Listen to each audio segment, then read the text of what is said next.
The age of the four celestials, a time when the most celestials have been awake to grant humans sight of spirits that previously have remained unseen for centuries. That was not all that was revealed. The true nature of demons can be seen, where they were simply used to be humans with bad intentions. The darkness has twisted their forms to match their warped hearts. More and more demons began to appear. The Earth Celestial decided that humanity no longer deserved his protection. Thousands of spirits followed suit, banding together to be known as the Earth Legion. They declared war against humanity. The Earth Legion began destroying towns, attacking humans, causing disasters, until the Water Celestial could take it no longer. She and her Water Legion stood up for the humans who struggled against the might of the Earth Legion. The conflict waged for years.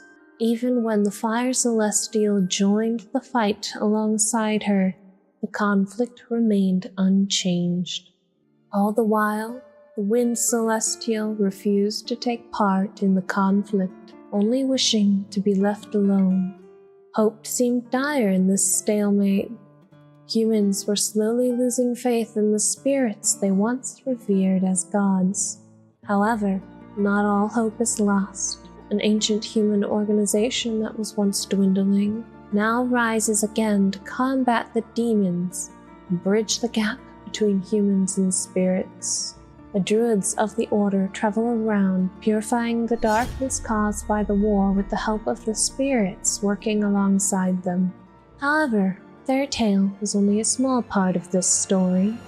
This is the tale of those trying to change the world, the tale of those who want to protect, the tale of those that want to help.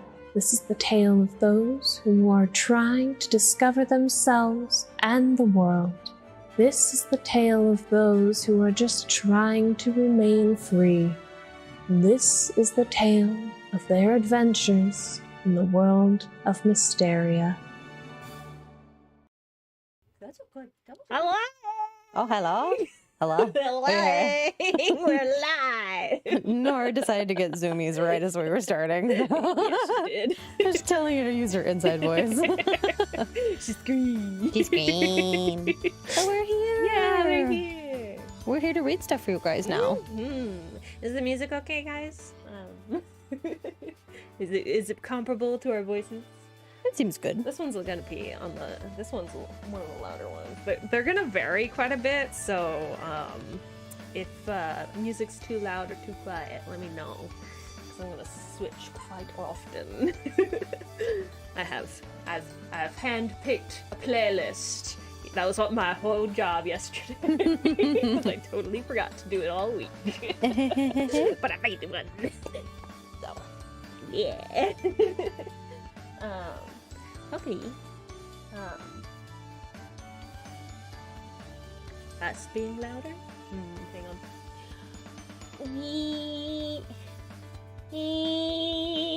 Is that better? Scream. Scream. Try not to scream in your ears. It was funny when we were doing testing whether the mics worked. We were screaming at the mics, and we were like, we probably shouldn't do that. And the internet. That's a very good thing. That's okay. I have plenty of fanfics that are still somewhere. This is my original work, though. That you've just like rewritten over and over and over. I've been spending years on it. This is like 6 years worth of work. Yeah. So, link is in the description if you want to follow along. Or you can just listen to us. Yeah. Woo woo. We will do our best to, well, I say we, I will do my best to encompass the characters that I have been assigned. Because Zumi's been working on this. She knows what she wants. Yeah. I probably should have done like a little like sit down about like this character is like this and this and this. Well, you know, I work 10 hours a day and I don't get up before you go to work because I'm fucking tired. Should have done that earlier today though.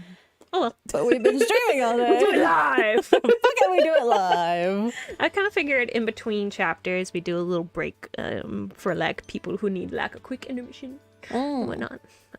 Us included.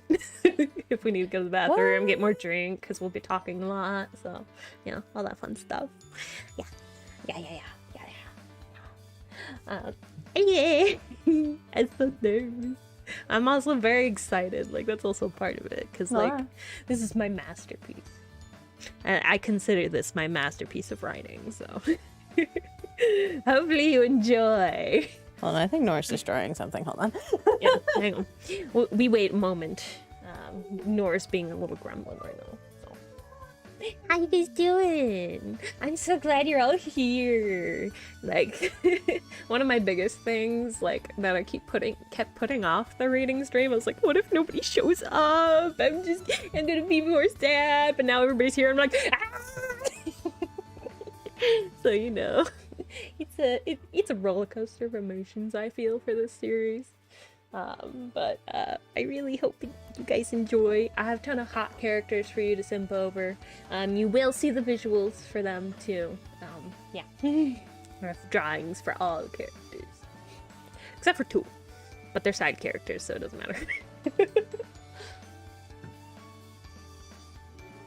I have been posting on my Twitter all week for various characters. Mostly the main characters. So, yeah. And at some point, probably it might not just be us. We did discuss with Pyah. Pyah might also come do voices in future streams. Not today. Yeah. Pyah's been dealing with puppy and whatnot and trying to catch up on rest. So, we let Pyah do the rest. Exactly. And if you guys want more art, just let me know. I love drawing these characters. It's like my favorite thing to do. There's like nothing that gives me more pleasure than drawing these characters. And I can blast the Discord with some of the art if you find a character that strikes your fancy. Yes. And of course, I'm more than willing to make some horny art of these characters too. There's one character in particular where she's like, oh my god, he's so hot. I'm like, it's your character. She's like, I know. I'm like, there's a lot of characters I have of that, dude. Like, but like, you're Fire Daddy. Fire Daddy. He's literally father of the group, but that's later. Anyway, you guys don't get him until like way later, so you better enjoy. You better like and subscribe and comment and hype me up for this shit. Okay, I need affirmations. Praise me. Yeah. So. God damn it! Hold on, I forgot my water. Don't worry. I like made my water like before we even sat down to get everything ready, and I left it because probably puppy. The scuff is physical today. we haven't had proper scuff moment. This is the scuff moment. It's not having having the things we need. Aria equals scuff, and it all started with my dancing. Ha ha ha ha. Ha ha ha ha ha. Yeah. Okay. Oh, let me crack open my new tea so that way I have easy access. You guys ready for this? Ready for some asthma real quick? Maybe.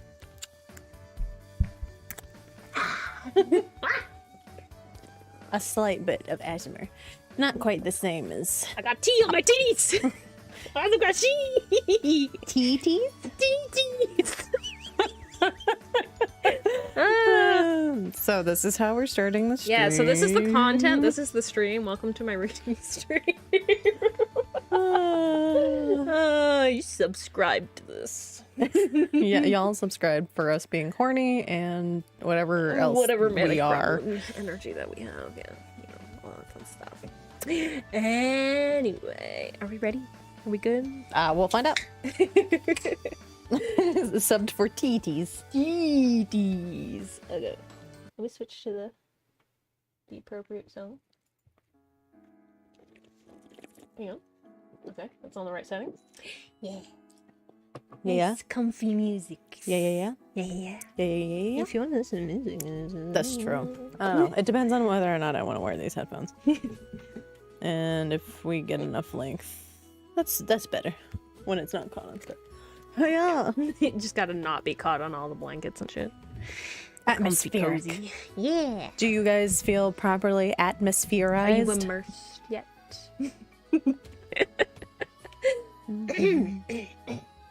Hang on, let me tea real quick. One more sip of tea before I get going. Lubricate the throat. I was gonna say that while you were drinking, but on the off chance you found that funny, I decided I wouldn't. That's a good choice. So you know. All right. Neck deep in atmosphere. Good. Very good. The right things are happening. Mm-hmm. All right. Here we go. The light of mana of every color shimmered and flowed like water. The pathways, made of crystallized mana known as runes, constantly shifted in the flow of energy. The purest of the power dwelt in this place, filled to the brim with the secrets of the world itself. It was the place that Aria wanted to know the most about. She wanted to know every truth of the ley lines held. Alia walked along the rune paths that shimmered every color, thinking about the request that her Lady Azurius had tasked her with. If she wanted to keep the power that allowed her to research this beautiful sea of stars, she would have to do this mission no matter what. Part of it didn't sit well with her. She wondered if negotiations didn't work out, if she was even strong enough to fight a Celestial like Azurius requested. She gave the mission to Alia rather than one of her generals in her army. Alia couldn't help but think there was a reason she trusted her with this mission instead. As it is, given the state that the Earth Shrine Mombi was in, there was no way she could get in without the help of the Wind Celestial Valarius.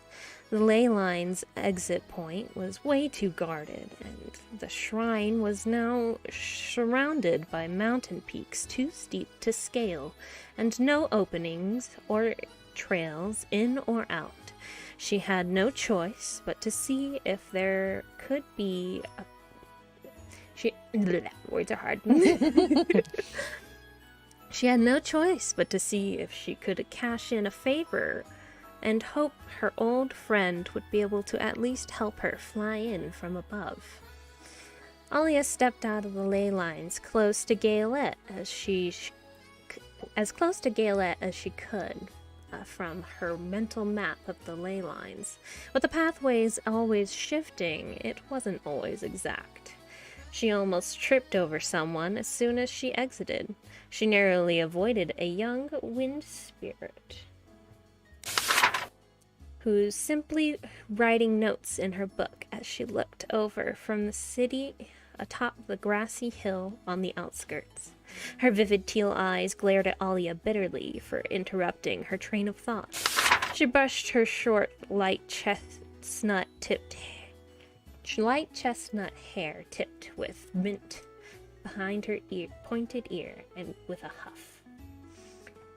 "My bad," Alia laughed it off with a wave. She bounced down the hill towards the city.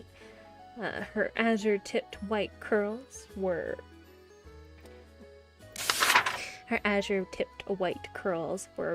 pulled into a ponytail that flowed behind her like water.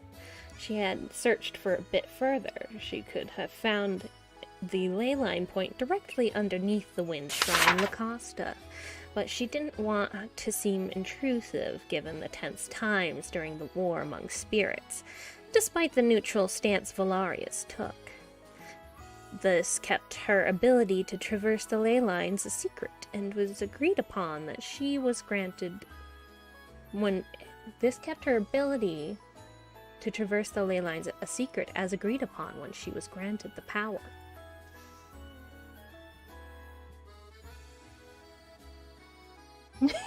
Yeah, you know. It's not wrong. You're not wrong. Technically, spirits can use multiple forms of mana. They just use their favored one. But that's a later thing. Anyway, back to the immersion. At least the city was in view. Galelet, the city of wind, was nestled among towering, craggy... words. Descriptions. The city of wind was nestled in among towering, craggy cliffs that shielded it from the nearby ocean. The warm, salty air filled the... Yep. Read! Reading. The warm, salty air filled the green patterned flags strung across the streets, turned the uniquely designed windmills that dotted the cityscape. Raising far above even the cliffs on the far side of the city were 3 connected towers of Lacosta Shrine, while the towers on the left and right rose just above the cliffs. The larger center tower rose above the clouds. The shrine was made of 3 tones of pale green stone intricately carved with swirls of wind. Large, rounded protrusions jutted out at the top of the tower, tapering down to a point against the tower walls, each facing a cardinal direction. On the center tower, a single matching one rested on the top of the 2 smaller ones. She quickly made her way through the busy city streets towards the shrine, trying to avoid unnecessary attention. Due to Valarius being rather neutral in the war, just about anyone can be in the city. These streets were filled with spirits of all kinds, wandering about the streets among humans. 1 second. Okay, never mind. It came and went. It didn't matter who was there. The city was unspokenly neutral territory. Alia stood on the edge of the city, where it turned into an elegant garden square before the entrance of Lacosta Shrine. The ground was laid with bricks of a similar stone. Rune lamps dotted the pathways to the shrine.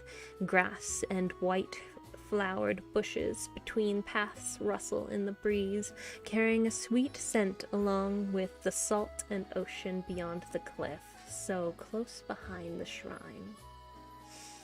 I wish I was born a wind spirit. Alia looks up the massive height of the tower, begrudgingly, wishing that she had some way to fly.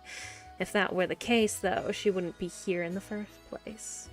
She shrugs with a sigh, and as she walks inside and begins climbing the massive spiral staircase to the tower. Inside the tower was just as impressive as the outside. The architecture was an amazing and brilliant culmination of wind spirit magic arts and the human ingenuity. She slowly forgot the struggle of climbing the steps as she studied the architectural marvel and intricate wall carvings. The soft, salty breeze from outside came through a series of massive stone slats set in an angle, much like a vent in the wall. She couldn't help but wonder who came up with the idea. When she reached the top of the tower, she was completely breathless. Oh, sorry. That one? Different Thank music? you. There it goes. Softer music. Let me make sure it's right. Yeah, okay. When she reached the top, she was completely breathless. The top of the shrine offered the most beautiful view. The clouds stretched on for what seemed like forever. They looked like hills of fresh snow. Some spots over the ocean were clear, and the water sparkled with the sun rays that bounced off of it. The air was perfectly clean and surprisingly still warm despite the height. I can only imagine why you're here. An annoyed voice came to her before she even noticed the celestial behind her. She looked over her shoulder at him.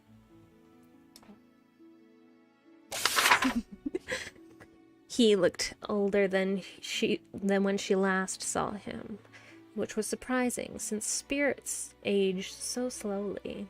His hair was rather long and looked like a pale green feathers that brightened at the tips. His back was to her, and his long dark green coat with purple interior fluttered in the wind despite that. Oh, he has trauma. Oh yeah, he does. You have no idea. We'll get to that later. Much later, but yes. You're damn fucking straight. Probably human just has a detector of, oh, trauma. Trauma alert. I can smell it. Was it the edgelord look? Oh my goodness. Yep. Mm-hmm. Anyway. Despite that, Alia could tell that one of the squared tails on his coat were several inches shorter than the other. The sleeves were tucked into a pair of brown leather gloves that reached to his elbows. At his waist, the brown belt over the coat, a cream-colored sash poked out from just underneath. Occasionally, the wind gust would be just enough to catch the overhang of the sash that she could see the 2 wind runes hanging off of them. He slowly turned to face Alia with a heavy sigh, between high collar of his coat that was layered with a cravat the same color as sash. Beneath it, a black shirt with a faded green checkered pattern at the bottom. His black pants were neatly tucked into tall leather boots that had a couple straps on them, held by golden buckles. He leered at her with his eyes as blue as the sky that surrounded them. Striking telltale of a celestial stood out as the 4-pointed star of a pupil narrowed at her. Azurius must be desperate to send you to recruit me for her war. You can forget it. He waved her off, not wanting to be involved. Tell Azurius I'm not going to change my mind. My mission for her may bring me here, but she is not the one who sent me. Alia looked at him with utter determination. Who sends you, then? He tilted his head with curiosity. His expression softened. He had hoped that he was wrong and she really wasn't there for the war. He'd considered her one of his few friends in this world, and as a pleasant visit would be a great change of pace. He looked her over. It had been so long since they last saw each other. He noticed that her hair had grown down to her hips, and her large, sparkling azure eyes held some sort of purpose in them. He didn't quite know yet.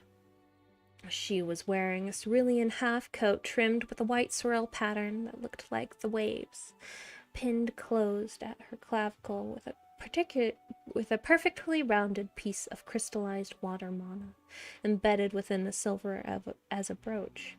Her sleeves were rolled up just above her elbows. Underneath the half-coat was a teal crop top with a wide black line down the center.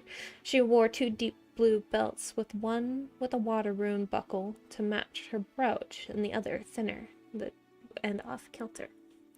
Long material to match her half-coat was draped over the belts, but underneath she wore... One second, I need a drink. Slurp.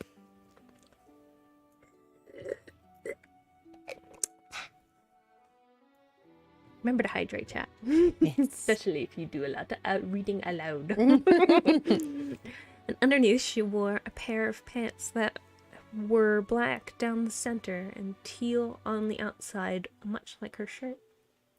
Her pants were tucked into her knee-high wedge boots that were the same dark blue as her butts. I came here to request something of you. Alia took a deep breath, stealing her sense nerves, hoping that if she spoke her mind, he would consider her request. This war cannot continue. It's causing so much strife among humans and spirits. The darkness alone, as a result of the human terror, has turned countless of our kind into Fomorian. She took a few steps closer, her hands just as expressive as her voice. Even if you would rather stay out of this conflict, that can't sit well with you. What do you want? His voice held a bitter tone. He never wanted to be a part of another global conflict. He knew whatever she wanted involved having to choose a side like so many others have wanted him. 1 second. It's okay. The saliva builds. I scrolled way too far in the thing and now I'm like, where did I go? I found it. Okay. We're good. I'd like for you to drop me into Mombi's shrine from the sky. She felt the wind swirling around her. It made her uneasy. If he wanted to, he could just as easily throw her off. I seek the end of this conflict once and for all. If he doesn't...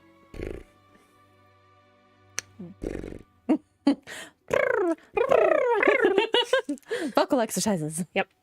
I seek the end of this conflict once and for all. If he doesn't listen to me, I'll knock some sense into Teferius. Alia had hid her nerves with confidence in her mission. However, when Valarius started laughing at her, she couldn't help but feel silly. What a joke. He shook his head and held his stomach as he laughed harder at the notion. He'd remember back when he'd traveled with her, she was never very strong. Even though centuries had passed since then, he still didn't sense a power strong enough from her to remotely be capable of such a feat as fighting a Celestial. Do you actually believe you can find a Celestial on your own? Azurius seems to think I can. She grew bitter at his laughter. She had the utmost faith in Azurius's decision, but even she found it hard to believe that she could do it. That is not what I asked. He immediately snapped back to a dead serious glare directed at her. Alia, if you do not believe it yourself, you're sure to fail. So are you refusing my request? Alia pouted. Fight me, and you will find out. A smirk tugged. I'll do it. This is the music show. This one?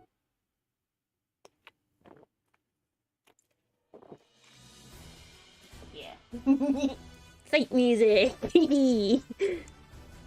Hopefully this one's not too bad. It looks okay. A smirk tugged at the corner of his mouth. He stood ready for any attack that she might throw at him. Alia looked skeptical about fighting him. She knew she needed this test. She knew she needed to test this power she holds. If Azurius believed that she could defeat a Celestial, then she had to be able to win her passage to Teferius. Taking a deep breath, she was ready. Time to put you on ice, frigid coffin. With a song in her voice, Alia quickly cast a spell to freeze Valarius in place, so she had time to cast her next magic art. Weapons of purity, forged by ice-cold passion. Frozen forge.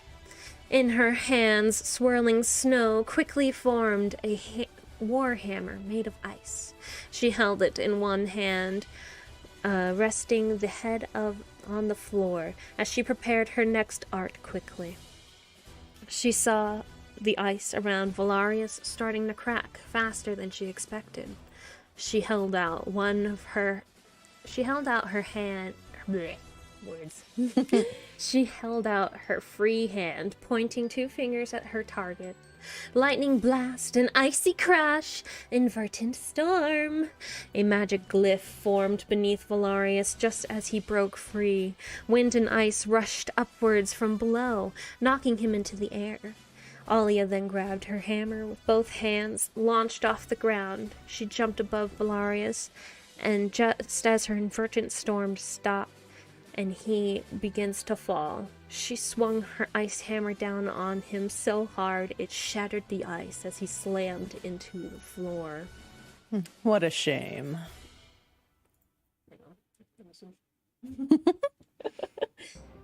something a little more tense. He bounced off the ground and flipped over rather elegantly, landing on his feet, as though nothing had happened to him. It's simply not enough. Valarius brushed off the dust and ice from his coat before raising a hand above his head. Right, I'm just gonna take a quick pause. I get to live out like my my casting dreams. Yeah. Do it. I hope y'all are ready for Tales-esque casting. Yeah. Okay. Divine storm rain. The sky quickly darkened. Thick rain clouds had begun to gather above the shrine, a magic glyph with multiple layers so large only half of it spanned across the city below. A high magic art? Alia looked up and her stomach dropped. She never seen a magical glyph that large before. Terror filled her, seeing the strength of a celestial with her own eyes. Despite having spent time with him before, she'd never seen him cast a single magic art. She never imagined that they were really that powerful. On your knees. That's cute, man. I've just been thinking that this whole time. Like, let's be real. Anyway. Crash through the heavens, Sylphie's rage. A tornado of wind crashed down just in front of her.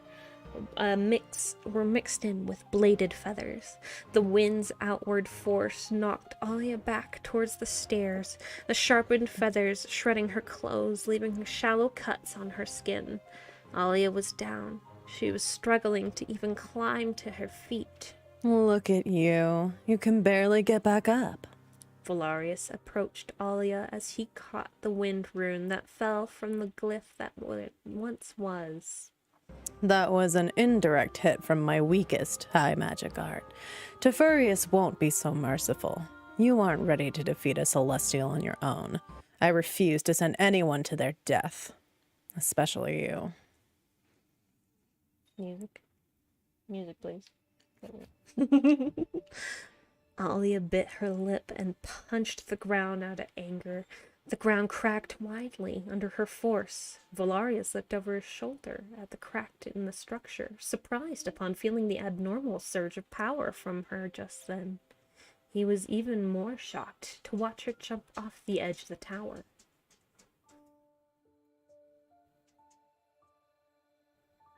Eh?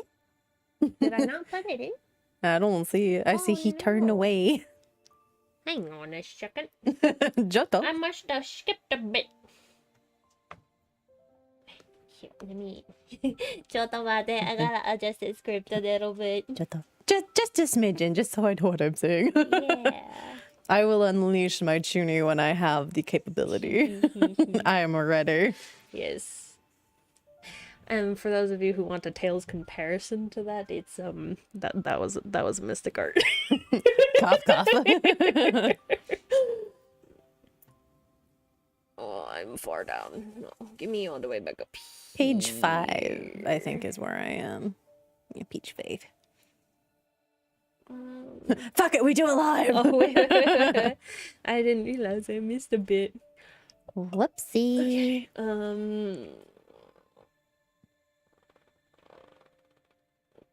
Okay,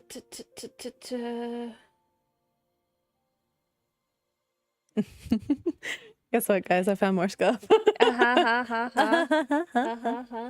Wait.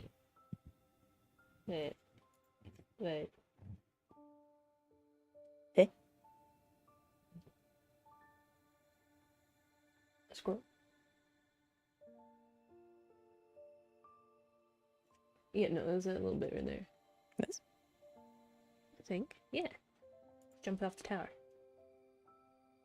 Eh? But what about this other one? He turned away. Please live. Did I switch that up? Did I accidentally switch it? Hold on. How does story writing work?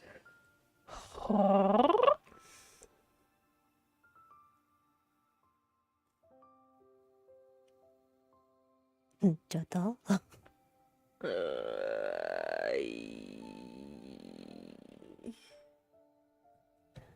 Wait. What are words anyway? Did I accidentally delete it on this? That's not good. Uh-oh.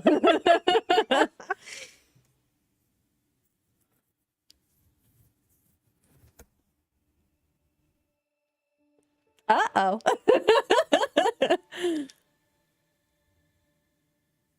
Oh, I skipped. That was me skipping ahead. Okay. My bad. Alright.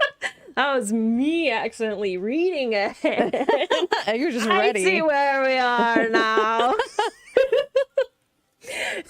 Run that back.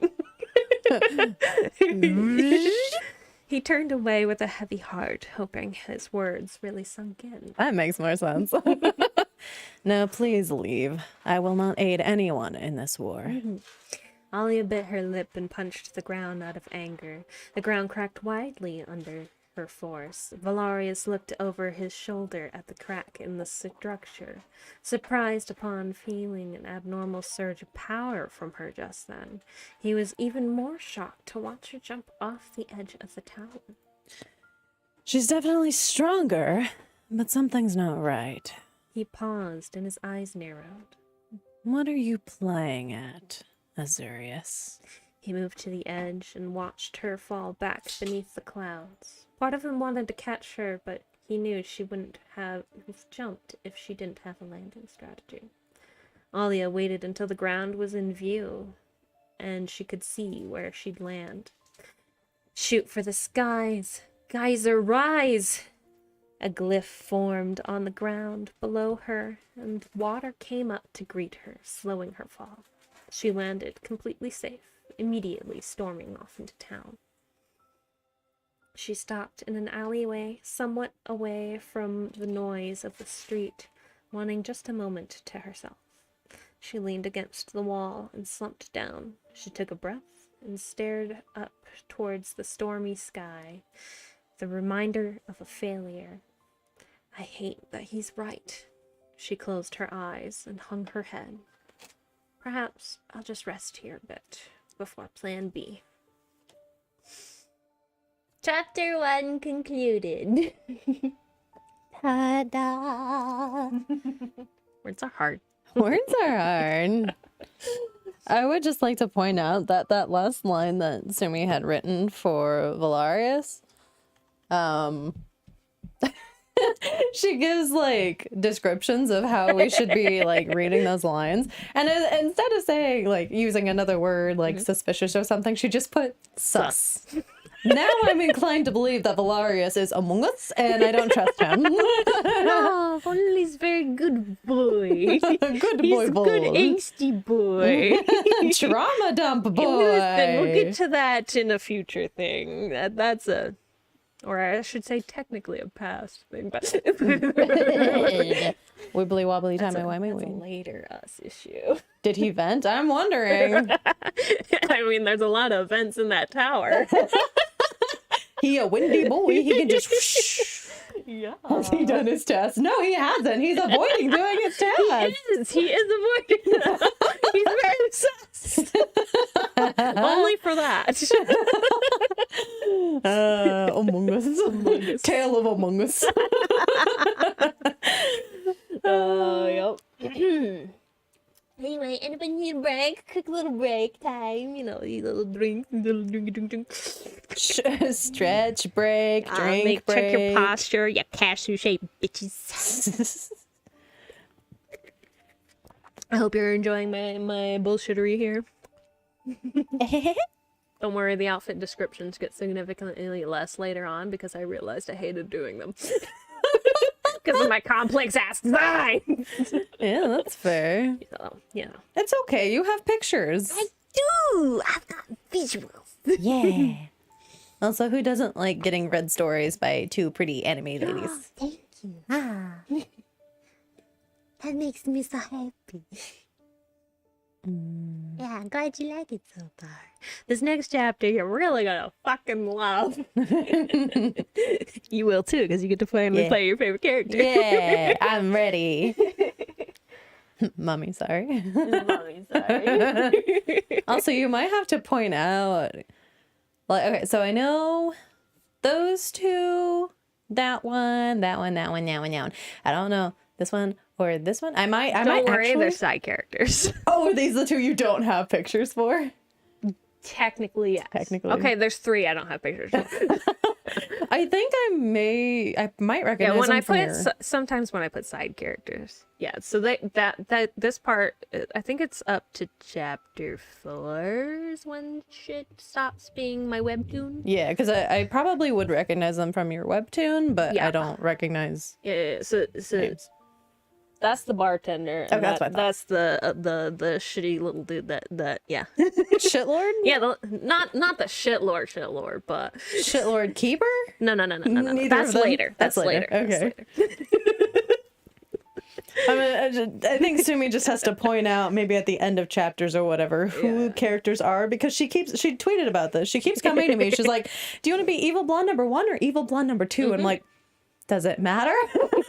Either way, I'm blonde and evil. Yeah.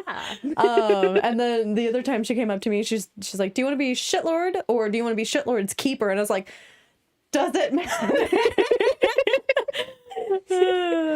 It's one of those times where I just have no preference. Yeah, so I'm somebody just has to be deciding. I'll leave it up to you if you want a decision. Like sometimes you want to play a certain type of character, or you want to mix it up a little, but I don't give that option. To be fair though, when you give me options of evil blonde number 1 and evil blonde number 2, what is the option?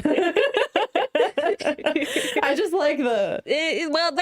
their personalities are pretty different, but I don't have that to go off of. I just have evil blonde number 1 and evil blonde number 2. I gave you visuals. That's true, and I've already forgotten. So... I didn't even give you visuals for Shitlord and Shitlord No. Keeper because I didn't have them at the time, but I do now. Oh, well, what do you know? I drew them this week. What do you know? Yeah, So, yeah. evil blonde. Yeah, correct. Not an evil brunette. You are right. I do have my options in that regard of them, playing an evil blonde or an evil brunette. So That might be later. okay. Anyway, on to chapter 2. Yeah, chapter 2. Let me switch to the banging music. Get the bar music going. Yes.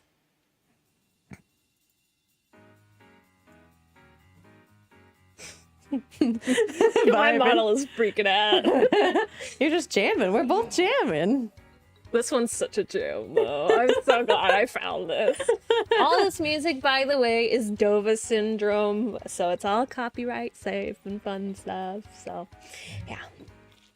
It was Spanger.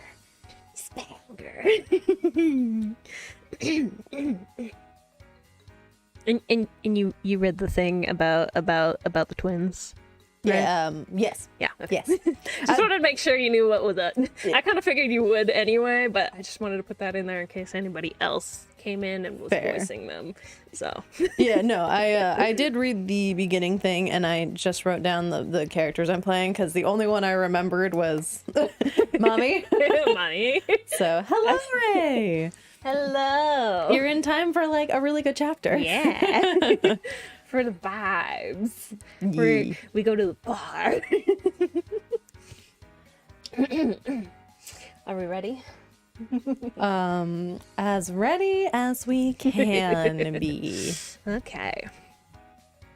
Not long after arriving in Galet, Turbius had found themselves in a baker's pub, wanting to learn the new city they found themselves in and how well the alcohol selection sat with them. It was a quaint little bar that had warm, colored walls decorated with paintings. There were many tables. There were many tables where many of the patrons sat, and a few of the red-cushioned stools. The dark wood floorboards matched their tall bar. Behind the bar was an older human with dark brown hair and a bit of scruff on his chin. Steel blue eyes glanced over at the twins that just entered the bar with a welcoming smile before returning to focusing on cleaning the glassware. Oh, I didn't get enough drink. I'm so sorry to hear that your headphones are broken, Ray. Oh no! To be fair, I don't think there's really anything sus except for the Valarius. So it's probably okay to listen around your loved ones. Well, that's not true. I'm here. I will say the only thing sus is us. True. But if the story doesn't really have anything sus till like way fucking later, so you're fine. As long as we stick to script, it will most likely be okay. Oh no. You'll have fun with him. Oh no. Unless we get Pyah in on those, then it might be Pyah's job, but it might be. That'd be fun. Anyway. Give me a second. Let me make sure I can see what I'm looking at. And by that, I mean have my visuals ready for queuing. Yeah. Yeah. That one. Okay. May focus. Find your spot. Yep. Okay. Turbius took a seat and ordered the same drink at the same time. They both sat and drank in unison. They mirrored each other in perfect choreography. They got many looks from those that surrounded the room, though they could tell that they were just spirits. No one knew why they moved in such a manner. They even looked rather different from Earth spirits. Extremely curly hair that looked like the sunset, oddly enough. There were a single strand that would stick up and always point to the other twin. Their joyous, almond-shaped eyes were lilac, rather light-hearted and trusting. They had a strong physique, well shown by their lack of shirts. Lack of shirts. So, one of the things... I think they probably human is on it. 0 brain cells. You're not wrong. They have like half a brain cell that they share between the two of them. I told Aria that they literally share a brain. Which means each of them has half. Yeah. And there's a particular reason, but we'll get to that another time. That's a later lore drop issue. Also, before we get to like voices, are we going like frosted tube nuggets? Thinking about it. I would probably extraordinarily butcher an Irish accent, but I will do my best. We can do it for the meme for a bit, but if we want to drop it at some point, we can. But yeah, I apologize to anybody that might be Irish listening to this because I'm sure I will butcher it. But yeah, so one of there were 2 rules because like a friend of mine made Kindle and Turbius. And Kindle was to never wear anything like girly necessarily, like no skirts or anything like that. And then Turbius, they don't wear shirts. Shirts are illegal for them. Don't they have like a nipple covered or something? One nip, yeah. One nip. They have a little sash. Here, I'll give it to Shat again. See, yeah, look, there you go. Yeah, see? Yeah. They got see? one nip covered. One nip. But no full shirts. Yeah. Not allowed. No shirts. Yeah.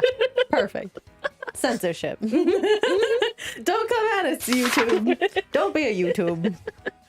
I think that was before I actually drew nipples anyway. It's like the typical like anime men. Yeah, no nips. It's no nip magic. Oh, good. Yeah, try not to be offended by our poor accents. I'll be offended anyway. You know what? That's probably for the better. You should probably just be offended Just by always us. be offended. Arcade cancel? Stay mad. Anyway. They both wore light brown tartan kilt with a thin band of matching fabric draped across their chest, worn in the opposite direction of each other. Pinned at the hip by identical gold pins laid with an earth rune. Brown leather boots rose up to just below the knee. They wore brown leather gloves, one longer than the other, mirroring the other with hang on. It's coming again. No, it's not. God damn it. I'll get it out one day. Arcade out of context. We'll get that later. One day. One day. One day we'll have an arcade out of context compilation. Mirroring the other, still with opposite sides. Overall, an unusual appearance for Earth spirits around the current age. The usual Gwen, the bartender, had just served the twins another round when he spotted a usual customer of his. He was already preparing her drink before she even responded. Of course, Xander.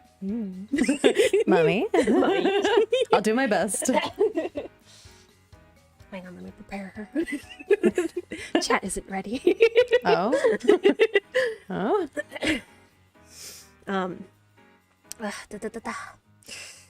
Okay.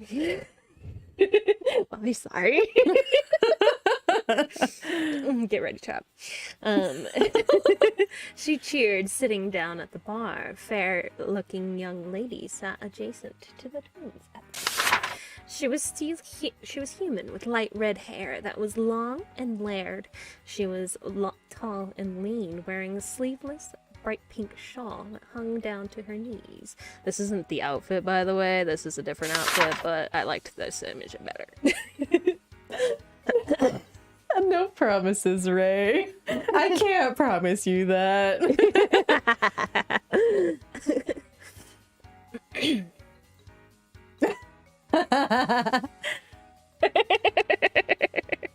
Yeah, not only does Sumi have hot men in her stories, but she also has fine ladies. Very hot ladies. I don't know how to not draw a hot character. I'm not gonna lie. Okay, so to be fair, Sumi designed both of our models. Like, these models are, artwork from our rigger, Alba. But I did the character design. Yeah, so, like, the PNGs and stuff we were working with, that was all Sumi's design. So, like, Sumi made us hot. I have fantabulous character designs. Suffering from success, huh? Actually, no, because I have very little followers on all my social media. Social media is hard. That's why I don't even bother. But you guys get to enjoy the fruits of my labor. True, you guys get to enjoy it before anybody else. You guys are special. You want to see her again? Yeah. Do it again. Yeah. Mommy, sorry. I'll share the other outfit that she's actually wearing in this scene later. This is a later outfit, but it's so much nicer. Just a nice picture. Yeah. Anyway, underneath she wore a brown 3/4 sleeve shirt that exposed her midriff. Poking out from underneath the low cut was bright yellow fabric. Around her neck hung an orange gem the twins recognized as an earth rune. Her pants were a pale orange tucked into a pair of brown boots with bronze-plated toe and heel. Her sweet caramel eyes caught Turbius looking her way, and she gave them a warm smile and a wave, just as the bartender gave her her drink. Both smiled back, and more cheerful than before, as if they weren't already. It wasn't often they received a pleasant look from humans these days. The boys were just about ready to stand up and move closer to chat with her when a sprightly blue figure seemed to make his appearance at her side. The water spirit by the name of Fleo was very pale and skinny. His short powder blue hair that was darkened ever so slightly at the bottom covered one of his golden eyes. Though he wore robes of varying shades of blue, they were not that of the Water Legion. The way he acted didn't seem like he was associated with them either. "How about a little fun time with me, little doll?" His wolfish smirk and leering eyes had Gwen in his sights. How about no? You're not my type. Gwen hissed before taking another drink. "Doll, I'm everybody's type." He wrapped his arm around her. Please don't. She was so plainly annoyed with his smug attitude and persistence that she wanted to punch him in the face, but she didn't want to draw attention to herself. Terius gave a simple glance to each other, and they knew what the other was thinking. They both stood up and moved over to the bar where Gwen was sitting. Tur lightly smacked the back of Fleo's head. Oi, let her be! That was not Irish. That was Aussie. You frosted tube nugget! Moving on. This is that one time I was giggling at like this is just gonna be nothing but memes. That this is the moment. Anyway, Terra raised his voice as Fleo bitterly glared over his shoulder, rubbing the back of his head. She wants nothing to do with ya. So scram! He stood behind his brother, arms crossed, with a disdainful expression. Or we'll make ya. What, more earth spirits trying to bring nothing but trouble? Fleo sneered, not in the least intimidated. He looked at them as though they were insects, even though they were larger than him. Gwen slipped out from underneath Fleo's arm while he was briefly distracted. Hang on. It's coming back. It's gone again. Fuck, dude. Why won't it come out? I'm not drinking enough soda, that's why. The bubbles aren't making the burps come out. Gee, I hope Fleo doesn't have a character redeeming arc. Trust me, this is the only time he shows up and Turbius is about to beat his ass. Spoiler alert. Perfect. The only one you frosted tube nugget. You gotta have your phrase to get into character. The only one causing trouble is you. Beatrice leaned forward against the bar, blocking Fleo from trying to stop her. She'd like to enjoy her drink alone. Tur mirrored his brother on the other side of Fleo so that they would get their point across before he tried to run off. Without you! The twins spoke in unison, staring at I'm giggling too much at my accent. You're just so happy we get to bring Turbius to life. I kind of am, though. They're so much fun. Bring to life the two boys that share one brain cell with the two girls that share one brain cell. It's pretty great. The twins spoke in unison, Words? I think the autocorrect did something funny here. Oh. Anyway, staring. Is this starting a bitter? Okay, it's fine. Starting a bitter stare down between them and Fleo, who clicked his tongue in response. The silent tension was palpable. Fleo was fuming in a silent rage, ready to take it out on the twins. Boys, take it outside if you're gonna tussle. Xander threw a serious look over his shoulder at the boys and pointed at the front door.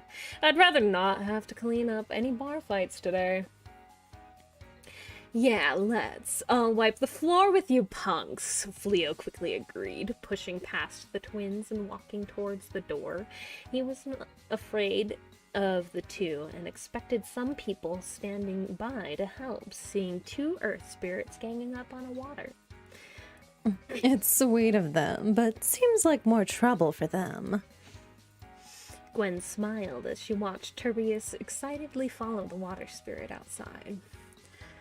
As long as they keep the fights outside, they're welcome anytime, Xander grinned as he started making Gwen another drink, especially with the amount of coin they dish out.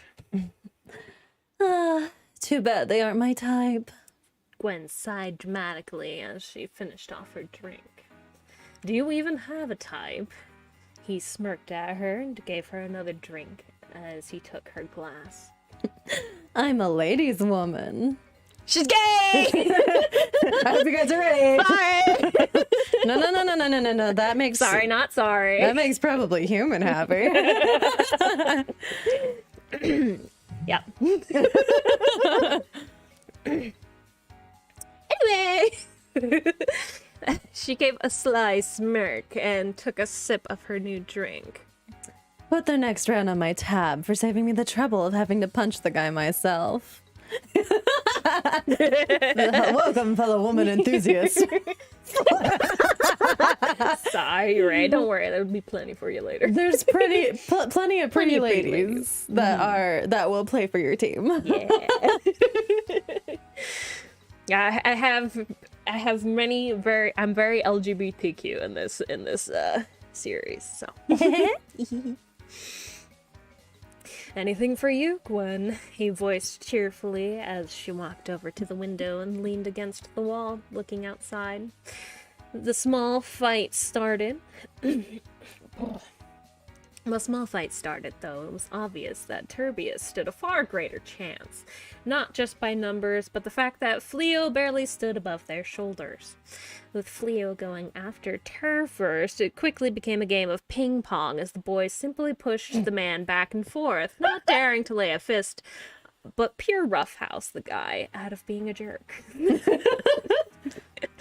Excuse me, sir, have you ever thought about not being a jerk?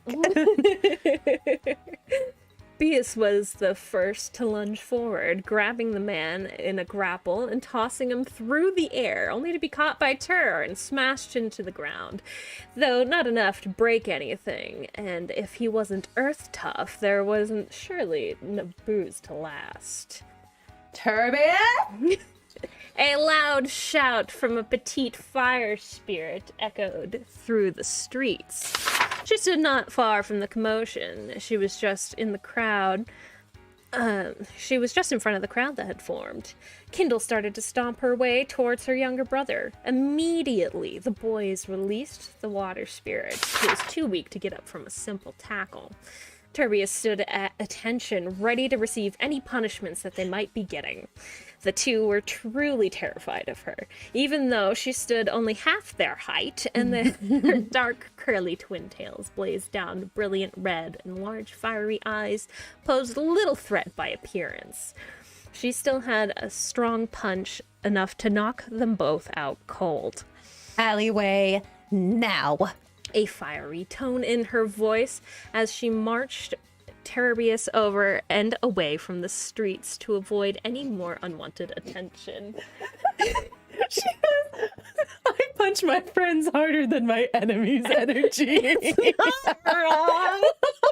Yeah, hold on, Sumi. Did you like the script to Probably Human? Is there something we need to know? No, I did not. I mean, technically the link for the story has been available since I posted the trailer, but you know. But yeah. She does kind of have that energy. No. See, her energy is, I punch my friends hard, I punch my enemies harder. Yeah, that's her. True. She doesn't hold anything back.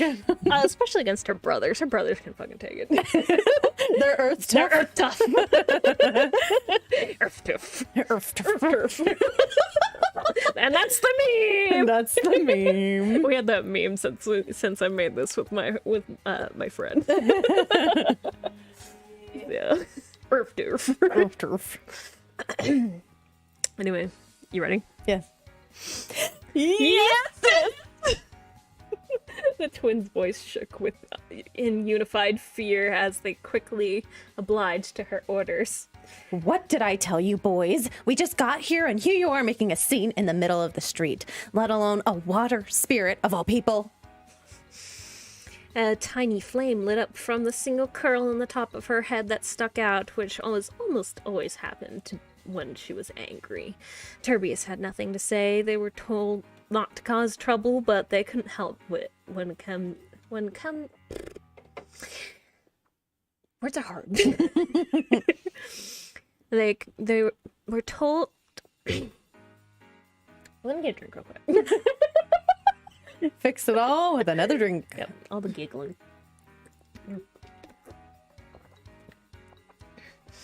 Turbius had nothing to say. They were told not to cause trouble, but they couldn't help but come to the aid of the lady. Just down the alleyway, Alia was awoken by the noise. She hadn't even realized she had fallen asleep. She felt embarrassed about falling asleep in a place when all she wanted to do was take a breather. Oh, that hurts, she whispered to herself as she winced, letting out a small groan of pain and as her entire body ached. She noticed a few cuts on her arms and sides and felt the stinging sensation that they had on her cheek as well. And this was him holding back? She pouted childishly and bitter about her defeat. Honestly, what am I going to do with you two? The tension in the alley started to fade as Kindle sighed and a tiny flame on her hair went out. Alia realized she wasn't alone and peeked out around the crate between her and the trio of spirits. We're sorry, sis. Oh, that's not good. Don't worry about it. Beast was the first to speak. They both felt bad, realizing how it probably looked to everyone around. They just got to town, and they were already weren't starting off with the best reputation. Don't mean to cause you trouble. We were just doing what was right. Tur reassured, a bit sheepishly, afraid of their sister's potential punishment. I know. Kindle smiled and stepped. Hang on. It almost was there. It was there for a second, and then it went away. It's not all of it. I just want to burp, damn it. Get it out of me. Release the demons. Hey, I got a little one. Maybe that'll be good for now. Leave him alone. Let Jake be. Oh, I never fed him. He's probably hungry. I'll feed him in between chapters. Yeah. That's fine. I got it. He's loafing. Sorry, Kato has emerged and the dog is being doggo. Anyway, Kindle's smile. She's very concerned. Concerned Ewok. Hello, dead man. Welcome. We are doing the reading. Doing the reading. We're reading the novel. Novella. Novella. It's much longer than a novella. This is a fucking series. Mm-hmm. It's not one book, it's multiple. Mm-hmm. It's a light novel series, basically. Mm-hmm. With no end right now. Anyway. Kindle smiled and stepped back, leaning against the wall. I'm sure whatever he did, he deserved it. You guys never do anything aside from what was right. You're good people, Turbius. Sorry you live in a time where the world hates you. Alia decided she didn't want to interrupt a touching family moment. She also didn't particularly want to interact with anybody looking the way she did, with tattered clothes and beat up, so she started to get up and sneak away, but she couldn't even manage that. She stepped on a bottle, which slipped out from under her, and she fell back, hitting the wall. Her body screamed out in pain. Tur was about to speak up again when their silence was quickly shot down by the sound of a trash bin falling over and debris flying at the other end of the alley. The boys couldn't help but snicker. Kindle shot them a glare at the twins that could kill. They immediately went silent. What's that? Music changed. I wish you would just let it stay on the playlist. Right? Yeah. More fun music.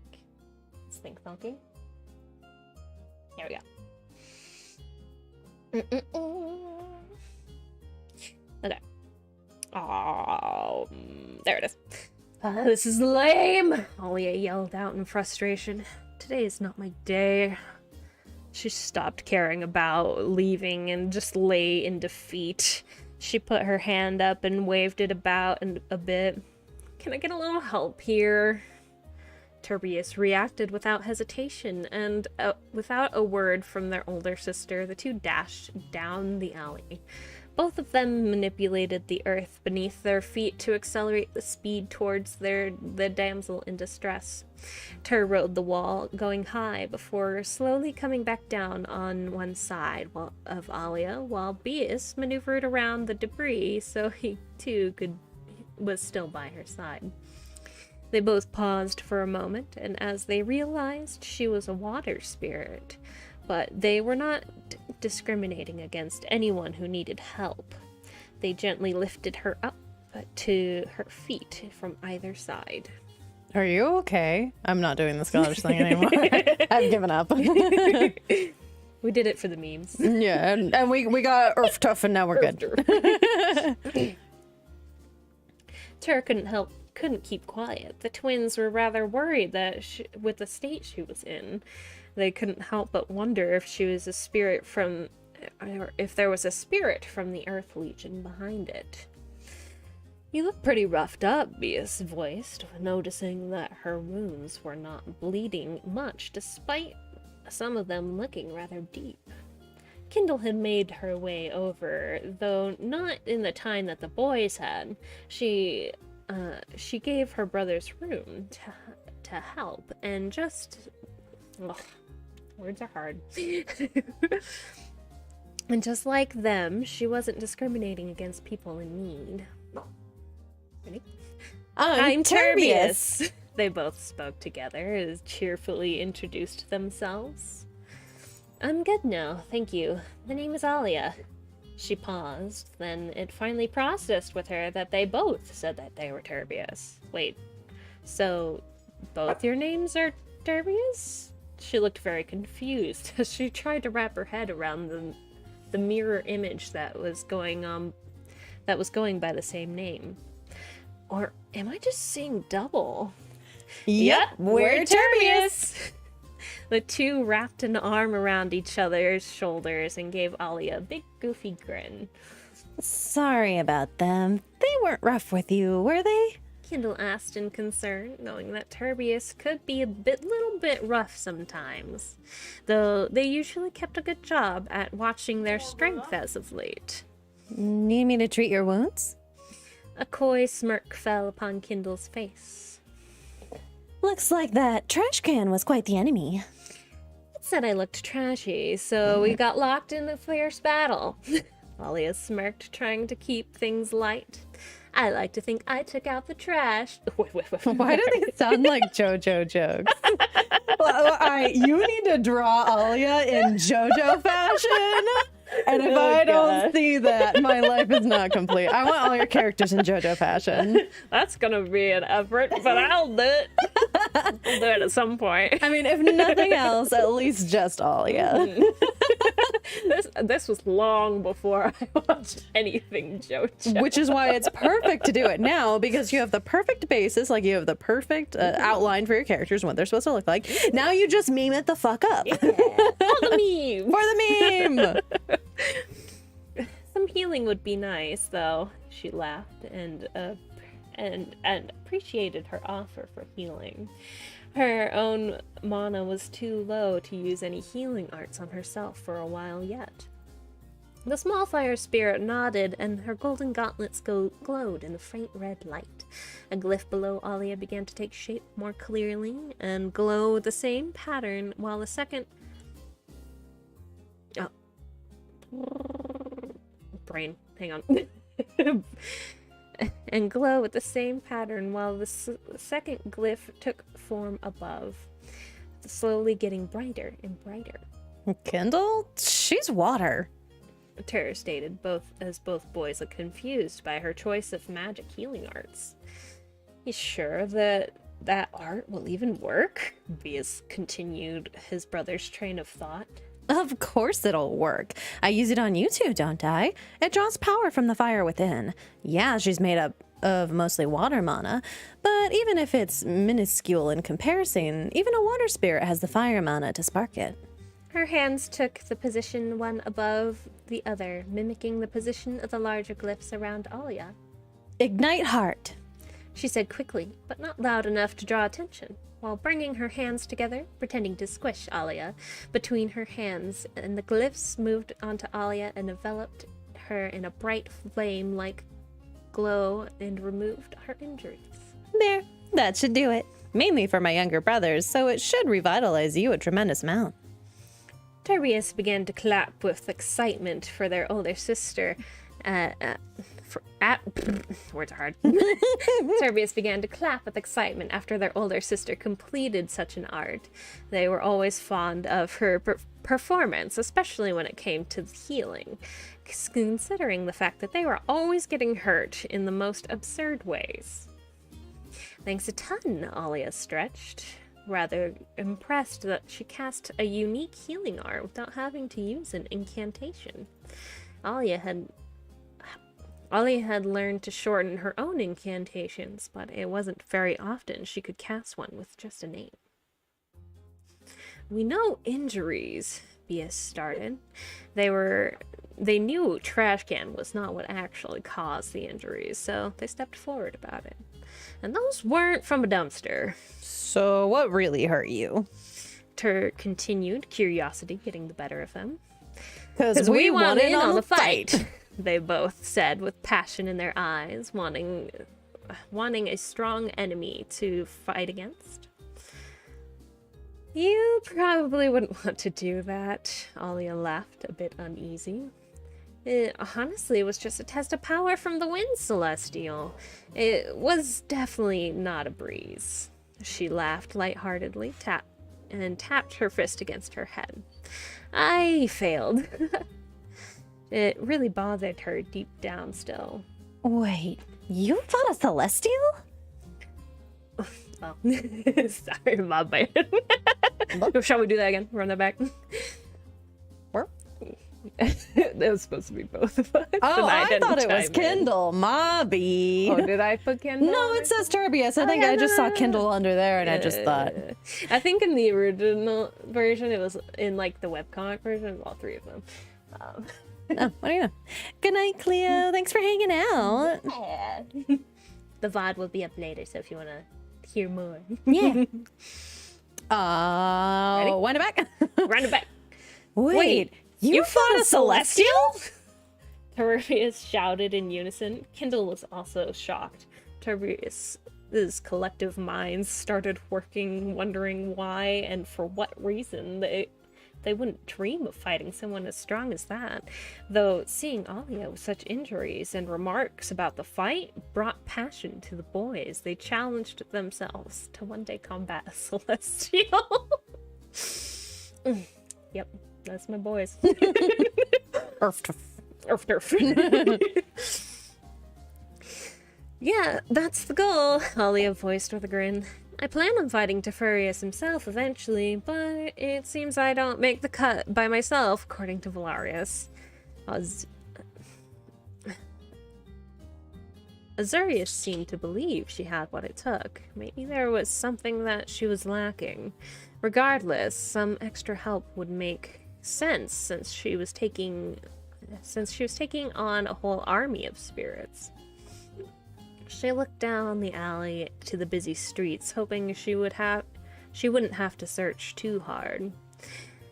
I'll have to find a few people willing to help me stop this war. Before Turbius could speak and volunteer in response, Kindle stepped forward and put a strong fist to their chest, blocking their path. I'm going to have to stop you right there, boys. Kindle had immediately changed the mood and was now more serious than ever. What's it? Music's loading. There it is. I already lost my place. Shit. The trio had moved to the city with very little belongings, hoping to find a place away from the hatred and live in peace where Turbius could walk without being completely discriminated against. All she wanted was to protect them. As strong and as tough as they were, she was their older sister, and she felt it right to give them a home that they could be comfortable with. Now, with this water spirit of all people asking for people to help against the war, to put themselves right where they've been trying to avoid, Kindle was hesitant about an answer and refused Kindle was hesitant about an answer and refused the boys to speak. We came here to get away from the war, not fight in it. I'm sorry, but there's no good coming out if we fight it. Not for us, at least. Kindle had turned around and was about to drag Turbius out of the alleyway. No, sis. Bias didn't budge, neither did Tur. They stood their ground and brought up a point to their older sister. This is a chance! We can make it right. Tur continued passionately, but Kindle didn't turn around. She kept her back towards the audience that saw her. If she's fighting to stop them, then we can help prove that. The two spirits spoke together with their arms wrapped around one another. Not all of us are bad. As young as they were, the boys were smart at reading situations. They could tell that the war was a big deal and affected many. This water spirit was trying to stop the war. Tested by the wind celestial, they could tell she wasn't getting help from anyone anytime soon. The fact that Alia was working towards big efforts for change, they wanted in on part of that. Though convincing their sister was the hardest thing for them to do. She was hesitant to respond. Her younger brother's words really meant something to her, and they really wanted to make things right across the world, but it's something that was too dangerous for them. She worked hard to get them where they are, and they were about to throw it all away. I'm sorry, Turbius, but no. We're here to keep you guys safe, not run off on some half-ass mission that may as well result in us dead in a ditch.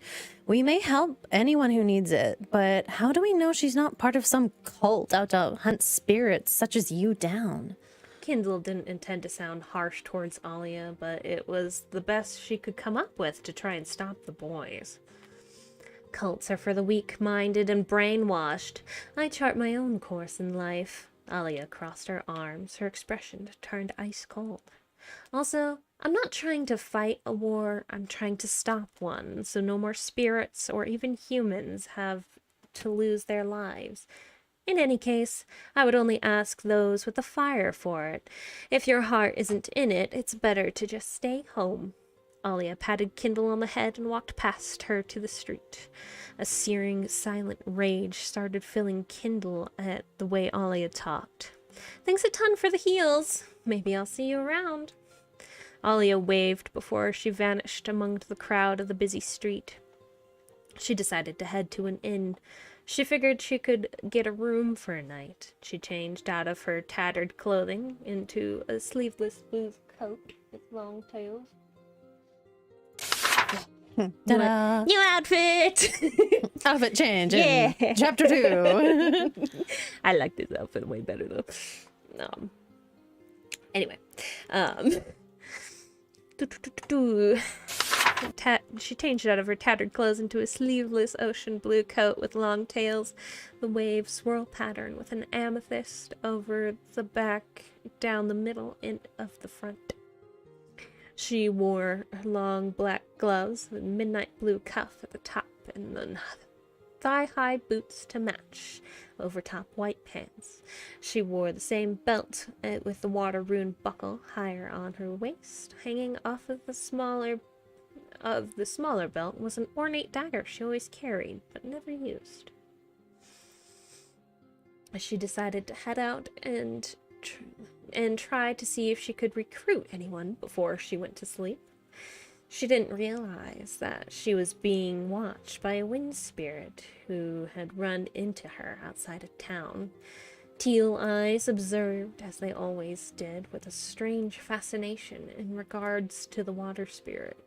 She watched as Alia wandered the streets of Gaelette, asking any spirit she happened across if they would be willing to help. She asked any skilled-looking human if they would lend aid. She'd even stand in the middle of town, trying to rally aid to her cause. Unfortunately, everyone would shrug it off and say that it wasn't their problem, as the young observer had expected out of the people in Gaelette. There you are, Breeze. A small fox with a green bandana around his neck called out to the young... Yeah, there's the boy. Called out to the young wind spirit on the rooftop, observing Alia and taking note as he was used to finding her doing. Oh, that is me. Sorry. I figured you'd be out spying on people from the rooftops when you weren't in your usual spots. Yes, mascot boyo. We love Pri. He's a sweet little fox. He's a sassy little boy too. Hello, Master Pri. Welcome back. Breeze greeted the small fox spirit, looking cheerfully up from her notebook, as she had sat next to her oversized leather messenger bag. Did you enjoy your adventure? Did you put a picture of Breeze up, or is that for later? I did that earlier, but I'll bring it back up. This one is Breeze. Oh, that's right. Yes. She was in the first chapter. Yes, That's you. yes. That's Dad. That's Neko. Neko made Breeze. Sorry, I'm trying to stick on the podcast. Yes, sirree. Yes. Yes, sirree. I've got loads of stories for you, too. He voiced cheerfully. Pri looked up at the sky, hearing a low thunderclap coming from deep within the dark clouds above. Perhaps we should go home. Looks like it might rain soon. Quite odd. Didn't seem like it earlier. That's because of the wind celestial. Breeze's voice held an excited fascination as she pointed to the sky with her purple feather quill before she pointed down at Alia in the square. See that water spirit? She fought him earlier, and he used a high art that started changing the weather. It's fascinating what he can do, but I'm more curious about her powers right now. Her interest was piqued when she had spotted the portal behind her that Alia had come from, but it vanished before she could investigate it. She had been following Alia all day, maintaining a respectable distance so that she could observe. She ran into me earlier, and there was some strange mana she came out of. It immediately disappeared. Lord Valarius also commented her power was quite odd, but he didn't see what I saw. What would possess a regular spirit to think they could fight the strongest wind spirit of this age? Pri tilted his head in curiosity. The little pith helmet was a bit too big for him and shifted as he did so, remaining on his head because of the holes that was in it, so his ears stuck out. She seems to want to stop the war, Breeze giggled. Is her power that great? Pri sounded impressed. It must not be. She failed miserably. Breeze shrugged and shook her head with a smirk. She was... Words are hard. Respectful stalking. Respectfully stalking, yes. Stalking for observation. For science. For science. This stalking is okay because it's for science. It's okay, she means no harm. She just wants to know things. Curious. She's a curious little nugget. Curious nugget. No, that just sounds like the next a bad mystery food to come from some fast food Curious place. nugget. Buy our curious nuggets, send in your ideas of what they're made out of, and you could win a prize. Hey. Gross. Let me hydrate real quick. Perfect time to hydrate. This is one of the longer chapters. It's almost done. Almost. She was a bit disappointed, but after hearing Valarius's comments, her curiosity was maintained. But then again, she didn't use it against him. Not what I saw, anyway. I wonder if she can really do it. Can she really stop this war? Or will she break and give up? Or will someone else stop her? What an interesting tale it will be.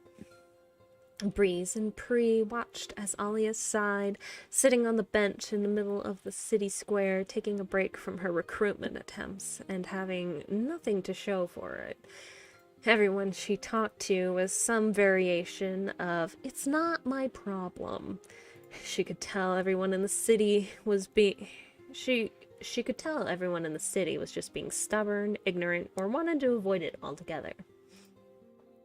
Alia tried to think if she had any other allies outside of the war she could rely on. She didn't want to ask anyone in the Water Legion, especially since they all had such a one-track mind regards to the war. And even though she was ready to fight, she wanted to see if there was some other way around it. She didn't know where either of her brothers were hiding, and everyone else she knew was dead. This was her only option. Maybe I'll have better luck in the capital? Alia mused aloud, looking up at the sky. Maybe tomorrow. Beat.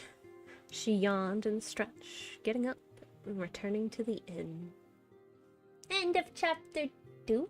Is it 2? That was 2. Yes. Yeah. That's chapter 2. 2. The end of 2. Anyway, I'm gonna go feed the cat really quick. True. Cat. Need. Tell us your opinion so far. What you like? All that fun stuff. Are you enjoying all that fun stuff? Yeah. How much are you simping for the characters so far? What's your favorite? out of your list of characters, who was the favorite? Who has you in their tight grips? Of course you do, probably human. What's not to like about Gwen? She likes to drink. She likes ladies. She looks like mommy. Come here, Nuda. That's a good girl.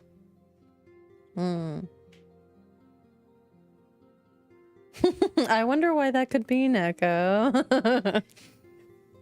What is that called? Nepotism? Turbius are good boys. They are. They're the Breeders? they're the most cinnamon roll of cinnamon rolls.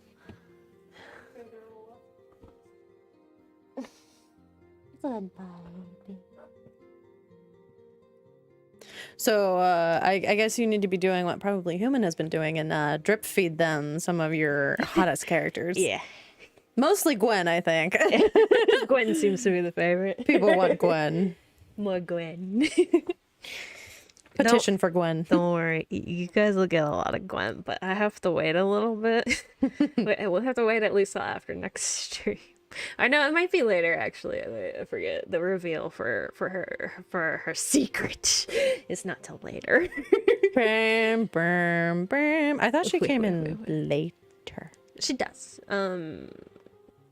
Kind of. No spoilers, but I'll tell you later. I know you've told me some things. What has retained in my brain is another thing. Because we were working on that other timeline for a while, and even that I'm kind of like, It's okay. We didn't get very far into that, so maybe we should bring that back up with just us. yeah, I think that would be good. Within so many steps of progress, I'm completely lost. Occasionally, and I'm There's re-listening. I'm like, hey. there's a lot of stuff. The story is intense and the lore is deep and vast. Yes. So if you like lore, I have plenty of it. Many lore. This is my most diverse and in-depth world that I have made. So Speaking of, do we still? I didn't get rid of it, did I? So we had that website we were working on. oh yeah, we could probably use something else too. We could probably just straight up do it in a document. Yeah, I was Might gonna be easier. pull some of the stuff because you had a bunch of your stuff on there. Yeah, I had details. Yeah. Had world building section, which I was gonna do that on the website. I was gonna put like various world building stuff and character profiles, basically my own wiki page. But it was I haven't gotten around to it. If you guys are enjoying this, then you know I probably will. I'll go back into like hardcore Mysteria grind. because it's my favorite thing to work on, honestly. Like, it makes me the most happy. I'm guessing that I don't have it anymore. So you have it. And other. Oh wait, no, it's right here. Okay. What do you know? Look at that. There it is. I found the thing. Yeah. Yeah. Yeah. Look at, oh yeah, so Yeah, you many remember things. that trauma I was talking about for Vol? Yeah, that's what this arc's supposed to cover. Or at least a little bit. That's part of it. It's part of the trauma. The arc that we were gonna work on. Look at all that. Yeah. Look at all that stuff. Yeah. Oh man. Yeah, look at all that. Look at all that. It's okay, we kidnap it. We kidnap some of the stuff that we wrote and move on from there. Spruce up. That's how this started.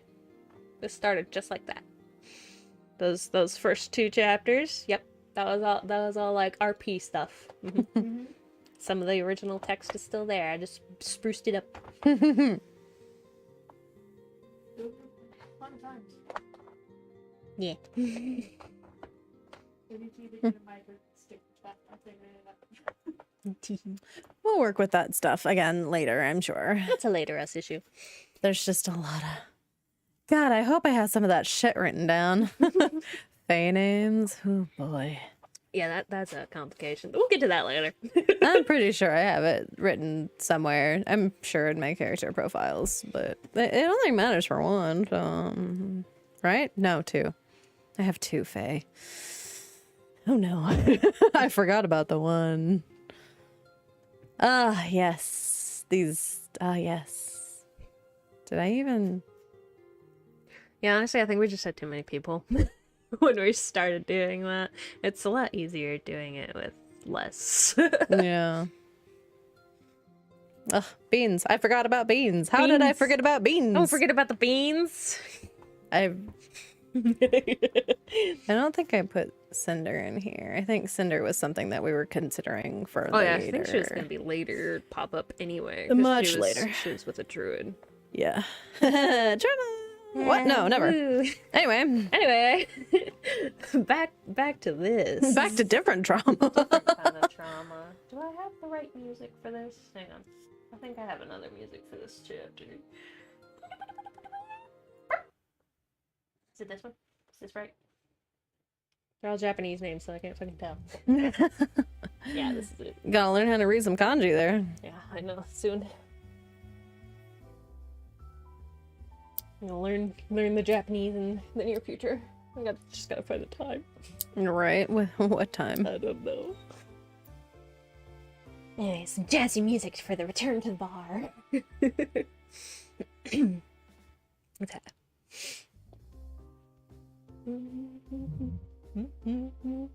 I listened to a lot. Like yesterday, like I was like listening to many of them a couple times. You don't say. Yeah, to try and find like what fits where. it was a complex process. But anyway, enough about my struggle of behind the scenes work. You guys are here for the plot And the simp. and the simping. Let's be real. Yeah, it's okay. I'll give you more material to simp over in the Discord later. Okay. Kindle and Turbius had returned to Baker's pub.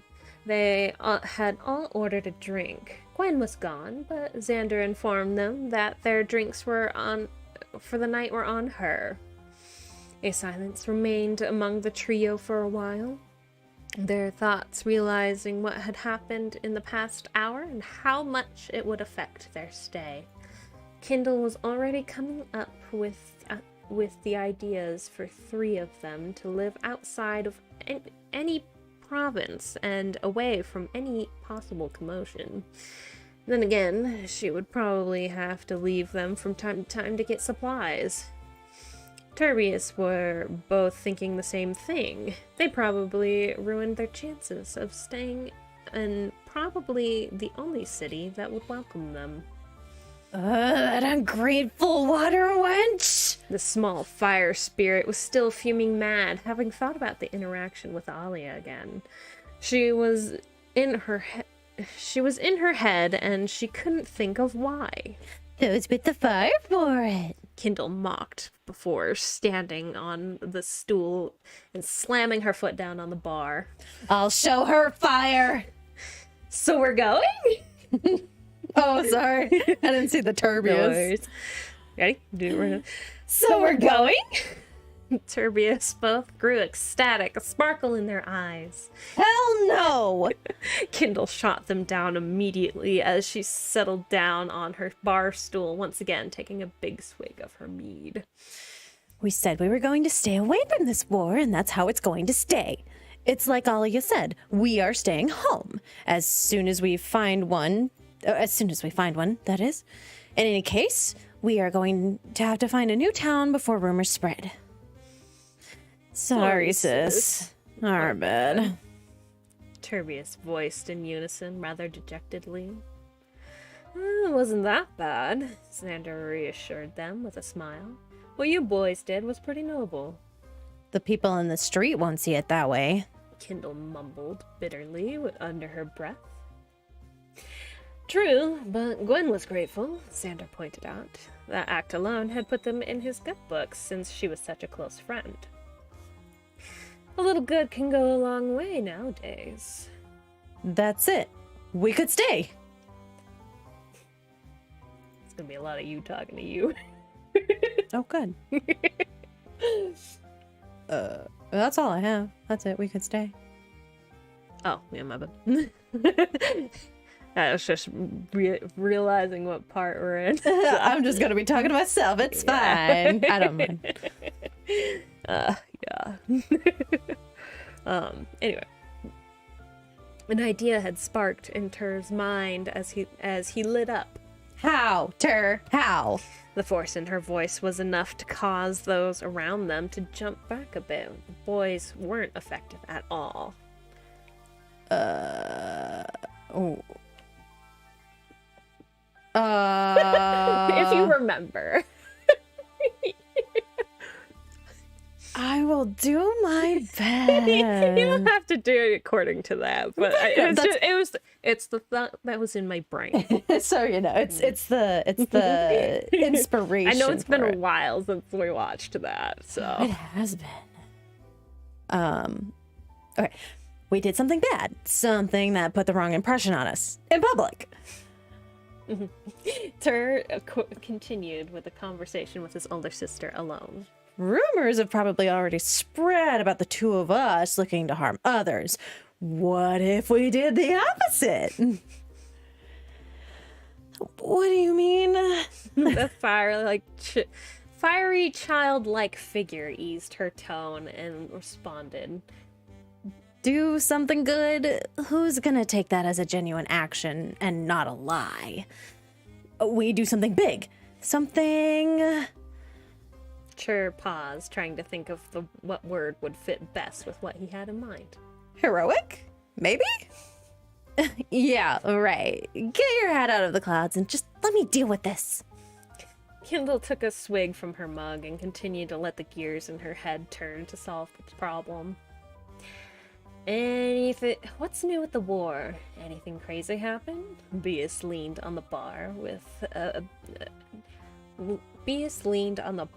a bit and got the attention of Xander.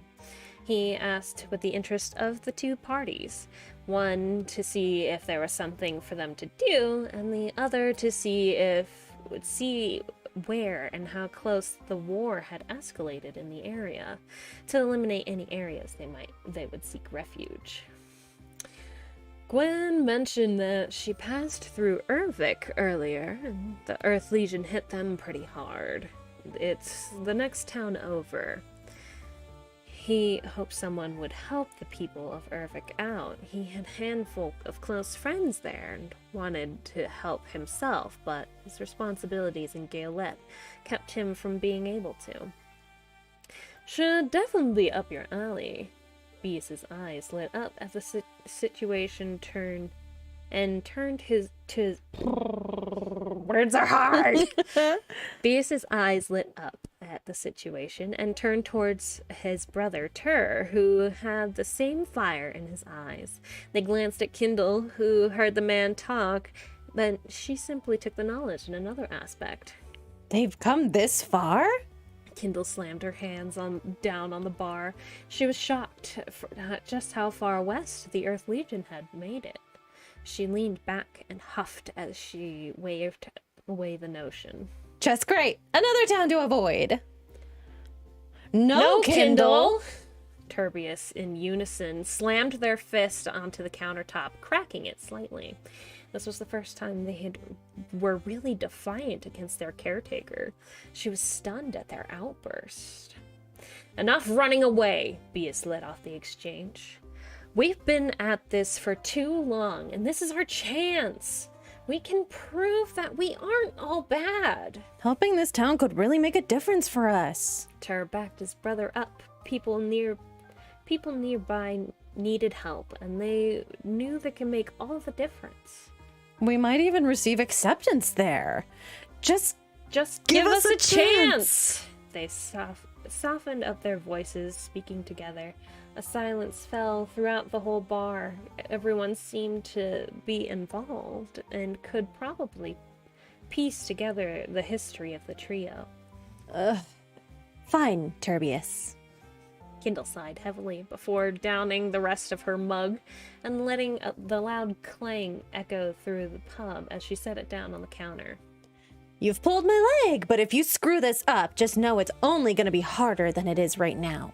The boys lit up with glee, punching each other's shoulders roughly and finishing their nearly full double-pint mugs with their arms locked. Letting out a breath of air whilst slamming their mugs down, they looked to their older sister. We won't let you down, sis!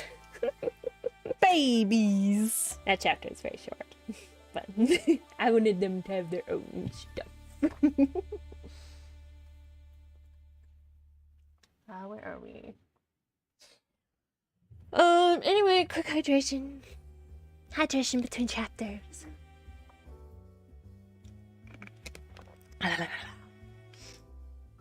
Ah, yes. Onto the angst. Oh, good. Perfect time for you to go to bed, probably, human. You can always watch the last of this later. You said you have 6 chapters? Yeah, 6 chapters. So we only This got is a couple 4. more chapters, so you can always just pop in if you want to hear more. Sorry. Just ditching the angst. It's okay. You can. Oh, Aw. sad. It's okay. Sorry. It's okay. It'll be here. Maybe next time we do this, we can start a little earlier. Yeah. So that people can kind People of pop seem to in. be enjoying it, so. Well, and it seems like a lot of you guys are like more Eastern than we are. Yeah. So y'all are ahead of us. Y'all live in the future. We live in the past. Yeah. But I just wanted to do a little more tales because I knew we were close to the end, so. Yeah, so hopefully when we do these we can start a little earlier. So but watch the VOD and then you can have the eggs and then Sumi will drip feed you some art. I'll spam it tonight. Oh, well that's not drip feeding, that's spamming. I mean, like, the characters that we already have. You know? Ah, Just like the already have visuals in case somebody wants them. yes. Alright, good night probably human. We'll see you later. Basically the stuff I have on Twitter already, like, I'll yeet that on Yeah. Discord. So. Hey baby. You are a baby. And then I'll drip feed what else I have. Perfect. Yeah. If I have anything else. I think I was like struggling to find stuff towards the end of my Twitter spam this week, so you know, it is what it is. What's it? This is the next one, right? Oh, I think I was wondering what my character was, but I actually think I remember this from your webtoon. Yes, this is the last little bit that was in the webtoon. I had like just cut off part of this chapter. So yeah. Okay. Yeah. Small, right? Small baby. Yes. The babiest of babies. Perfect. Bring out maximum ooh for her. She's so cute. I love her. She's my daughter. This is my child. make sure. Okay, so okay, they're in view enough, and then I have the other one. Yeah, I get to get another nice chapter art. Yeah. And then characters too. So okay.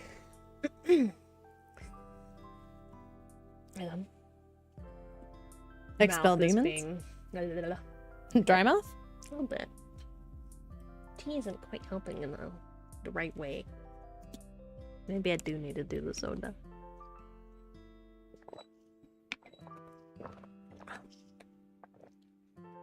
Or you might make your own tea Maybe. with some honey. That might help. True. Maybe I do my honey, yummy, and ginger. Maybe I'll do it in between the next chapter. I know this is gonna be a lot of me talking to myself in this one.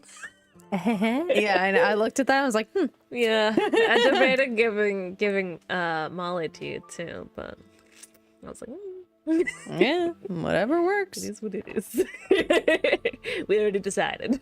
True. These were some characters I presented to you. Oh, Yeah, yeah. it's whatever. It's gonna happen a lot later, Yeah. beyond this chapter, basically. But anyway, okay. Back into it. Alia didn't sleep well. She usually had no problem sleeping. She needed it most times.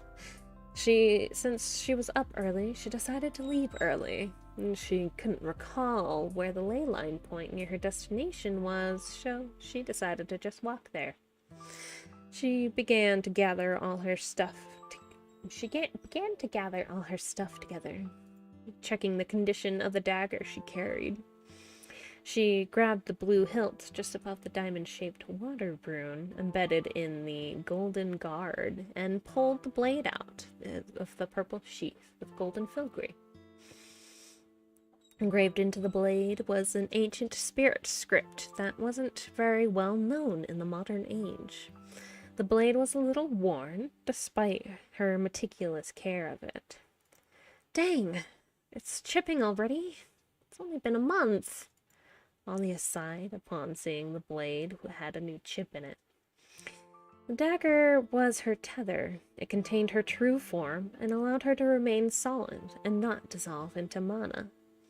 It also kept the darkness from poisoning her. She'd had a problem as of late trying to maintain a proper tether. They kept deteriorating. The problem... I noticed a typo. Anyway, the problem seemed to be occurring more often, and she couldn't figure out why. After her last one was destroyed, she was forced to use the dagger, which was a gift from her brother Leos, that she had held on to for centuries. Even though she could have used it before, she always had other options up until last month, when she was away from civilization doing her research, and it broke unexpectedly. I'm gonna have to find a new one when I get to the capital, especially if I want to keep this.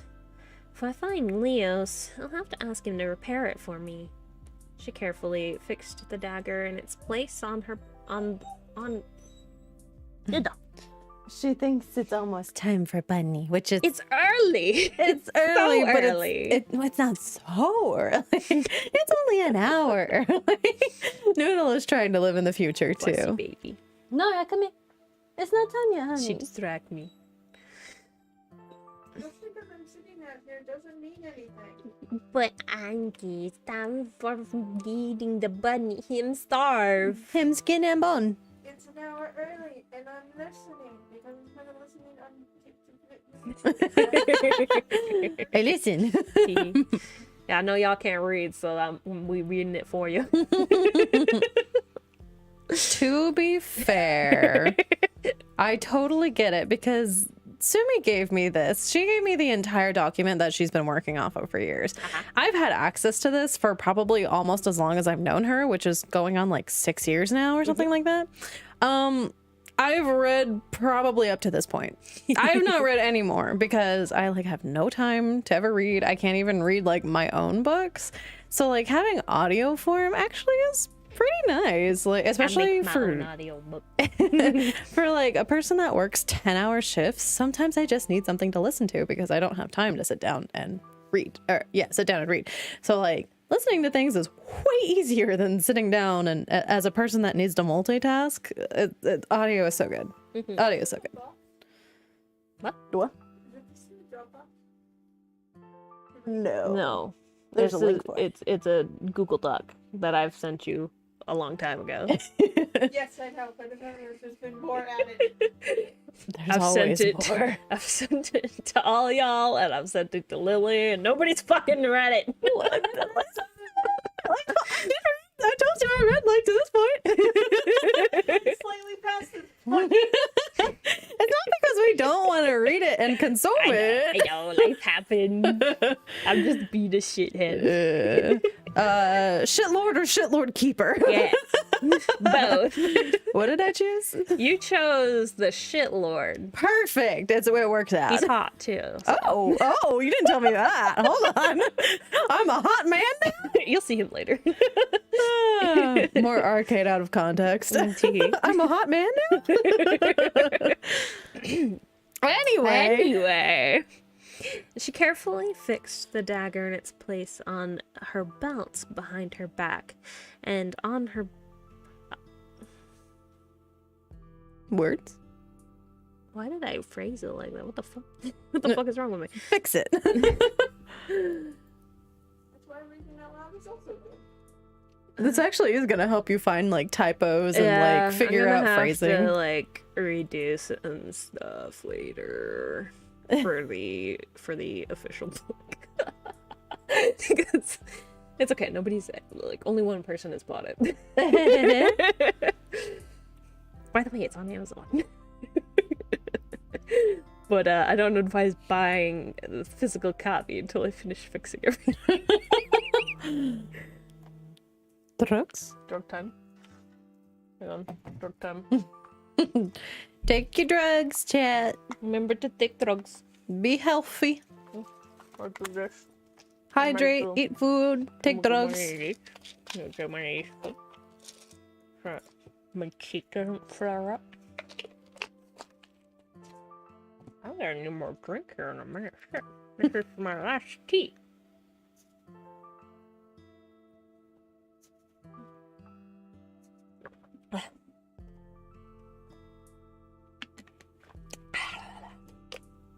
I feel like I can consistently like make my model freak out far more than you do. You have like crazy amounts of physics. Like I could like fuck it up. Hang on, let me see. Let me see if I can do it. See now when there it goes. Yeah, I don't know. Like mine just doesn't have that like freak out. You have a little bit more. I'm twitchy. I don't know. Maybe I have something checked on my model thing. Although, like, I don't know. I think yours just has a lot more mobility than mine. You have a lot more like side to side. Like my head is pretty much the thing that moves. I don't know. You just have a lot different physics than I do, I think. Maybe it's just things we have checked. I don't know. But I mean, you're running it on yours right now, and it should be about the same stuff. I really tweaked too much on yours though. Oh, maybe. I don't know. We can look into it later. Yeah. That's a later us problem. That's if I want to be twitchy. Be as twitchy as me. Freak the fuck out. I can like super shake and it still doesn't do anything. It does. I can't. It won't vibrate with me. Because of how my hair is in the bag. Probably. You have a little bit shorter hair. It's a little straighter too, less outward. I don't have wiggle bun either. I have stiff coral. I've noticed your coral kind of does have a slight jiggle to it, though. Oh, does it? A little bit. There was one time I saw a certain movement, and I was like, "Did that move?" I saw it again. I was like, "Oh." Huh. Maybe I don't have your physics on max. Maybe that's it. No. Anyway. Anyway. Distractions. We would never. Distracted in open world. Distracted in reading. Never not distracted. Anyway, she was ready to head out. She quickly made her way down to the edge of Galette, unaware that she was being followed by Breeze and Bree on her shoulder. Breeze hesitated at the edge of the city. She had never been beyond the outskirts of Galette. She was nervous, but also excited. This would be her first adventure. She didn't just have to hear about them from Bree. She looked at him, and he gave her a reassuring nod. Breeze smiled, and they followed Alia out to the Blinken wetlands, just beyond the grassy hills surrounding Galette. The cliffs that once surrounded the area were replaced by knotty trees of a forest that spilled into the wetlands. The air grew more humid, and the grassy areas outside the dirt road were muddy. Large pools of water and all sorts of plant life growing out of it, and those that crossed the pathways had wooden bridges spanning over them, and they were covered in patches of moss. Alia heard a deep, low growl and some rustling in the tall grass. Emerging from the blades was a mass of dark purple feathers shrouded in a cloud of darkness. Alia silently ducked behind the tree just off the road. Peeking around the tree, she noticed a twisted appearance of a large swamp fen.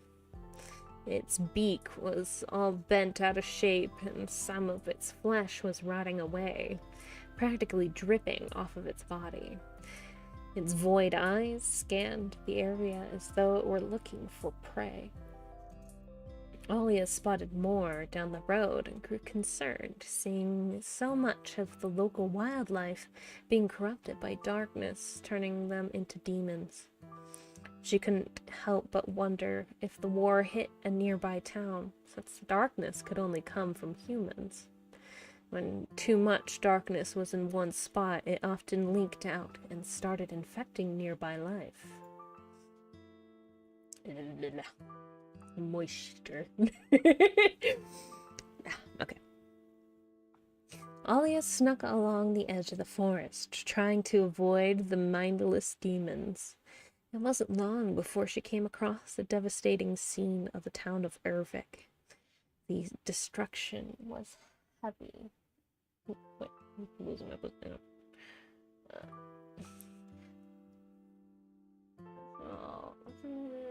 This one? Quick music swap. Hang on. Yeah. And then that one. Okay. Anyway. The destruction was heavy. Almost every building was either damaged or collapsed. Large boulders and spires of stone had caused most of the destruction, many of which were spattered with blood. There were wide cracks in the ground where the earth had been split open. As Alia walked through the town, she saw a few humans around that were all bandaged up. As they looked for belongings and resources, even a handful of people were turned to stone. There were some in tents in the town square where humans were residing. The worst of them were recovering. I see. Alia felt the weight in the air as she took in a deep breath. The Earth Legion did this. All the darkness in the area came from the human's fear. A water fairy! A water fairy! Baby gets this music. A child cheered and bounced up to her. Alia thought she was surprisingly happy given the situation. The young girl's smile was as bright light in all the darkness around. The large sky blue eyes sparkled with excitement.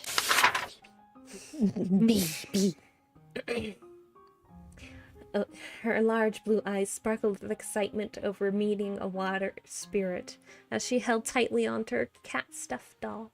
Miss Water Fairy, are you here to help us? I am. Alia knelt down to her level, smiled at the adorable girl, and came to greet her. Would you take me to anyone who need help? Yeah.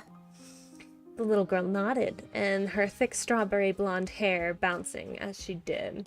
She grabbed Alia by the hand and led her to one of the tents.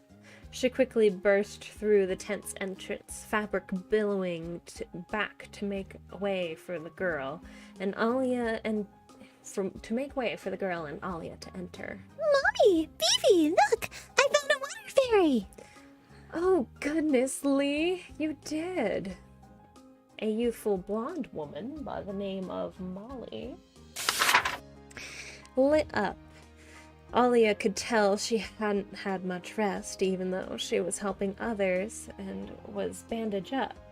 Molly's face still lit up with the same sunny smile as her daughter, Lee. Forgive me, but you don't look like one of the Water Celestials' Legion. Definitely not the clothes they wear, she pointed out, trying not to sound disrespectful. I know. I follow Lady Azurius in my own way. Alia kept a warm smile, gave a slight bow of her head to put her mind at ease. I am here to help. Damn. I gotta hydrate before I do this, boy.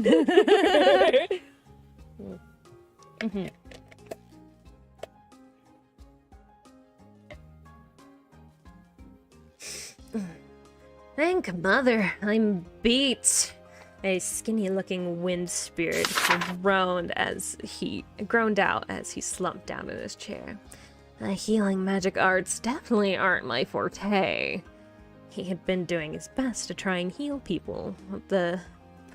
All beat up laying in the tent, but the most his arts could do was relieve pain. You've done more than enough, Vox. Molly lightly patted his spiky green hair, and he felt reassured instantly. Have you sent for members of the Water Legion? Alia asked them, hoping some form of aid would come from them. Hoping some form of aid would come to them, since she couldn't stick around forever. My brother left last night to do just that. Vox turned around in his chair. Alia saw that his leg was bandaged up. I hope he comes back safe. Molly's face was strained with worry as she pressed her hand against her chest. Isn't the Earth Legion still camping out on the road to the port? He'll make it somehow. Vox waved away his own concern about the matter. I wish I could have gone with. Those jerks busted up my leg, though. So I stuck around to heal everyone else. He vaguely informed Alia on the matter, and he then directed a look of curiosity her way. So, sister, how are you at healing arts? Splash and dance. Here's a relieving trance. Alia smiles as she taps her foot on the ground, and it splashes like water. Ocean's life song. Fairy-like illusions popped out of glowing mana flowing out of the ground's now watery appearance. It began to heal everyone in it. The fairies lingered a bit longer, making them smile before dissipating into more healing mana. After the illusions disappeared, a small rough piece of a water mana crystal... After the illusions disappeared, a small rough piece of water mana crystallized in Alia's hands. That should do it. Is that a rune? Did she just cast a healing high magic art? Vox was absolutely stunned. He hadn't seen a healing magic art that powerful. Granted, he was relatively young for a spirit, so he barely had any chance to consider a healing high magic art could exist until he saw that rune before his very eyes. Waterberry! Waterberry! Lee cheered, her excitement over the spectacle. Her excitement over the spectacle couldn't be contained. She then skipped around next to Vox, who looked a little jealous over the fact she was cheering for a spirit that wasn't him. You never hyped me up. Vox stuck out his lip in a pout.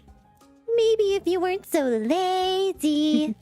Lee stuck her tongue out at him. She always enjoyed teasing him in good fun. It was a mutual feeling because they were such close friends. Oh, I'm gonna get you for that! Playful smirk fell upon his face as he got up and chased her. She giggled, hiding behind Alia. Vox stopped, realizing there was no longer pain when he stood. He tapped his leg rather hard on the ground to confirm. He looked at Alia with excited grin. Hey, you fixed up my leg too. I can't have you completely out. Alia winks at him before turning to Molly. How are you doing?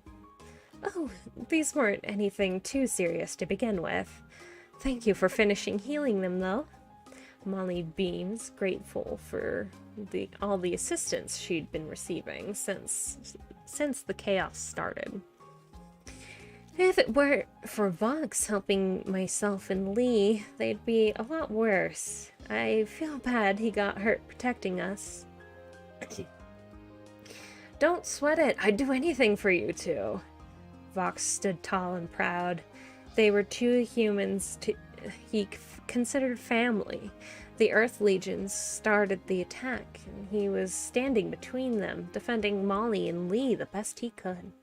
Getting them out of their collapsing house and guarding them from the Earth Legion spirits hell-bent on killing all the humans they could. You're too good to us, Molly patted Vox's head again. She turned to the newly healed townsfolk and raised her voice. All right, anyone who is healed should head out and see what they can do to help the town. Molly had taken more of a... Words are hard. Molly had taken more of a leadership role in the past couple of days after having lost so many townsfolk. She was not as impacted by the devastation as some of the others. She lost her home, but her only blood relative, her daughter, was fine, and she wasn't extremely injured. She was well known by everyone in the town, and though she was so caring and still firm about what needed to be done for the town of Urfik to get back on their feet. What? We can't get a little more rest? A man in his teens whined as most others complied to her orders. What? You want to live in a tent for the rest of your life? The sooner everyone is in on this, the sooner we will have our lives together. Molly glared at him and pointed to the tent's entrance. So quit your whining and get your lazy butt out of this tent. Okay. Whatever you say, Miss Collar. The young man groaned, knowing she was right, as he got up and left the tent with the others. I saw some people were petrified when I arrived, Alia said to Molly as they stepped outside the tent. Could you tell me more about the cause? There's a possibility I could reverse it. I saw who did it. Vox was glad that he was able to get away from her. She seemed to be the most vicious and spiteful among them, even from the brief glance that he caught of her. Nope. Okay. It almost had it again. She was wearing a mask, but whenever she took it off, anyone in her sight turned to stone. A petrification curse from a Gorgon spirit? Alia placed her hand on her chin, trying to think of the best way to go about this. Ugh, this is gonna be tough. was never great at dispelling curses, Alia huffed. She hoped that the relief group from the Water Legion had someone more capable of handling curses. The small group approached one of the humans, now turned statue, and Alia looked at them with a pensive expression. Harder still, since the nature of each one's petrification is different. I'll be able to analyze the mana and how it reacts just fine, but reversing the curse is another story. It might be a while. You can save them, right? Lee tugged at Alia's jacket, looking up at her with a worried look. I'll do my best, don't worry, Alia said after taking a deep breath and giving her a warm smile. She wasn't certain that she would be able to find a solution before she left, but at the very least her analysis of the mana would come in handy for whoever was more capable of reversing curses. It was the best she could do. Hey, Vox, mind distracting Lee for a while? She whispered into Vox's ear. She could pick up a little on Alia's uncertainty, so she figured the less distractions the better. Sure thing, Vox nodded and smiled down at Lee. Come on, Lily, let's let them work in peace. We can go find something else to do. Okay, baby. Lee skipped happily, taking his hand, and he led her away. They seemed close. Alia couldn't help but smile and watch as she watched them go. What fussy girl. Yeah, she fuss. So fussy. They are. Nora. You keep distracting Auntie. Nora. I'll get her something. I'll get her some test. You look I would feed him, but honestly, she then proceeds to It's okay. I don't around the think normal Lee has any more voices in the rest of this chapter, so.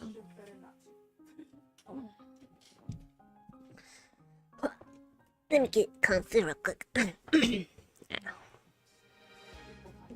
They are. Molly had a nostalgic smile on her face. Vox is a pretty young spirit, probably no older than Lee, really. They pretty much grew up together. He's always been there for Lee. He was the only one to really cheer her up after her father died. Vox has been too good to us.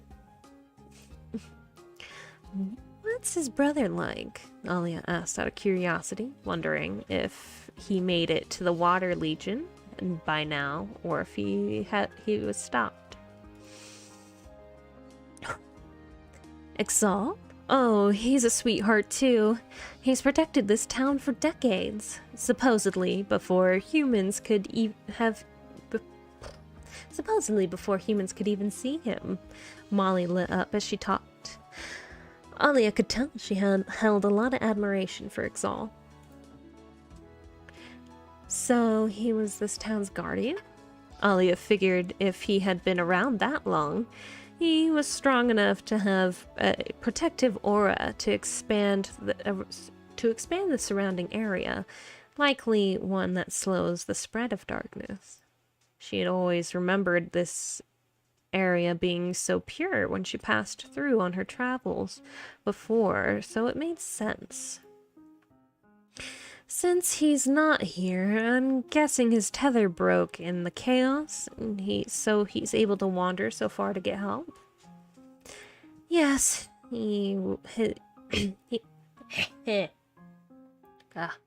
speaking. Yes, he was tethered to a statue that was in the town square. It was encrusted with wind runes. A serious expression fell across Molly's face. It was as though something important was taken from her. Alia began to realize just how much this town meant to Molly. I know without a tether, darkness is poisonous to spirits. I managed to recover a family heirloom from what used to be my home. It was a sword that had a wind runes embedded in the blade. It turned out it was perfect for him, almost like it was made for him. That's good, because without his aura to protect the area, darkness has begun to seep out into plants, life, and animals. He certainly would have been affected. Alia's tone matched Molly's. The situation around Ervik was grave, to say the least. This area is pretty dangerous to spirits. I wonder why the Earth Legion is sticking around. And that's chapter 4. The start of angst.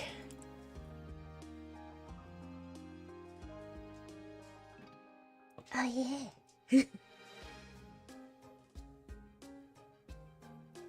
Quick break. I need to go cry a drink too.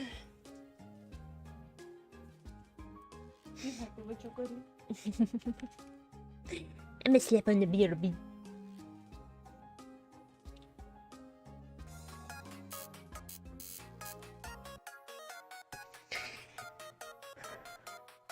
The drink and the hydrates, use the quick intermissions for anybody who needs it.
You can speak again.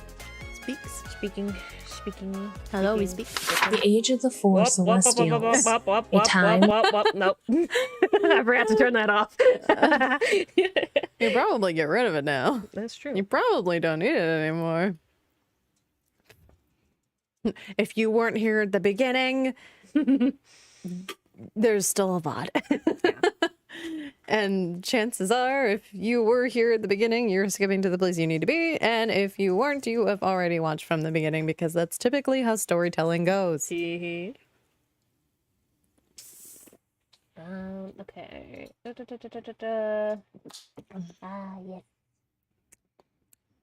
So Okay. chapter 5. Chapter 5. I don't think I put any descriptor in it. I kind of planned this out of the blue, but Kindle has a different outfit. There you go. This is her new outfit. So yeah. Oh, fancy. Yeah. But yeah. Everybody gets an outfit change. Yeah. Except for Everybody. Turbius. Turbius only wears the same thing. Well, Curious is Turbius. he's Turbius a is boy. Turbius. He's two boys that share one brain cell. Yeah. They don't have fashion sense, obviously. Just trying to make sure it doesn't overflow out of the straw. I know I probably still shouldn't be drinking from straw, but I think my scab's okay. So it's fine. Okay. Sorry, just looking at my character listings for later. Eyebrow wiggle? Yep. I'm so glad that this picks up my eyebrow wiggles. Anyway, chapter 5, or should I say record 5, because I name these records. Not been saying that in the beginning of each one, but yeah, that's whatever. This is just bothering me doing the thing that it's doing. There we go. That's why it's easier for me to switch over later. Okay. Turbius and Kindle readied themselves for the small journey that lay ahead. They were not ones to leave as soon as the sun rose up, but they were definitely active in the morning. Kindle went out around to a few shops to gather some simple supplies that they might need, while the boys prepared their weapon for combat, just in case. After about an hour or two of the sun rising, the trio set out for Ervik. The walk was about as long as they expected, though it could have been shorter if Turbius wasn't always in the mood to fight whatever demon came their way. The twins usually fought as a pair that complemented each other's decision in battle with perfect harmony. While the boys fought any demon that came their way, Kindle sat back and provided support, mainly attacking anything with range since she was quicker than Turbius. Seeing the town in the distance, the boys got excited and ran ahead of their older sister. They couldn't believe what kind of damage had been done to such a town. I think it's time for that. Yeah. Turbius slowed their movements as they noticed most of the town was in such shambles. Kindle had finally caught up and took point as the trio found themselves in front of some of the townspeople. Whoo! There it goes! Yeah! Been waiting all night for that. Anyway. Moving on. Moving on. Back to trauma. touching trauma story, you know. Many of them were shouting at the twins for being earth spirits, throwing threats and trying to get them to leave. We're only here to help. We mean you no harm. Kindle did her best to keep the growing angry mob under wraps, but it was no use as the commotion grew. It wasn't until the boys took initiative and started moving towards one of their damaged, half-collapsed buildings. The people of Ervik grew increasingly proactive towards their rebellion as Turbius approached. many of them throwing stones and various household objects, none of which made them flinch as they proceeded with their actions. Box had noticed the commotion, and the moment he caught sight of the earth spirits, he scooped up Lee, who looked like she was ready to try and fight them off.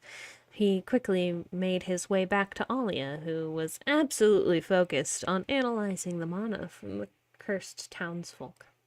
"Alia!" Fox panted, slightly out of breath from running as fast as he could. "There's 2 earth spirits in town. A fire spirit is with them too, but—" "Take me to them now," Alia interrupted him with urgency in her voice. She had a pretty good guess on who it was, and figured that the town would be on edge regardless of what earth spirits they saw, since they were the majority of the spirits that comprised the Earth Legion, with a handful of exceptions. She wanted to make sure that the townsfolk didn't get out of hand if her hunch was correct. Turbius stood before the building, not saying a word, knowing actions spoke louder than words. With a pillar piercing one of the walls and the second floor half collapsed, Turbius began to work. Bias focused his energy on forcing the pillar back into the ground, while his brother started manipulating the scraps and piecing together the broken wall. When the two joined together, manipulating the stone that dwelt within the structure and forced it to stand once more, intact and fully stable, the crowd grew silent, and Bias spoke up. "We're not here as part of the war. We're here to help." "I don't know if you guys are brave or stupid for coming now." Alia raised her voice, and the crowd split so that the spirits could clearly see each other. She had a coy expression, recognizing the trio of spirits before her. Definitely stupid. Kindle glared at her carefree brothers in annoyance. Alia! Turbius lit up upon seeing her. They were still hoping her sister would change her mind so that they could help her out. Running into Alia again in Ervik made them think that there was still a chance. "Honestly, if you hadn't helped me yesterday, I might be either interrogating or fighting you right now." Alia approached Turbius with a friendly smile. Alia turned and addressed the townsfolk, hoping her voice would reach them all. "Please don't fear these spirits.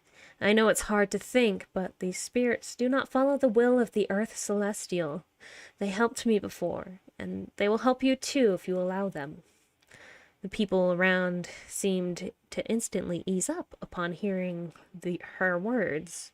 Some dispersed, but some remained out of curiosity. "Friends of yours, Alia?" Molly had joined the crowd late, but she heard what Alia was saying as she approached. She greeted the 3 new spirits with a sweet smile.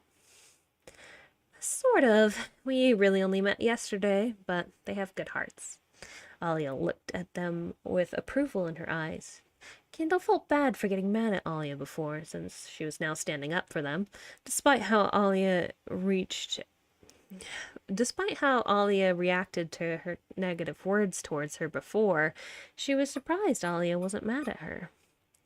"This is Kindle, and the twins are Turbius." Alia gestured to each respective person as she spoke. "This is Molly. She's in charge around here.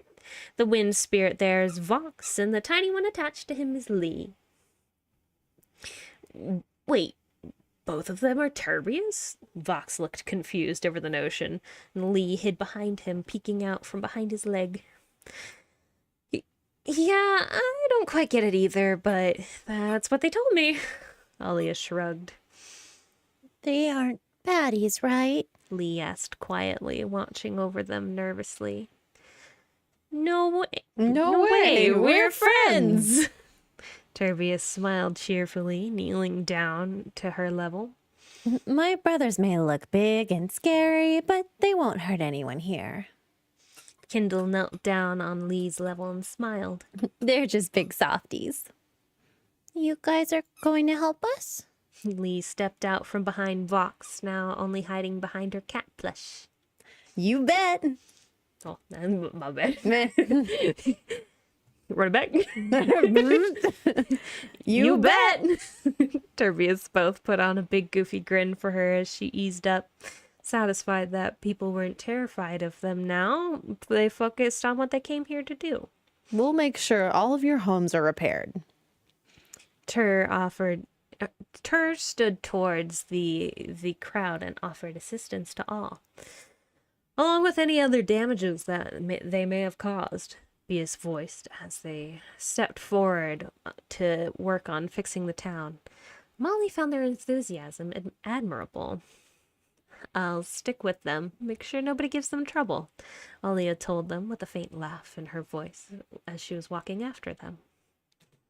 Sorry for what I said yesterday. Kindle apologized, not looking at Alia. I'm sure you understand my concern for their safety. Don't sweat it. Alia's voice was so cheerful she didn't seem affected by it at all. Thank you for standing up for them. Kindle felt a little relieved. She didn't take it to heart. They really are one of a kind out here. They want to prove to the world that not everyone is bad. I admire their mission, but I'm afraid the world won't accept them right now. Carved from a different stone, I see. Alia shot Kindle a smirk along with her joke. Kindle returned her smirk with a slight eye roll at the bad joke. Are there any injured? I can heal them up. Kindle looked slightly more serious. Kindle took a slightly more serious tone. Depends. Are you good at reversing curses? Alia crossed her arms, a puzzled expression filling her features. I healed the wounded, but there is a petrification curse on many of them. Once upon a time, I used to train under the Fire Celestial. It was forever ago, but he taught me just as much about curses as he did fighting. Kindle gave off an air of confidence in her training. Learning from the best, then. Alia was impressed. She knew the Fire Celestial was an expert in all sorts of magic arts, but he had by far the greatest knowledge of curses of anyone in the current age. I feel more confident I feel more confident you can help these people better than me. Alia turned to Vox, her next goal in her mind now. Mind playing scout for me in the meantime? I'd like to know what the Earth Legion is doing out there. Count on me. If you can help this town, I'll help you. Vox perked up, excited to have a task to do. Phoebe, I want to go too. I want to help. Lee tugged at the green rags that hung from his belt. Now, Vox bent down and gave her a serious look. You need to stay here. It's not safe. Head back to your mom, okay? But we are partners, remember? Lee whined. She looked like she was going to cry. I know, but it's dangerous for you. Fox's expression shifted to worry. He didn't like the idea of losing her, let alone to something he did. He put on a brave face and smiled, ignoring the thought. I'll be fine on my own. Don't you worry about me, Lily. Okay. Lee pouted as she started trudging off in the direction her mom went. Totomate! Music change! Oops. That's not it. Incorrect music change. That's it. Tension! Yeah! Now, let me hydrate before I get into this. Want me to put your bed down there? Vox left on the north side of town, following the road. As soon as the forest spread to both sides of the road and the wetlands faded away, Vox changed his true spirit form along the tree line. Overall, his form was much smaller. He was extremely large raven with a more humanoid body. His dark green feathers perfect for blending into the tree canopy. I never put it, but Vox is a Tengu.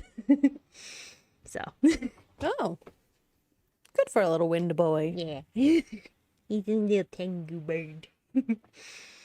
I don't often bring up spirit true forms, but yeah. Him Tengu. Vox flew high up in the treetops, swiftly maneuvering around the branches, keeping an eye out for the Earth Legion. It wasn't too long before he spotted something out of the ordinary.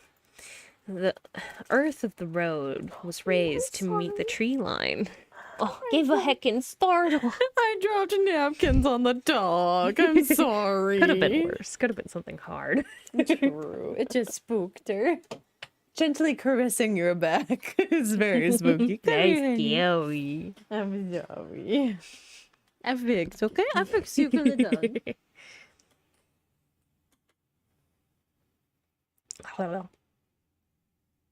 The earth of the road was raised to meet the tree line, forming a small fortress. 4 Earth Legionnaires paced at the base of the fortress on either side of it. Yes. Sorry, I've been trying to burp all night. Every time I pause and I'm like, wait for it, and then like it doesn't happen, I'm like, okay. That's what it's been. Yeah. 4 Earth Legionnaires paced at the base of the fortress on either side of it, two covering either side of the fortress on the road. Vox silently perched on the high branch, his head tilted to see what was going on inside the fortress. Inside the outer walls was a grid of walls. Inside the outer walls was a grid of walls focusing on the round central platform. Hang on. Okay, no, fine. Excess buildup of saliva. Didn't want to choke on it. The masked Earth spirits stood on the round platform as 2 more Earth Legionnaires paced atop the walls near the forest. Words are hard. Vox took off. It was so tempting to attack them himself to get payback, but he knew he wasn't strong enough to take on that many on himself. He wasn't strong enough to take that many on himself, and he figured Alia had some sort of plan, and that's why she wanted him to scout. He wanted to join in on whatever it was. He wanted to hurry back so he could be that much sooner he would ruin their day. He still flew wildly around the forest just to make sure there was no one else. He remembered there being more in the initial attack, but as he flew among the trees, he didn't see much of anything aside from a few magic arts set as a trap that had triggered on some unsuspecting animals. Vox flew most of the way back through the forest, returning to his humanoid appearance at the edge of town. Already as he walked in, he noticed how nice the town was looking, thanks to the work Turbius was doing, even though he wasn't gone very long. Not everything was restored, but the small portion of the town that looked like it was back to the you know what? I never changed. I didn't turn the music back on here. Ah! It was silent that whole time. Anyway. It's fine. Well. Oh well. It is what it is. Stuff. Where was I? Not everything was restored, but the small portion of the town that looked like it was back to the place he had known all his life. Vox spotted Alia and Kindle right where he left them. They looked rather concentrated on trying to reverse the curse that on those that had turned to stone. He was glad such good spirits had come to help his home to try and help pick up the pieces. Vox, perfect timing, Alia called out to him as soon as she noticed him approaching. She waved him over. We may have figured this out, but we need your help to be certain. What do you want me to do? Vox tilted his head in curiosity. From what we can tell, this is mainly a result of an overstimulation in Earth mana that moves at an incredibly slow rate. Instead of trying to speed it up, a more long-term fix would be to balance out the amount of mana of each element. Since humans typically have a balance of all 4 mana, it should reset their system, so to speak. If the three of us use healing art saturated with our respective mana elements, they should return to normal. Alia placed her hand on her hips with confidence. Why don't you give it a go? We just did ours. Sure thing. He held out his hands toward the petrified man. Pure wind blows in, bringing light into the soul. Life draft. Wind swirled around the outside of the human statue and passed through him. He slowly turned back to normal. A fearful stance he was in before gave way to looks of confusion and then relief. Vox beamed as the man looked his way. It worked! You're okay! What happened? Wasn't the Earth Legion just attacking? The man looked around, slightly panicked, before settling his eyes on Vox for answers. They did a few days ago, Vox nodded in confirmation. He was so giddy it showed in his voice. If you were cursed, but you're fine now, thanks to these spirits that came to help our town.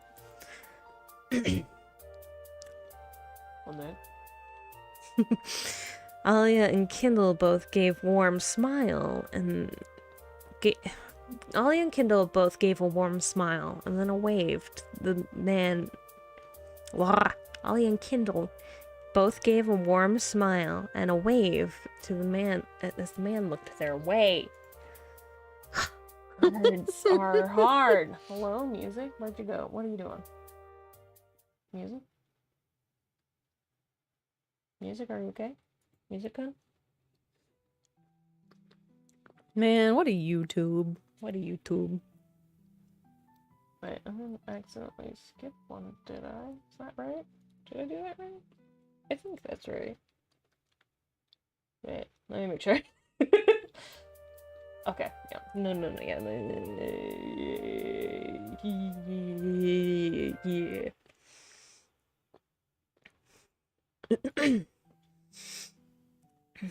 Lee? Molly's voice filled the street. There was mild concern. She hadn't seen her in a while. Lee, where are you? She spotted Vox and lit up, hoping he would be the one to know. Vox, have you seen Lee? She was with me for a while, but when I was helping Turbius, she ran off again. I assumed it was to find you.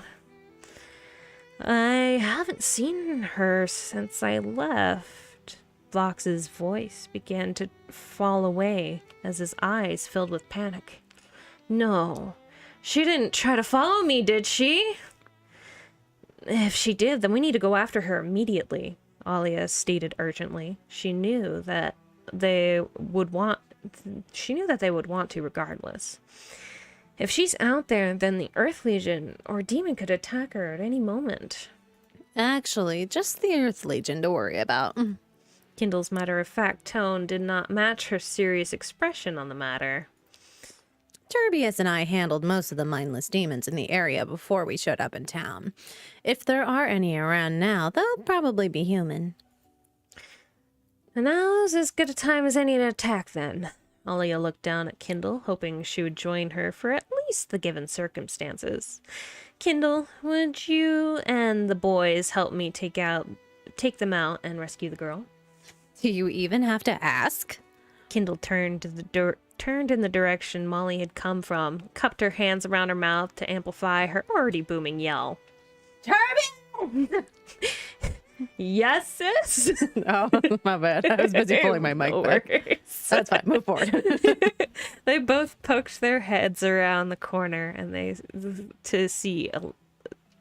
both poked their heads around the corner to see a look they knew meant a fight was going to follow.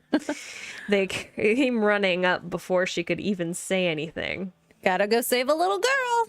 Kindle started off towards the road north and with the boys skipping along after her. Ollie and Vox lingered a moment longer. We'll bring her back, I promise. Vox looked at Molly, dead serious. The only other time she'd seen him like that was when he was protecting her during the attack. I'm coming too. Molly couldn't just stand by when her daughter could be in danger. She didn't know what she could do to help them, but she didn't want to wait around. She's all I have left. I can't lose her too. I won't let that happen. Vox shook his head. Are you able to use rune magic arts? Alia had noticed a large wind rune pendant she was wearing. You wear a pretty sizable one. Only a few. Molly grew nervous under Alia's cold, calculating gaze. I know you've only ever used them for healing. Vox grabbed her hand and leaned in. Vox grabbed her hand and leaned in, eyes pleading with her. Please stay. Lee needs to be able to come home to her mom. I don't want anything to happen to you either. Stay here, Molly. Alia turned swiftly and started toward their mission. I give you my word as a lady Azurius's kin-bound will bring Lee home safe. Wait, you're Celestial's kin-bound? Vox quickly followed her, surprised by her declaration. He'd only ever heard about kin-bound from his brother. Spirits that were considered celestial kin-bound were granted incredible power under certain condition as an exchange. It was such a rare occurrence that the powers were almost legendary. I am. Alia looked at him with a complete straight face, devoid of emotion. I would appreciate that you don't pry about it. Its terms are not something I can discuss. Her look and tone had frozen him in place. She was always so warm around them, he didn't expect her to flip completely the way she did. She paused her stride, took a deep breath, closing her eyes. Her warm smile returned. I'm sorry, that wasn't like me at all. Please, if you can just drop it for now, let's go save Lee. Vox nodded, a little confused, as they both started heading out. Please, come back safe, all of you. Molly yelled after them. She decided to take their word and stay out of their way. She was just as worried about them as she was her daughter. You've all done so much for us already. Her last sentence was so quiet, Vox could barely hear it. Don't worry about us. We'll be back before you know it. Vox waved back with a reassuring grin on his face. So, what's the plan? So the mother and change music. The plan is to change the music. This one? Yeah, it's this one. Okay. Kindle asked Alia as she approached. Kindle had reeled the twins. Kindle had reeled the twins' go-getter attitude and waited on the road just outside of town for Alia and Vox to join them. First, Vox, why don't you fill us in on what you saw? Alia's gears were already turning over a plan. She wanted to know exactly what they were dealing with before she finalized it to the party. Let me hydrate real quick. Long talk.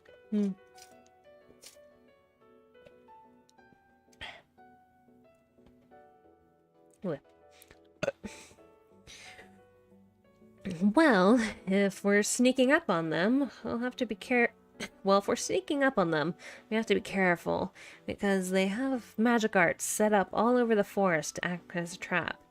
Pretty sure they go off remotely. I avoided most of them just fine flying around up in the trees. Vox closed his eyes and tilted his head to recall exactly what he saw. There are 7 of them around in a makeshift fortress they made as a complete roadblock.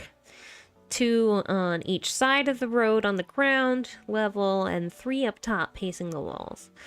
One of the ones up top is the masked spirit that caused all the petrification curse. Sounds like they're waiting for an... Words are hard. Sounds like they're waiting to ambush the Water Legion when they show up. Alia placed her hand on her chin, finalizing her plan with the knowledge of their numbers. Not a very sneaky ambush, if you ask me. Kindle shrugged and shook her head. The fort is likely a distraction. I'm sure the traps all over the place are the real play. The Water Legion tries to sneak up on them or try to surround them to try and ambush the Earth Legion. They'll know when magic arts are triggered and pounce.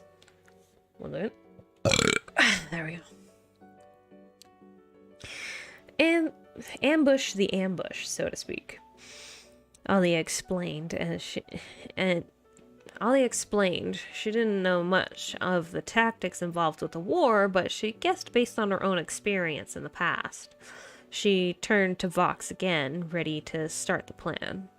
Vox, it still gets rather foggy this time of year, correct? Yeah, I don't think we can wait around for hoping that to happen. Vox looked at her, concerned that she would. We won't need to. I can make it happen. Alia held out her hands, glowing blue with water mana. She simply hummed a short tune, and the moisture began to fill the air, ever so slowly, becoming visible. Might take a bit, since I'm trying to make it look natural. In that time, we can confirm whether or not Lee is actually there and get into position. Vox, you can keep her safe. As soon as you see an opening, you get her out of there and away from everything. Since you can fly, I don't imagine it will be a problem.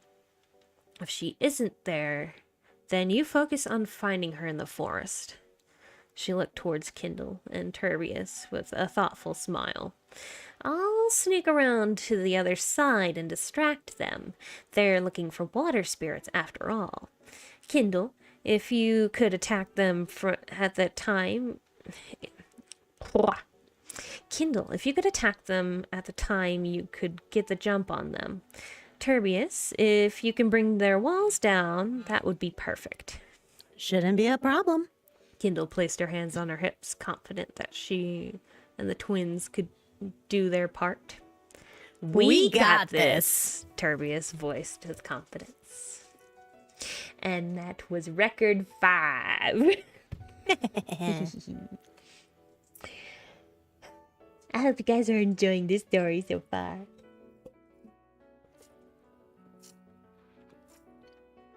Adding more characters to my list. Although I'm pretty sure some of these aren't going to last. Well, maybe they will. I don't know. I don't know who these are. As you can see by the fodder names. I do see fodder names. I almost named them fodder. I'm not gonna lie. Fodder 1, fodder 2, fodder 3. I'm gonna name it fodder 1. You go for it. I think they're just marked the ones in parentheses. So. Yeah. Those are all the same. Shitlord and Shitlord's Keeper. Good. Yeah. That's a later issue. Are you ready for tension? Are you ready for angst, chat? That's what people sign up for. That's what we're here for. No. The true angst will be next session. Oh, good.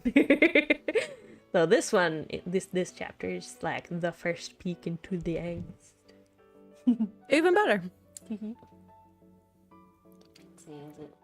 it think it's this one. Okay. I think this is the next music's.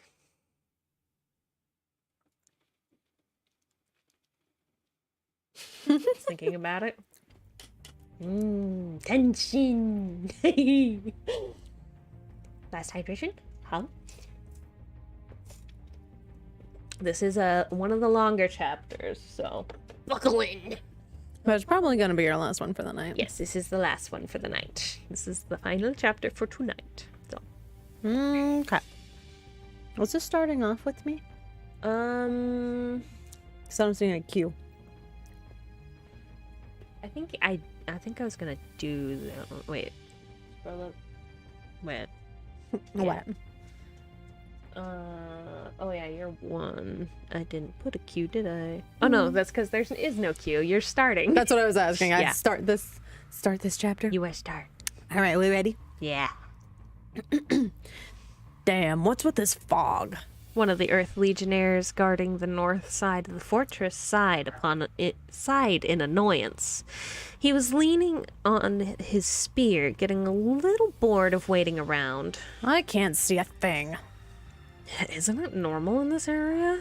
His partner was leaning against the wall, just as bored as...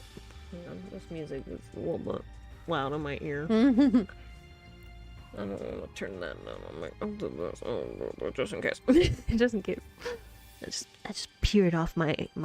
There we go. Okay, it's more tolerable for me now. Where was I? He peered through the fog? Yeah, he peered through the fog as best as he could, but the white air was so thick that he could only see about 6 feet in front of them, and while the forest wasn't that dense, the fog certainly was. Ooh, man. Demons are being expelled. I'm so happy.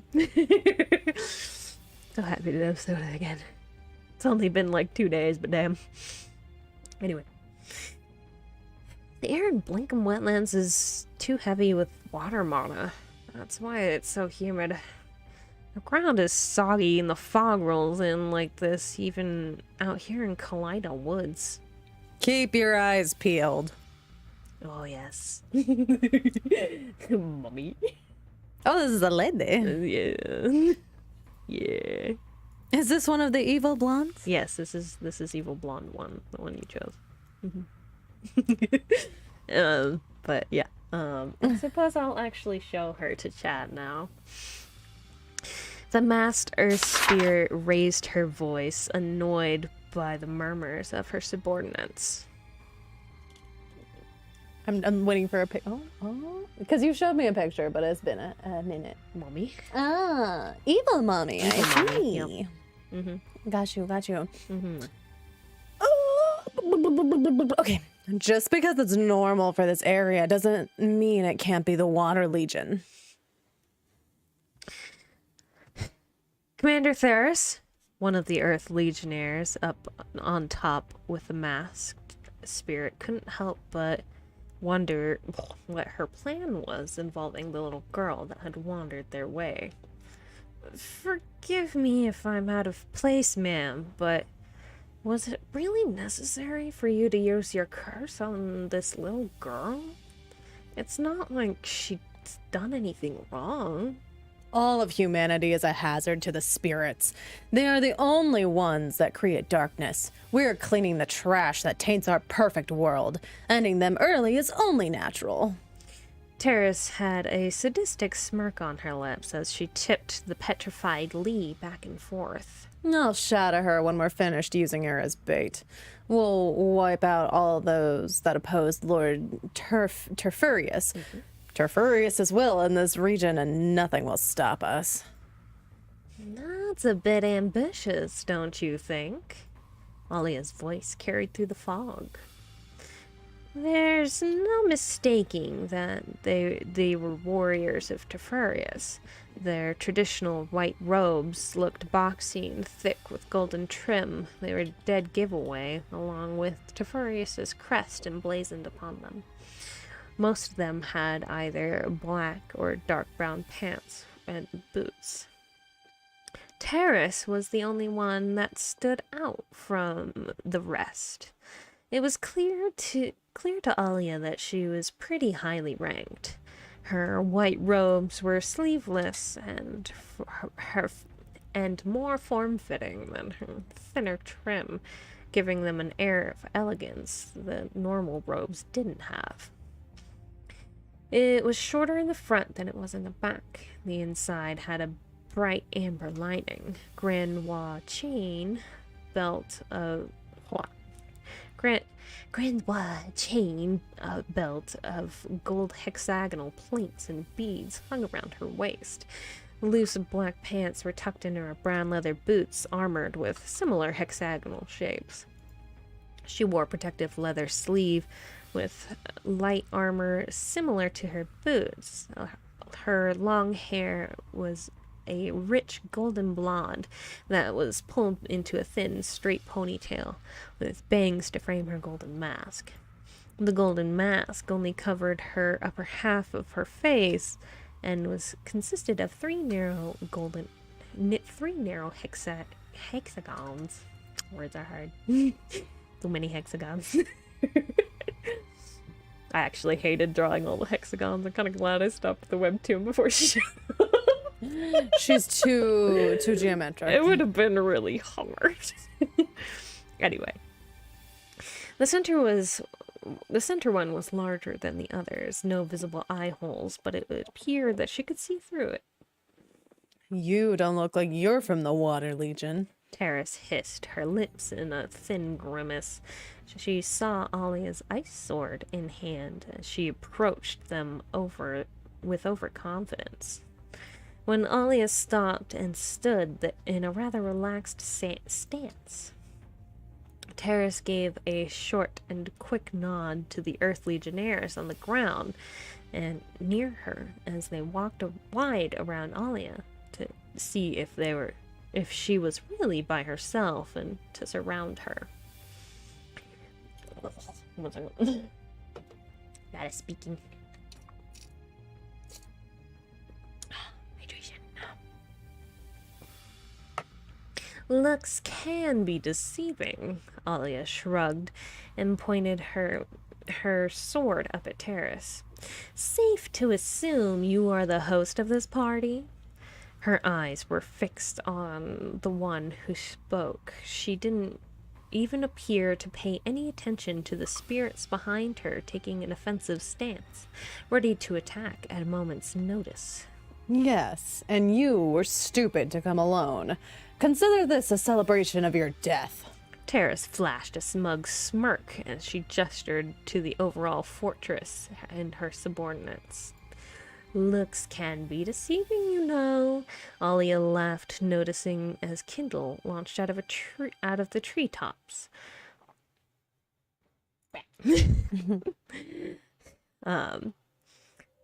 Out of the treetops and winded her arm back for a punch, igniting her gauntlet in smoldering ash before landing a flying punch on the Earth Legionnaire closest to her atop the fortress, knocking him out quickly. You see, showing up to a party alone is kind of boring. We going to get this party started or what? Kindle landed, immediately rearing up another punch, this time for the masked spirit before her. Terrace backstepped to allow the other guard with her to charge in while she cast a magic art. Kindle took out the Earth Legionnaire that charged her and launched off the ground towards Terrace. Terrace simply used a hand gesture rather than words and fully invoked it by saying the name of the magic art. Earth Crusher! Before Kindle could reach her, a gravity field weighed down on Kindle, dropping her out of the air onto the stone surface they were standing on. Terrace looked over at the Earth Legionnaires behind Alia. What are you idiots waiting for? Kill her! They charged Alia. She waited until they were close. She narrowly avoided the spear and the sword that swung at her. She swung her ice sword at the spearman, who also backed off immediately. She had elbowed the swordman hard and swung her fist upward in one fluid motion, hitting him in the face and knocking him back into a tree. He slumped over, down, and wasn't moving. She charged the spearman, swinging her sword wide and upward, slicing the shaft of the spear. She released the sword on her upward swing. While he was distracted watching the sword as it flew upward, she threw a punch with her other hand, effectively knocking him out. What a dull party. Alia caught her ice sword and rested it on her shoulder with a sly smirk. That's cute. Kindle smirked as she stood up in the high gravity field. All it did was knock her out of the air as she was lunging forward, but she had been in stronger gravity magic arts before by just training with her brothers. You think you can keep me down with this? She confidently walked out of the arts area of effect. Of course it would be a fire spirit helping the water wench. There, Terrace hissed. The fortress trembled under their feet. Terrace was stunned when half of it fell away near her feet, exposing the fact that Terbius had already taken out her subordinates on the other side. Why in the world would earth spirits be with you pests? Is it so hard to believe that not every spirit follows the command of celestials? Kindle glared at her. Spirits like her were the reason her brothers couldn't live peacefully, and just listening to her was starting to get under Kindle's skin. The will of Terferius is absolute. Humanity isn't worth protecting. It has always led to the downfall of spirits. Terrace noticed that Lee was just on the edge of the drop-off, not far from her.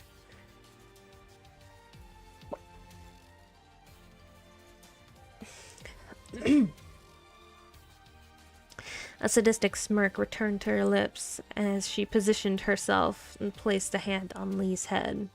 You know, this curse isn't lethal. Unfortunately, it wears off a lot faster than most curses. It's just an anatomical perk of my true form after all. But when you shatter them into little pieces, well, that's another story. Music. Music could. Music on, please. We need atmosphere. Yeah. Terrace laughed as she tilted Lee just enough towards the edge that when she let go, the small petrified child started falling. No!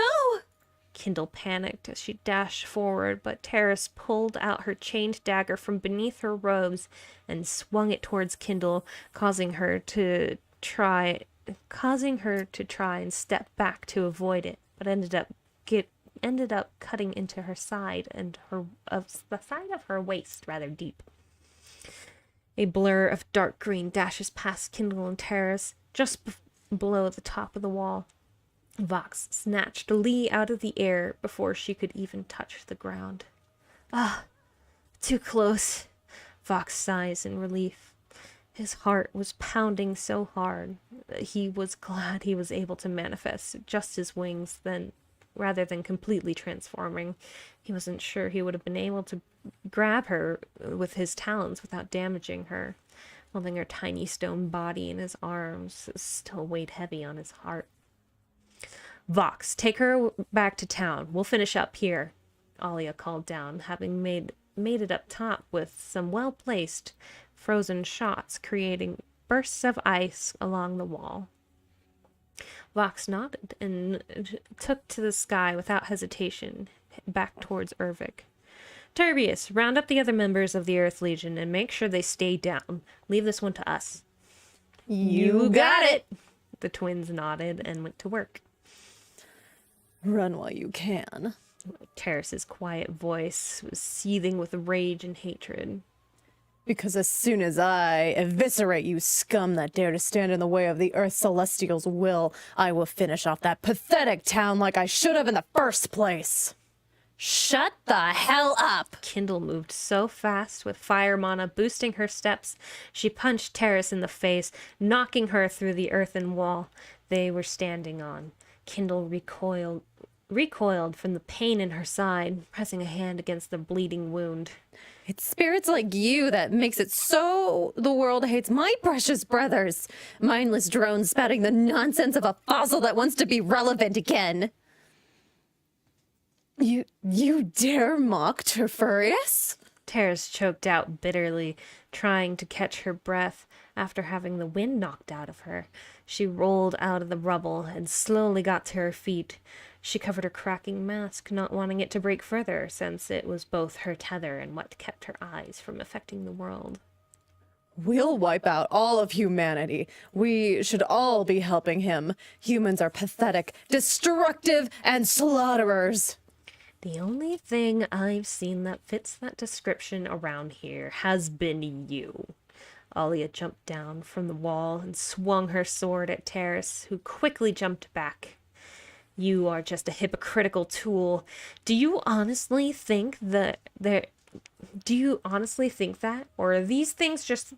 Words are hard. Do you honestly think that? Or are these things Tefurius taught you? Shut up. You are just a cog in the Water Celestial's machine. What makes you different from me? Terrace screamed, throwing her dagger towards Alia. Alia backs off, trying to swing her sword to knock it away, but it was moving faster than she expected. Sorry. Now they won't stop coming. The magic of carbonation. Yeah. But it was moving faster than she expected, and she caught the chain. Unable to completely duck out of the way in time, it grazed her forehead, leaving a small scratch. I don't follow Lady Azurius blindly, Alia raised her voice. I chose to use her powers for my own reason. In the end, I'm the one who's in control of my life. Everyone should have the power to choose, even if it's someone as annoying as you. That is why I will be the one to put a stop to this war, if I have to fight all 4 elemental celestials to do it. You choose to use her power, huh? You are her kinbound, then? Terrace laughed at Alia's shocked expression. At her words was all the confirmation she needed. She slowly reached up and placed her hand on her mask. She looked over at Alia with an intrigued smile filled with malice. That changes things. She pulled off her mask, and her eyes closed, turning towards Alia. I'm done playing around. So am I. Kindle shook her head and jumped back into the fight. She was so caught up in Alia's determined words before, but it wasn't the time to be swayed. She lunged for Terrace with all the strength she had, hoping to take her out before she had a chance to look at either of them. But as Terrace opened her eyes, she turned and looked at Kindle. Alia swung her sword at Terrace, forcing her to change the direction she was looking, but Kindle's right arm and leg were already petrifying. Kindle groaned at the intense pain. Does it hurt? Terrace laughed, still trying to catch Alia in her sights, but the water spirit kept moving and remained in her blind spot.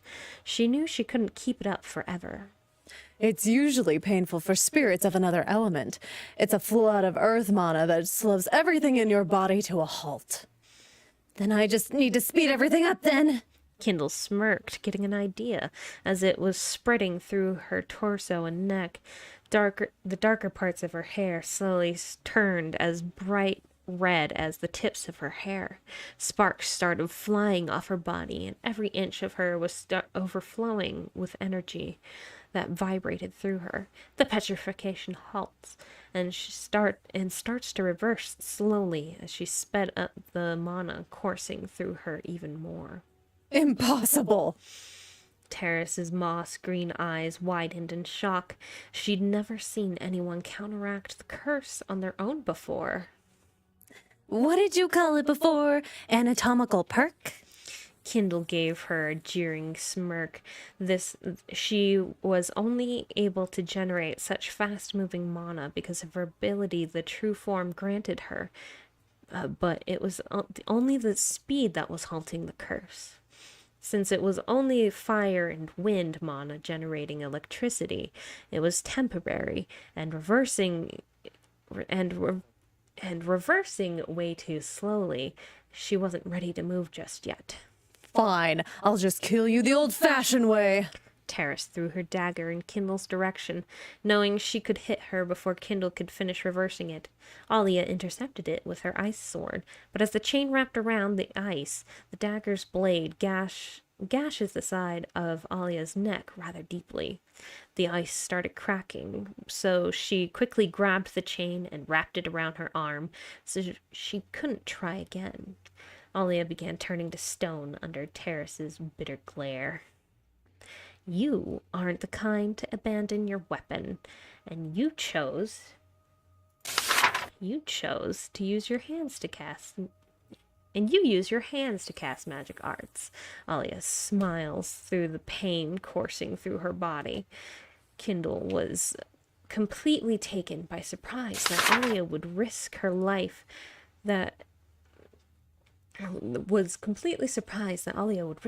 like that.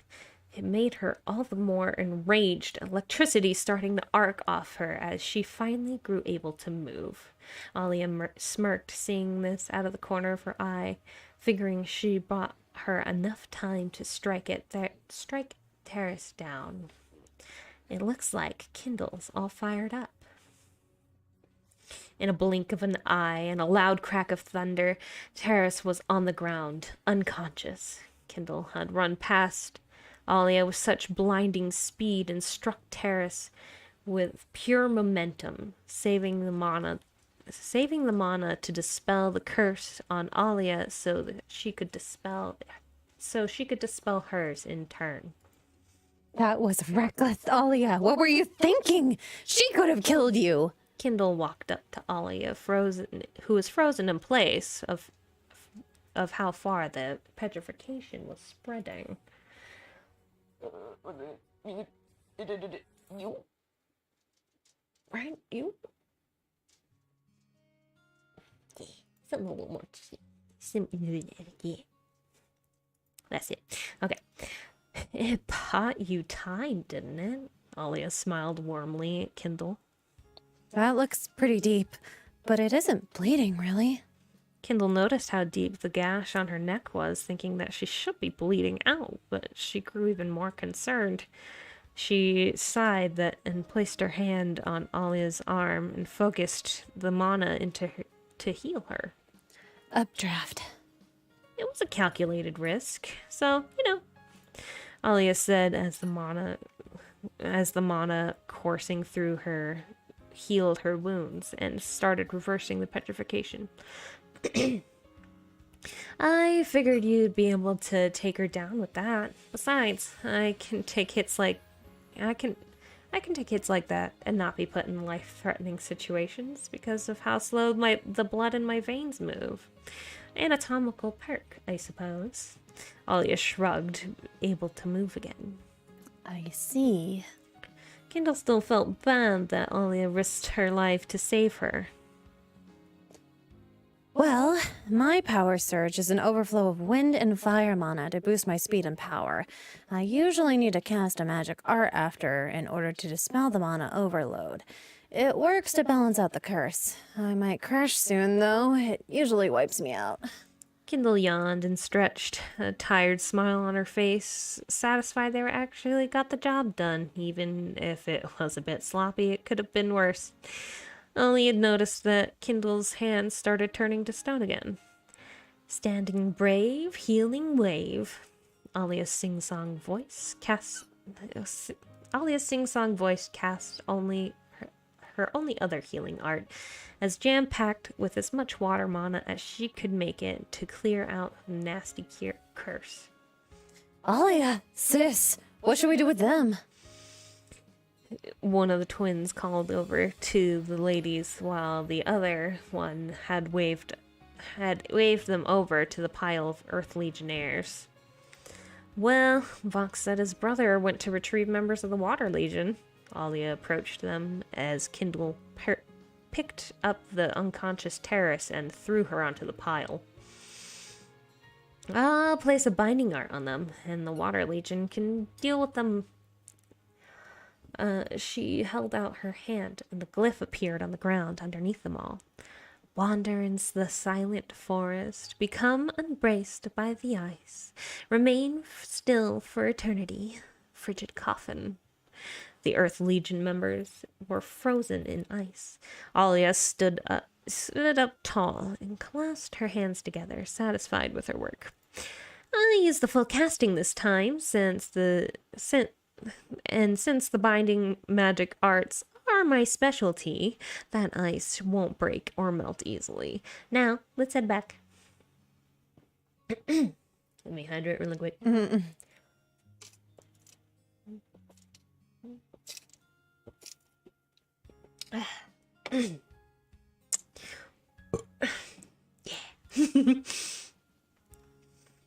Alia spun around and made fast strides toward the town. The others weren't far behind her. Kindle remained silent in the back of the group, partially because she was growing tired, but also because she was questioning what the next move would be. Surely they could stay in Urvik after all this, but was that what they really needed to keep her brothers safe? Flemmy. Being in the territory of the Wind Celestial didn't stop the Earth Legion. Her last idea was to go far north where no Celestials dwelled, making them unseen to humans. But how long would that remain unaffected by the war? So, Alia? Turbius matched Alia's stride as they were both a little curious what she'd be up to next, because they still really wanted to tag along.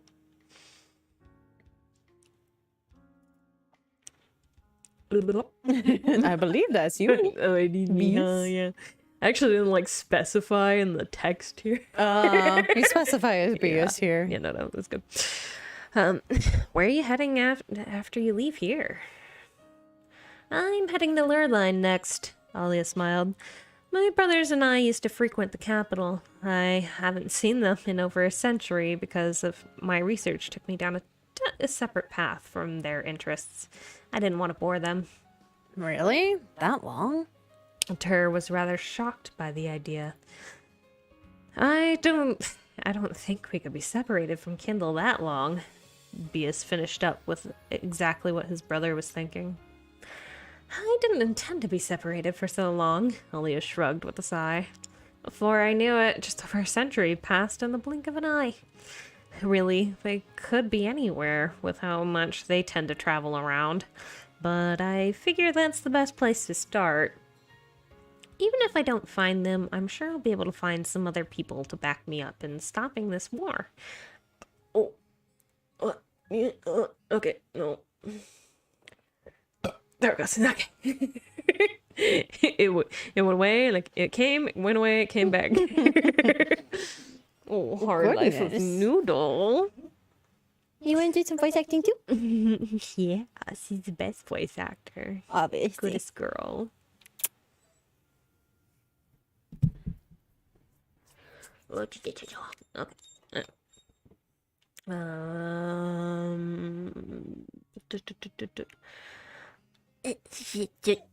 Okay.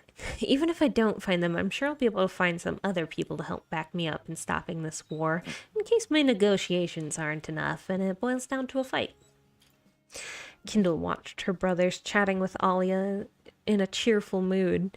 It was a strange sight to see a water spirit so chummy with her brothers. She had a feeling about her since they met, and it started becoming a little clearer now that she was spending a little more time with her. She had a small glimpse of what motivated Alia, and a touch on what she was capable of. On top of that, she knew the power of a celestial kinbound was nothing to sneeze at. Kindle saw firsthand what spirits of the Earth Legion were like. They were soiling the good name of her brothers merely because they shared an element with their celestial. She couldn't stand it. Kindle couldn't help but wonder if Alia and her companions really could turn the tide of this war. They arrived back in Ervik. Before Kindle could dwell on it further, Yeah, let me make sure it's my next track for this part, or is it still that one? Like for war? Oh no, this is good. Yeah. It's fine. Let this roll. They arrived back in Ervik before Kindle could dwell on it further. There was still one thing they needed to do before she could rest like her body was screaming to do. Turbius had slipped off to go fix the town some more.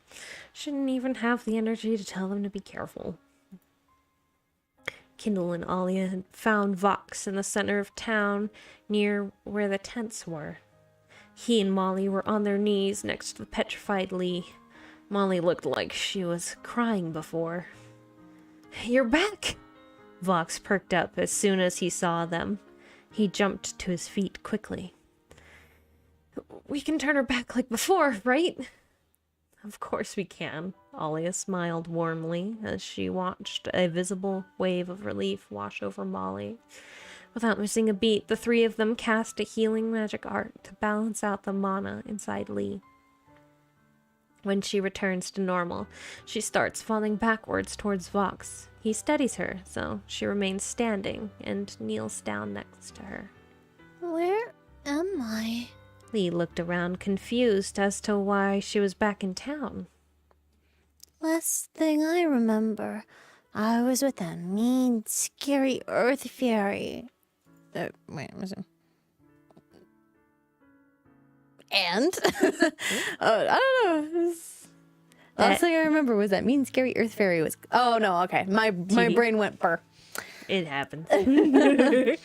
Last thing I remember was that mean, scary earth fairy was glaring at me. "Oh, Lee." Molly pulled Lee into her arms, almost on the verge of tears again. "Please don't do that again. Mommy can't take it." "That scary earth fairy won't be around here anymore." Alia smiled at Lee, who was looking at her and Kindle over her mom's shoulder. We beat her up, so she won't be a big meanie anymore. Kindle chimed in. My brothers helped too. "Did you all really?" Molly released Lee and looked up at the two female spirits in astonishment. She figured they would have just fought. She figured they would have just fought for the rescue and then left, but they actually defeated the Earth Legion unit that attacked them, and it made her so happy to hear. You all really beat up those bad guys? Lee bounced up and down rather excitedly. Kindle and Turbius did most of the work. Alia bent the truth a little. She knew she probably didn't need to for them to be welcome there, but she wanted the town's favor to be on them. At most as a distraction. Vox got Lee out of there as fast as he could. "Thank you very much." Molly sent her praise in Kindle's direction. Oh, it was nothing. Kindle waved her hands in front of her. "But you stopped the Earth Legion and dealt with the demons that resulted from our misery. Not only that, but you are helping this town so much by rebuilding and healing everyone in it. How can we ever repay you?" "Well, I don't imagine there are too many places left that accept Earth spirits without being isolated completely." Alia looked over at the twins restoring another building. "I think a place for them to call home would be more than enough." "Well, I'm very certain the town would have no problem with all of you staying here." Molly stood up and gave Kindle a welcoming smile. Yeah, you guys can stay here all you want," Vox cheered. I appreciate it. Kindle smiled, but part of her was hesitant. I'm gonna go see what the boys are up to and let them know. Alia's small lie didn't sit right with Kindle. She knew what she was doing, and she was grateful for it. However, even after hearing their welcoming wishes and praise, she didn't realize it wasn't what she really wanted after all. It was finally clicking that she should be making an effort to fix the world so her brothers could live without judgment. I think I have another song for this, or is this one the next one? Hang on. Yeah, okay. Alright, I'm on the right one. I already forgot the last half of my list. Anyway. Is something bugging her? Vox tilted his head towards Alia, catching the slight unamusement as Kindle walked away. Probably, if she's the kind of person I think she is. Yay! It's gonna be so exciting having more fairies around! That's all I have. Did I not put narration before that? Oh, I guess I did not. My bad. I was like, wait a second, there's some narration after this. Not according to my script. My B. I must have missed it. Anyway, before that, it's supposed to be... Rewind! We'll do it again! Alia suspected where Kindle's heart was swaying towards. She saw the fire was lit after the confrontation, but she still wanted to leave them the option of having a home in case Kindle's overprotective nature won her over, like when they first met. Now go. Yay! It's gonna be so exciting having more fairies around! Lee cheered. It will be fun, won't it? Molly smiled at Lee, taking her hand. Why don't we help with cooking dinner for everyone? Yeah. Lee skipped alongside her mother as they walked towards the tents. Vox, there's something I'd like to discuss with you if you don't mind. Alia stopped him before he wandered off with them. Sure. He noticed her light mood dulled a bit and grew a little concerned. It's about Lee. Her tone was still rather light, but was definitely more concerned. You two are pretty close, right? I guess we are. Vox couldn't help but grin when as he said that. She didn't have many friends at first, so I was always around to play with her. She's got more now, but she still seems to hang out with me more. That's good. Alia nodded with a smile. You should have no problem keeping an eye on her then. The adults that were cursed will have no problem, but her small body was just loaded with an excess of all 4 mana. She'll likely have fevers on occasion as her body tries to adjust, most likely until she grows a little older. I didn't know that would be an issue. Vox felt bad that she was put in that situation because he wasn't more careful. She'll be fine in the long run, so don't look so upset. Alia could tell he was blaming himself by the look on his face. She placed her hands on her hips and a playful smile on her face. Listen, I'm telling you this right now instead of her mother because I think in a place without a Celestial's protection, she will still be able to see spirits and demons, even when regular humans can't. Since you are her friend, I don't think that would be a problem if you stuck with her even if she traveled around. Right now, given how close we are to the Wind Celestial, it won't be a concern. She does seem to have quite the love for spirits. Maybe one day she could be a great druid if she wants to. I'll be there if she does. Vox perked up at the prospect. We already said we were partners. If she wants to become a druid, it'd be because I tethered with her. At least I like to think so. Okay, hang on. We're getting close. And just gotta prepare the music For the arrival? for the arrival. Anyway, I don't doubt it, given that she ran towards the danger because you were too. Alia laughed. Also, we have picture. Yes, we also have picture. And I need to know what would look like. You want to see the hot boy? Oh, yes, I do. This is the hot one. This is the hot one you are. I didn't intend to make him so hot, but you know, I cannot not make hot characters. Show me how hot I am so I know what voice to give myself. Okay, here you go. Hold on, let it catch up. Also, we're letting everybody look at this too. Look at the pretty boy. Look Ah, at him. Look at him. okay. Look at him. Oh, look at that. Welcome entry of the shitlord. Shitlord! All right, I know my direction. Okay. Well, if it isn't the Ice Queen herself. A smug voice Alia found rather grating on her nerves called from down the road. She knew who it was, since the only one person who dared to call her Ice Queen solely because she hated it.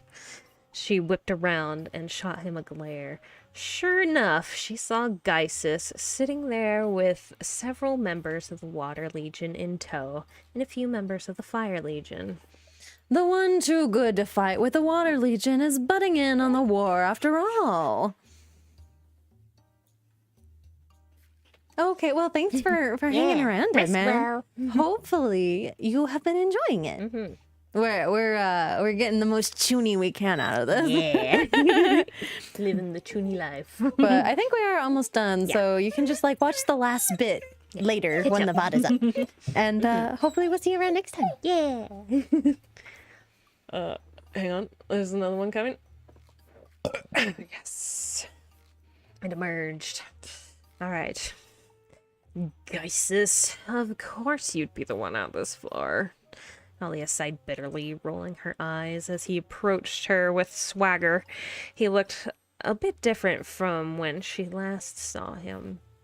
His silver hair was now more of an undercut, and the lengthy top portion of his hair kept loose and hanging off to the right side of his face, curling under his sapphire eyes that held disdain for her.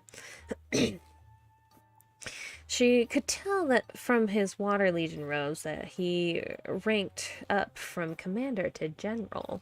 She wasn't surprised, but she wasn't pleased by it either. The Water Legion is here? That must mean Exal is back! Vox bounded off, rather excited to see his brother again. Alia wished he'd taken her with him, but she had to stand her ground against Gysis. I have my own mission from Lady Azurius, Alia hissed as Gysis stopped in front of her. I also have my own reasons for wanting to stop this war. You, Kinban, always get such special treatment from Lady Azurius. Gysis hissed, looking down his nose at her. You're just jealous. Alia's jeering smirk made him even more annoyed that she was around. Why, you? Before Gysis's temper could boil over, one of the Fire Legion had approached from behind and smacked him in the back of the head. Hang on. Shitlord's keeper.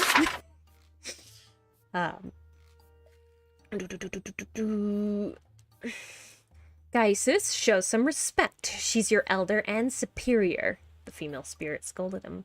Alia felt as though she'd seen her before, but she didn't really know her name. She had teal eyes and long hair that shifted from ginger to dark red.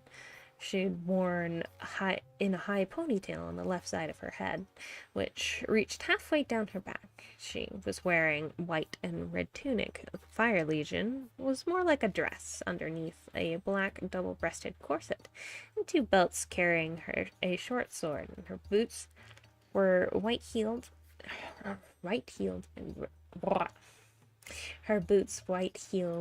dark red Why is this wording fucking me up? Sometimes it just be like that. Her boots were white-heeled, dark red, with wide vamps that reached down to her toes, filled in with white slips. She had a passionately warm smile when she held her hand out to Alia. Sorry, my name is Novus. You're Alia, right? I hope you don't mind us taking over here. Mommy, sorry. Mommy, sorry. Yeah, no, she's hot. Yeah. Anyway. Go right ahead. Do your thing. Alia shook her hand, returning her warm greeting. Alia liked her mostly because she could put Geisus in his place, and he didn't really talk back.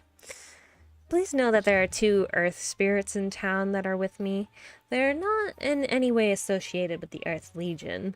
They assisted me in dealing with the Earth Legion, in fact. Slumming it with the earth spirits? How typical of you. Geisus scoffed, getting under Alia's skin. Now listen closely, Geisus.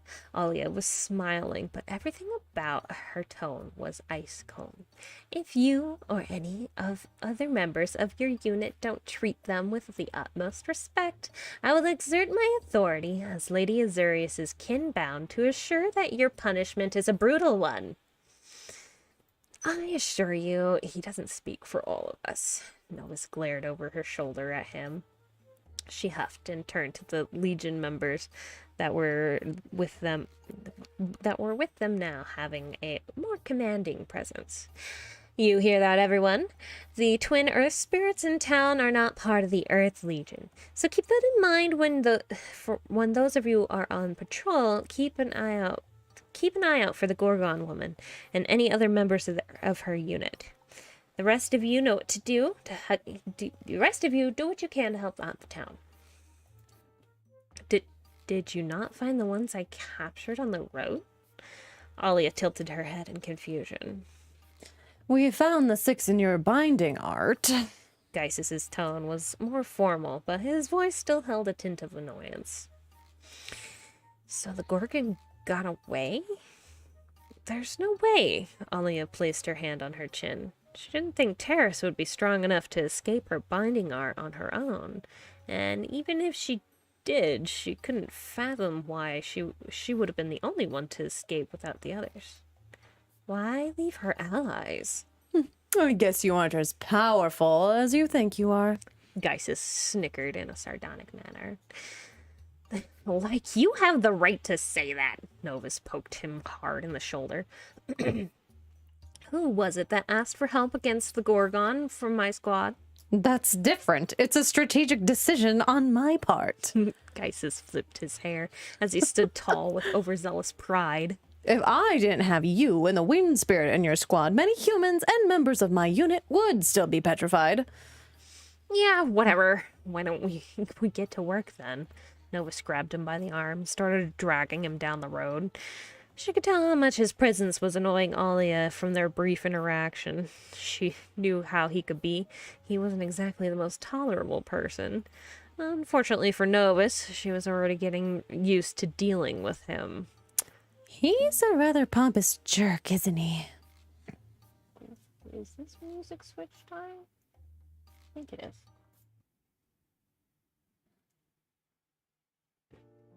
There we go. Yeah. Yeah.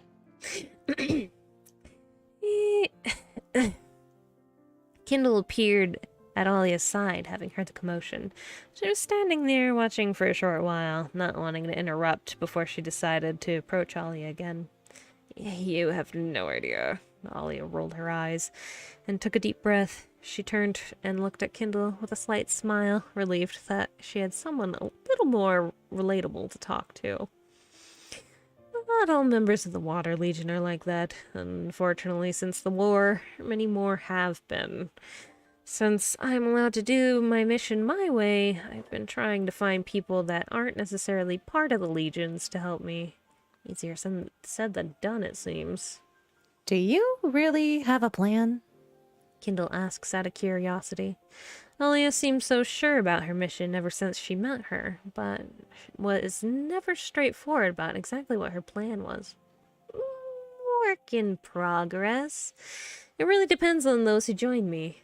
Alia shrugged. She knew things would likely resort to a fight, so once she had the support, she would make a better strategy knowing what she was working with. Oh, good. You're still right where I left you. Before either of them could speak again, a cheerful voice reached out to them. Vox bounded up to the girls excitedly with her brother in tow. This is my brother, Exal. Sorry, no art. Okay. That was a bushy. I never drew him. Sad. Give me a description. I don't think I have. Less twink Vox. Less twink. All right, are we just talking like a step up of twink, or are we talking like beefcake man? Not or... super beefcake, but not very twink. You know, like decently built. A nice in between. Yeah. So on a scale of twink being Link and Ganondorf being Definitely like halfway between that shit. okay. I don't know if I've like ever like had a character like idea in mind, because like Novus I kind of based off of Kendo from My Hero, like visually, sort of kind of, but like I don't think I had like a very definitive picture of Ixal in my head. It's whatever you want him to be, okay? Okay. Yeah. Gosh, you. Yeah. Just not as twink. Not as twink as Vox. I don't know, you saw his art. He's a fucking twink. Yeah, he is actually little twinky man. Little twink. I love him. He's a little shit man. Okay. Anyway. Vox tells me you spirits helped our town out something fierce. Exal smiled sweetly. He was extremely impressed by the state of the town. When he left, it was in such disarray. It was heartbreaking. It was a relief to see the town he'd watched over for centuries returning to normal so quickly. After all the damage, he never expected the town to be so close to being restored in just a few days. You have no idea how much I appreciate this. Seems like Kindle and her brothers are looking for a place to call home. Vox grinned. He was glad his brother was home. Considering they fixed up the town, no problem. I think it'd be pretty great if they could stick around. The more the merrier, right? Axel beamed. He'd known Vox to be pretty excitable, but the way he was acting since returning was a whole new level. Axel found it rather endearing and figured it spoke volumes of about these strange spirits.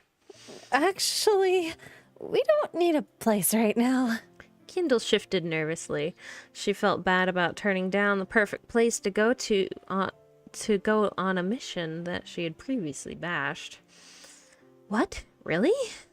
Vox sounded a little bummed. He was looking forward to having spirits other than his brother around. Well, there aren't many places left untouched by this war. After seeing how the Earth Legion acts, I'm pissed off that those kinds of spirits are how the world will see my brothers. Kindle's heated attitude died down a bit when she thought about what Alia had done for them thus far. Plus, she saved my butt out there. Not only that, she stood up for my brothers even though she didn't really know them. Kindle spoke quietly.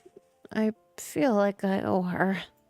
You don't owe me a thing, Kindle. Alia smirked, placing her hands on her hips, proud of the fact that she guessed Kindle was coming around to her side, but she didn't want her to feel obligated. You healed me a couple times now. I feel like we're even. Also, I wouldn't want a debt to be repaid like that. I would prefer it if you joined me because you wanted to. Are you really gonna make me say it? Kindle could tell that Alia had figured it out by the tone of her voice. It bothered Kindle how quickly her mind changed in such a short time. She couldn't help but wonder if it was always there in the back of her mind, and she just ignored it. She didn't want to have to say it just yet. Yes, Alia stated simply, with a gleeful smile on her face. She needed to hear it. It was what she was doing was dangerous, and she wanted to be certain that those coming with her were as ready as she was to handle it. I want to help you stop this war, Alia. Kindle looked her in the eye. There, I said it. Are you happy now? Yes. Alia saw the fire that she was looking for and was satisfied and a satisfied smile fell across her face. Well, you guys are always welcome to come back. And Saul's warm smile was rather welcoming. It reminded Alia of Molly's. Yeah, you guys better come back and visit, Vox whined, as he felt like he might not see them for a long time after they left the town. If we're around, Alia smirked at the Wind Boys. She looked at Kindle again. Let's rest up and head out tomorrow. You look like you could use some time to refuel. You have no idea. Kindle sighed in relief. I'm running on fumes. And the tale continues ever onward. That's it for tonight. Look at that. We made it through 6 chapters. 6 chapters. 6 records down. Way more to go. How many pages do you have in your document? In this one, 493. And this is the first document. I had to switch to another document, by the way. Because it was loading too much, right? Yeah, it is starting to chunk. Yeah, so Yeah. like typing in this is a little chunky if I try to do like bulk text. So I was like, oh, time for another document. Time to open a new one. There's like three books worth on here. The first book is like 12 chapters. Yeah, we'll probably go to 12 next time. Because the drama. Drama. And my favorite boy. One of my favorite boys. Oh, the fabled boy? Not the fire boy, but the sexy thief boy. The human? Mm-hmm. The human. The first human. The first human to officially join the party. Yeah. He will arrive. He will arrive. I'm ready. Anyway, I'll tease him later for you guys in the Discord. Yeah, I mean, Sumi's already been teasing some stuff over on her Twitter, so you can always go look at that. But you can also join our Discord, where she will slowly drip feed you her hot characters. I might make a separate channel for Mysteria stuff. Okay, why not? We keep slowly adding them. It don't matter. Yeah. Yeah, we got plenty of stuff. Yeah. So hopefully you guys are enjoying it. It's actually really fun to like come and voice these things. Glad. We get to be Chuni, and I'm fucking here for it. I'm so glad. I am a fucking adult. So enjoyable for everybody. This is why voice acting is fun, because you get to live out like the stuff that people usually look at you and go, really? You're an adult. Fucking act like an adult. Yeah. Fucking no! I want to be an anime boy or girl and shout cool mystical art shit. Yeah. Also, being a villain is really fun. Oh yeah, I noticed you were getting really into that one. Oh, me? I would never. Yeah. You're going to have fun when you do your evil Oh blonde. yeah, I am. She's a maniac. Yay! It's fun. You get to... She kind of has similar vibes to Terrace, but like in a different way. Also, I'm assuming we're going to be seeing Terrace again later? At some point. Because we didn't see her die! I haven't written her in yet as again, but yeah. So maybe after like 60, 70 chapters. Oh my god! Because I'm on chapter 52. Oh. So yeah.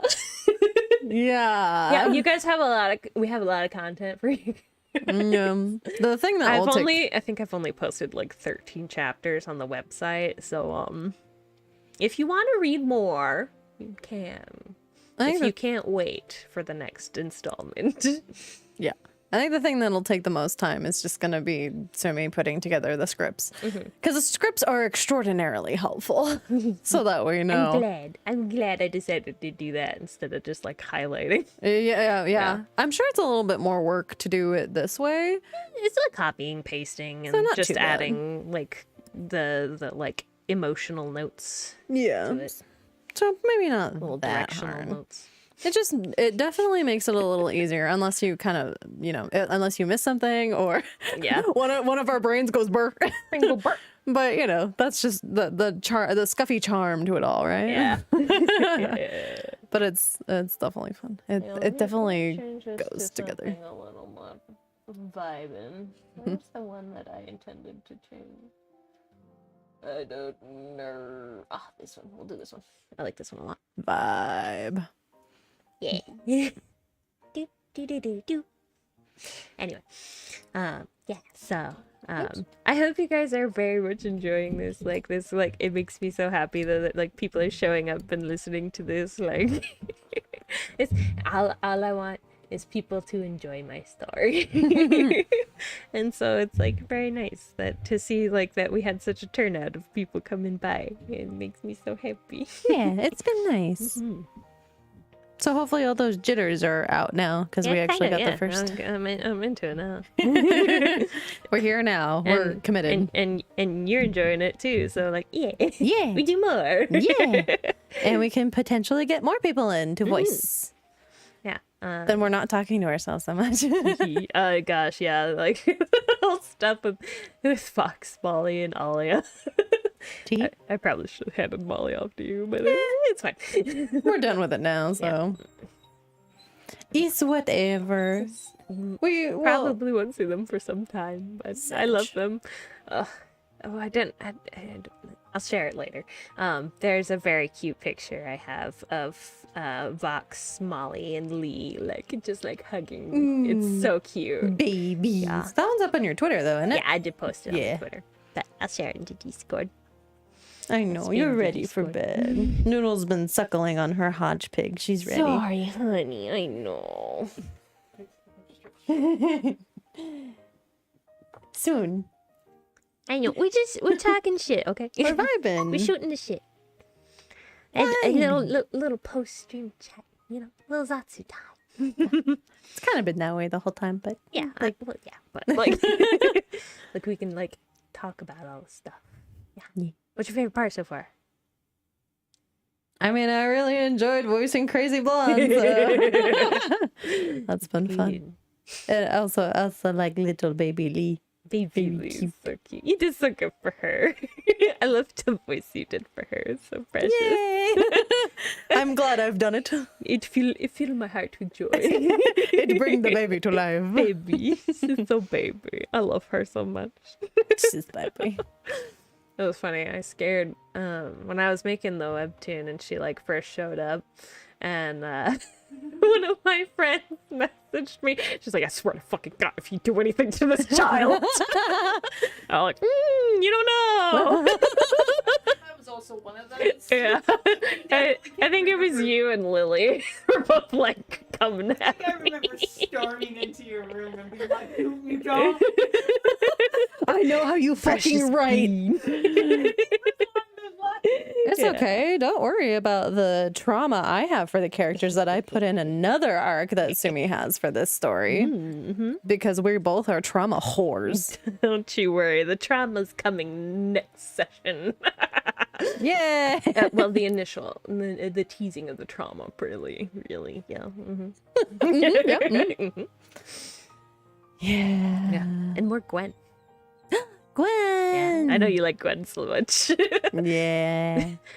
Like when we were initially discussing doing voices for the characters, Aria was just like, "I want Gwen." Because we were talking about it, and I was like, "Yeah, I'll do Kendall. Kendall's good." And then like Sumi told me about Gwen, and I was like, "Shut the fuck up. Give her to me.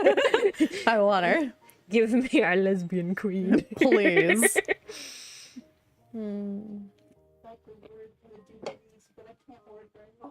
I know. That's why I was like, yeah. It's okay. He probably won't do. Neko probably won't be doing voices, but she will lurk. She's a good looker. She lurk. I'm just a kitty cat here to get love underneath the table, so you can hear my voice but actually don't see me. Yeah. Yeah, no, this is fun. So once more script and stuff is ready, we'll do some more.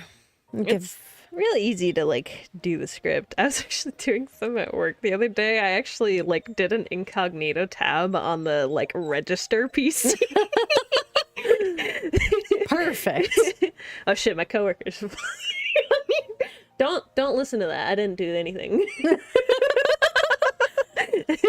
You guys saw nothing. You heard nothing. You heard nothing. Nothing was There was here. nothing to do, and I did everything I had to do. Like I did all my closing duties, and there was like nobody for an hour. So I was like, I need something to do. I'm dying. Bruh, I feel that. Especially with like the tooth pain I had, but like yeah. So I was squeezing in like other stuff, and I think I finished chapter 8 on there. Oh, So nice. I'm on to chapter 9 now. Very good.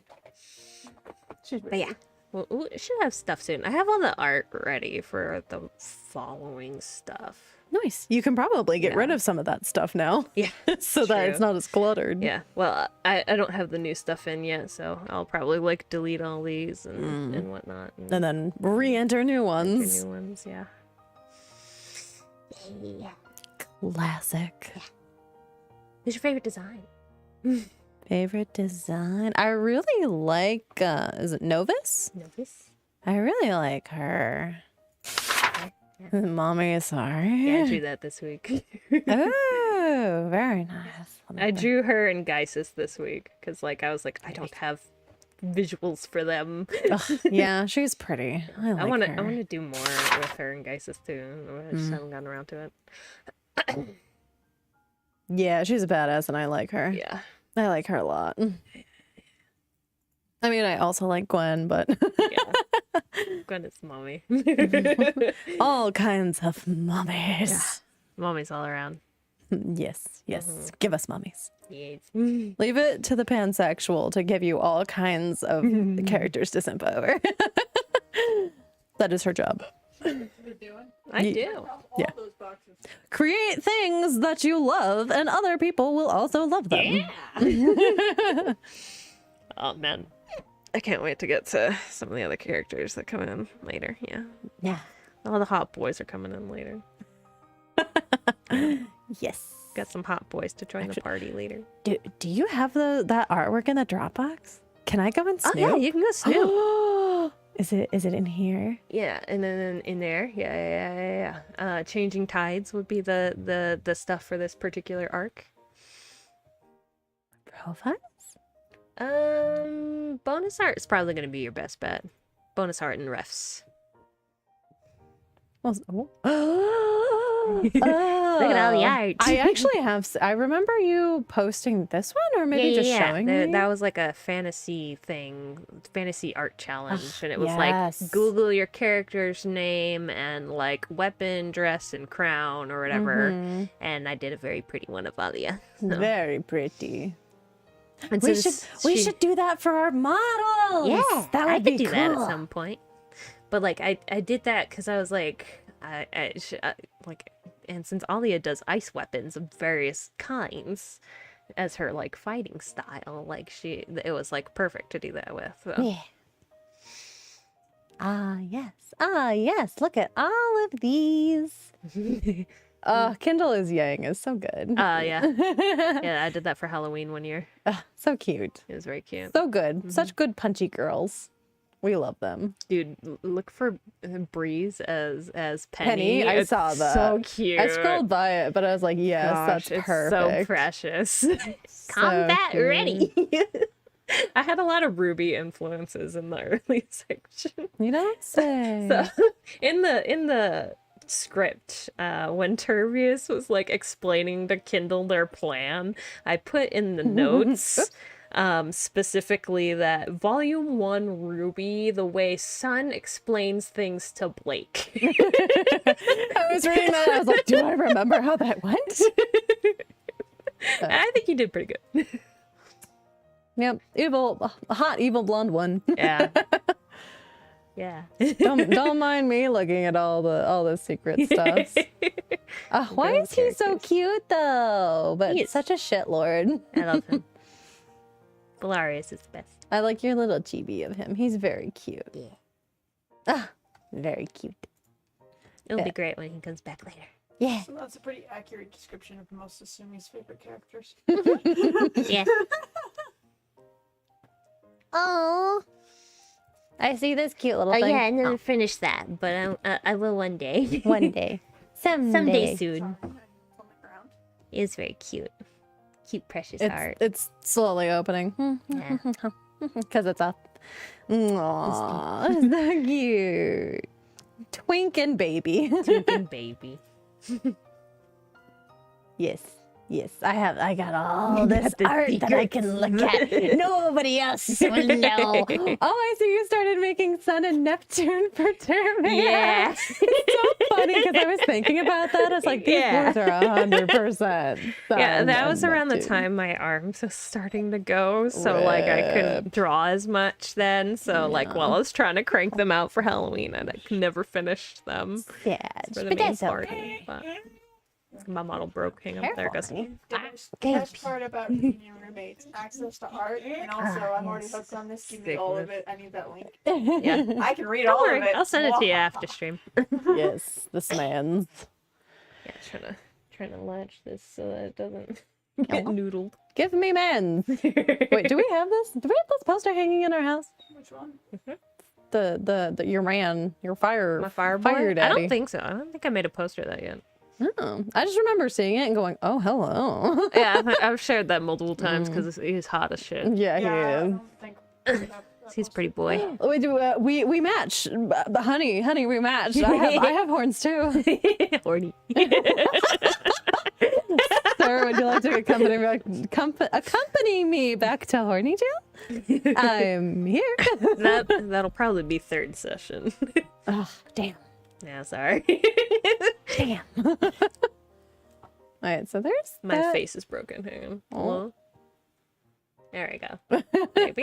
No, I think it's catching Neko. It might I'm be. trying really hard not to be in your guys' camera view. Tee There we go. hee. Yeah, I'm on the dog bed. I'm on the bed. Again, I'm under the table. Mhm. I see. I didn't do a setup because my plan was to quietly lurk in the background. I forget that Neko likes to talk too much. Gwen. Gwen. Do you have our other one in here, or is that? I think elsewhere? that's in references. Yeah, you look for refs. It'll be in there. Not me. I've always oogled over Sumi's art. There's never been a time where I looked at Sumi's art and went, ugh. It's my favorite thing. My favorite thing to do is to brag that my roommate is an artist and Oh, yeah. immediately reference photos and drawings that she's done. I do that for all Favorite. my artist friends. It's true, I do it for all my artist friends too, but like I have so many of Sumi's like from ages to like now. Yeah, that's the outfit. Oh, that's Tash. Mhm. That's so good. Stop. Oh yeah?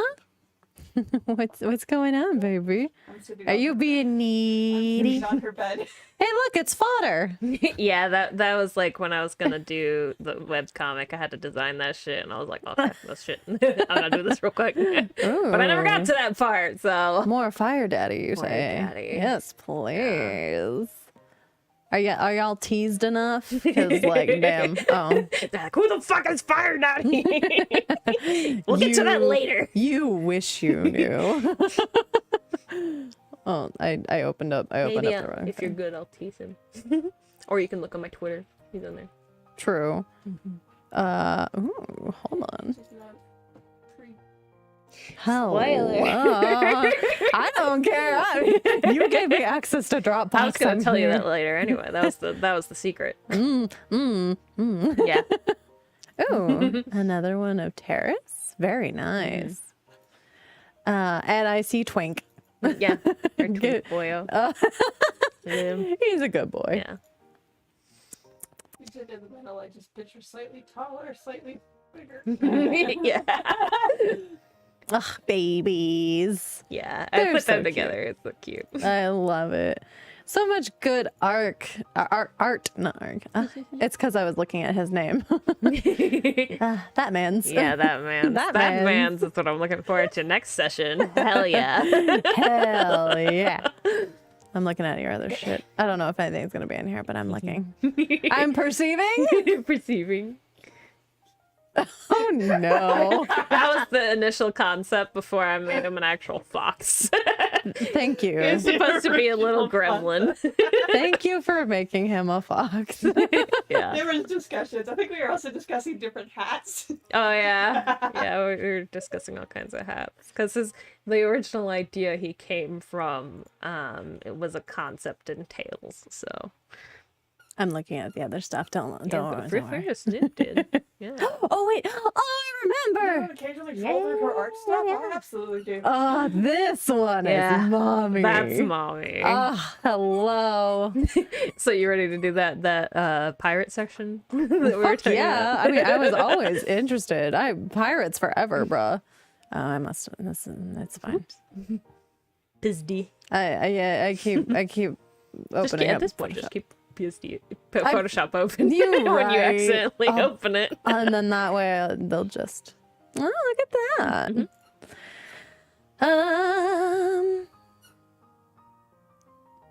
Oh. I love how this has just turned into chat listening to us gush over things. That they'll never know.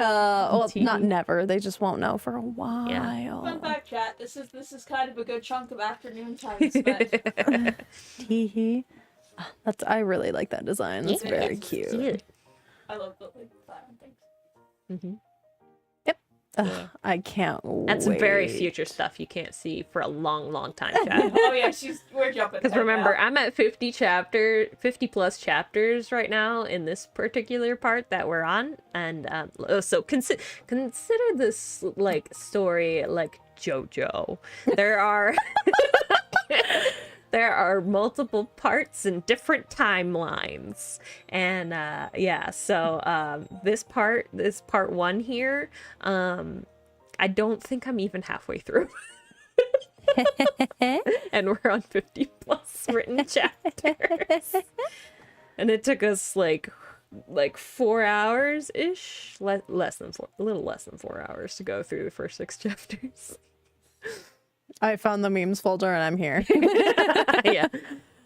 Yep. Oh yeah, you like my palette swap? I mean, it's not bad. It's not grating. She's cute. It doesn't disturb me as many other palette swaps do. Earth tough in different colors. Earth turf. Earth turf. Am I just blind? No, I was we're just talking stating. shit. Oh, okay. We'll put Earth Tough on a shirt and fucking sell it. Get us to 1,000, chat. So, so when are you gonna make that a Valentine's Day card? It is coming up. I'm telling you, you can just do a whole bunch of Valentine's stuff. It's The difference between Moe and Yandere. I understand. Yeah. Becky, you want to smash? You wonder smash. Maggie, let me smash. Oh, this is a. I don't know if I ever saved that as pinch. Very good. The cinnamon roll meme. Very good. Cinnamon roll. Oh, this is good. This is good. I love this. Yeah. I love all of this. Mm-hmm. All right. So anyway, Anyway, you guys will see some of that in the Discord later. later. Yeah. Also, that man's. That be in there. man's. Yeah, I purposefully like never went through that because I was like, well, one of these days I'm gonna get around to it. Like, but Zoom it back into the folder. Oh. In the folder. another one? Or What is that? for her? Oh, that was me for, when for I was book. doing the novel. Oh, okay. Yeah. For actual book. Yeah. Actual When I was book. trying to conceptualize the novel and I like like how you have a- size everything. I like you actually have a thing called reject instead of I deleting went them. through a selection process and asked a couple people what they liked over others, and they voted, and like that. So, And thus it was. though I've been contemplating doing covers a little more that's like right, my yeah. Danme novels lately, so I I might remember rework that. But you know, fancy shit like this. Yeah. Yeah, that's right. I'm remembering now. I was like, what are those again? Yeah. You have one printed out. I know. Ludes. Hold on, Sumi. Oh yeah. Hold on, Sumi. Sarah, look away. You know, Oh,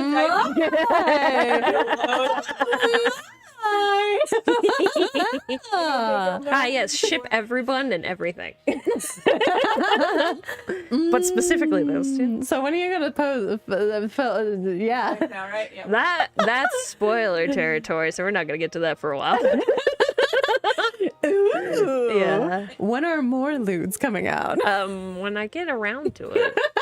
You said you wanted to draw more. Yeah, I'll Said it's draw not safe so for many work, things for these not characters. Safe for Neko. Yeah. Correct.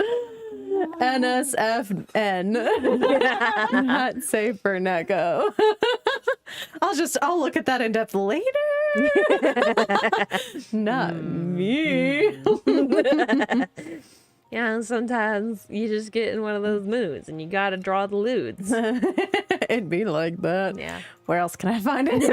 Where else you got it? I keep the lewds on the outer folder, so like that's the only one we got for that in particular.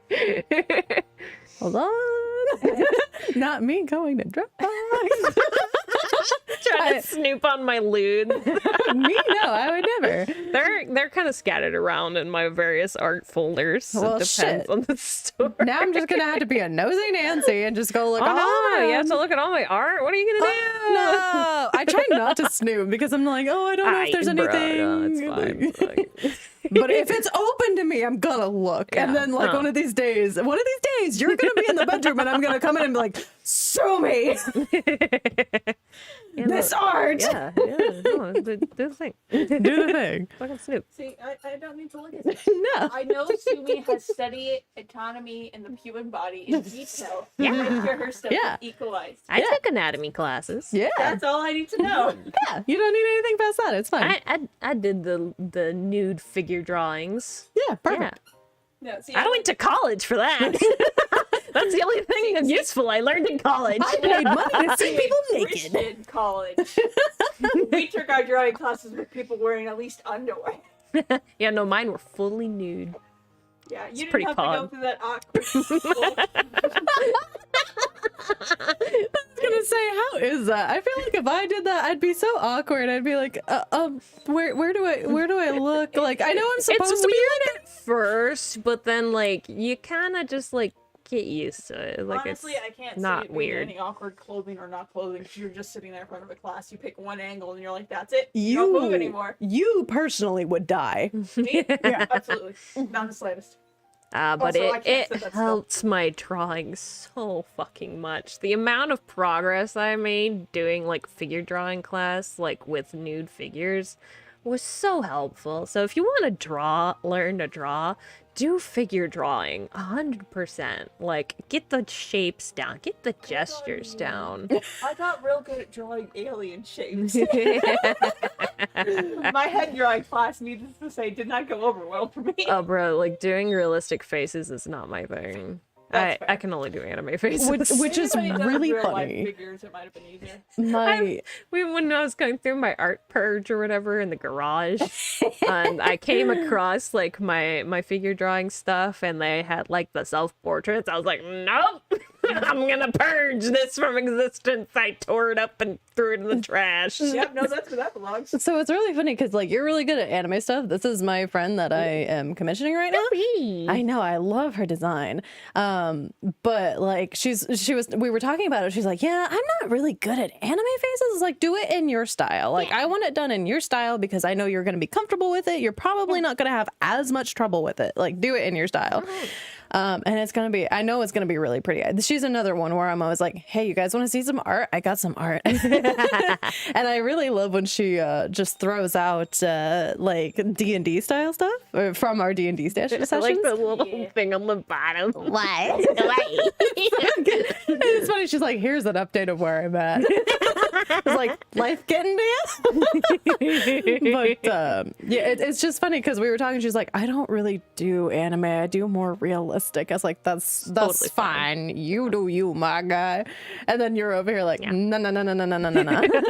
Anime. And I'm over here like, I can draw animals. I can do any kind of animal you want. I actually studied mixing animals figures. I used to make people. Oh yeah, I had a different class breeds. like that. So like I had it was with the same anatomy teacher that I had, and we were doing like realistic anatomy of various mythical creatures. So like centaurs. We did. Oh, I'm so jealous. So when we did the centaurs, like we had to like change like how the back muscles like work anatomically, because like just doing like straight up like that doesn't work for the spine. So you kind of like had to change the shape a little bit, and like we did like various anatomically correct like mythical figures or mythical creatures, and it was so fun.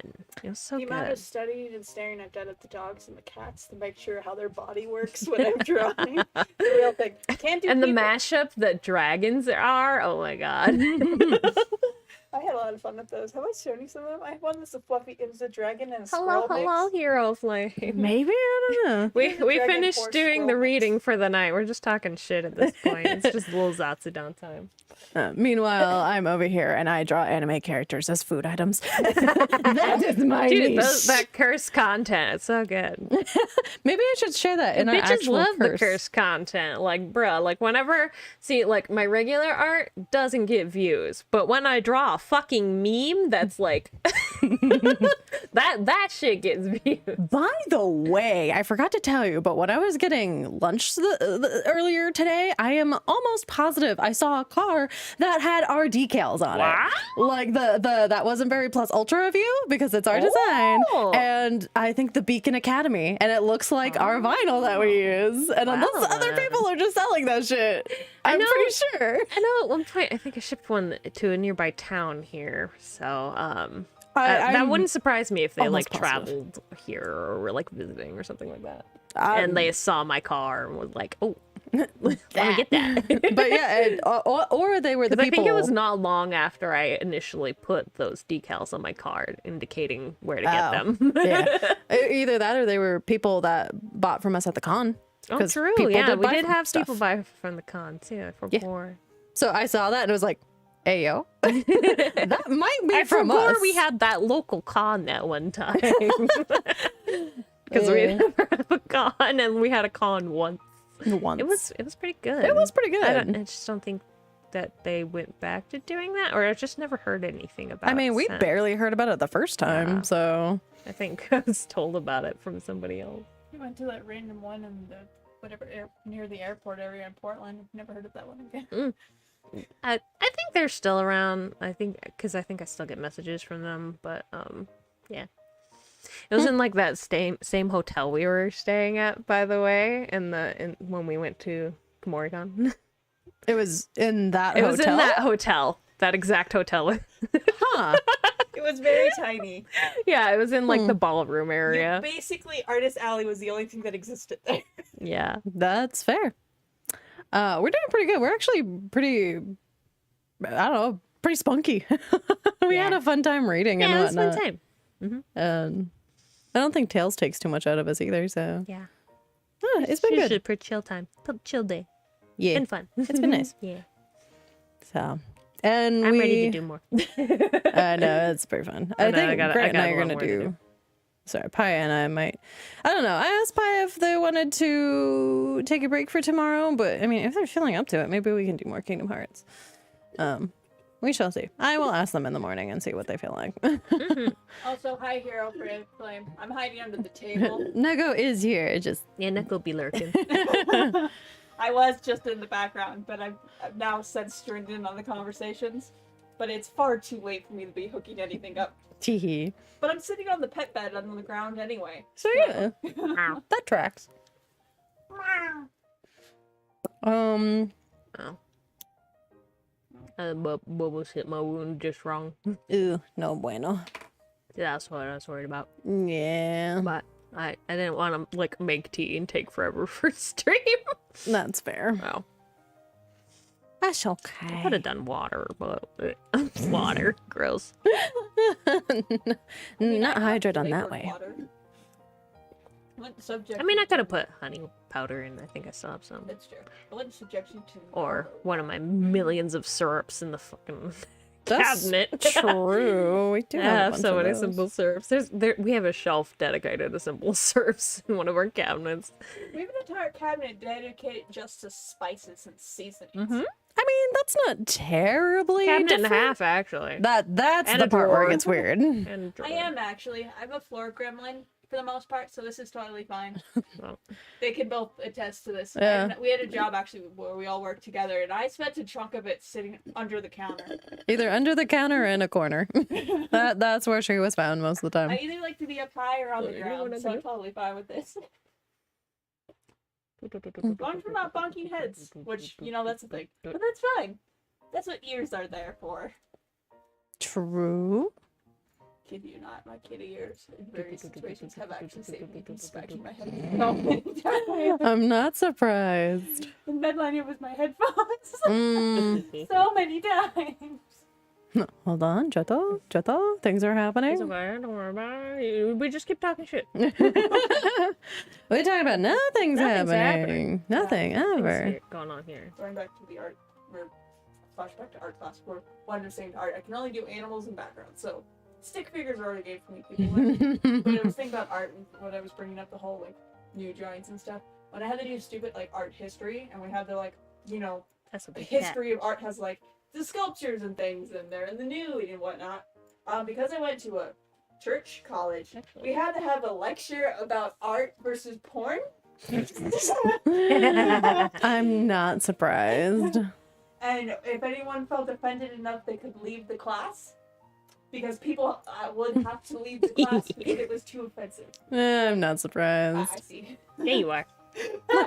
You peek. I peek. Peek. Yes.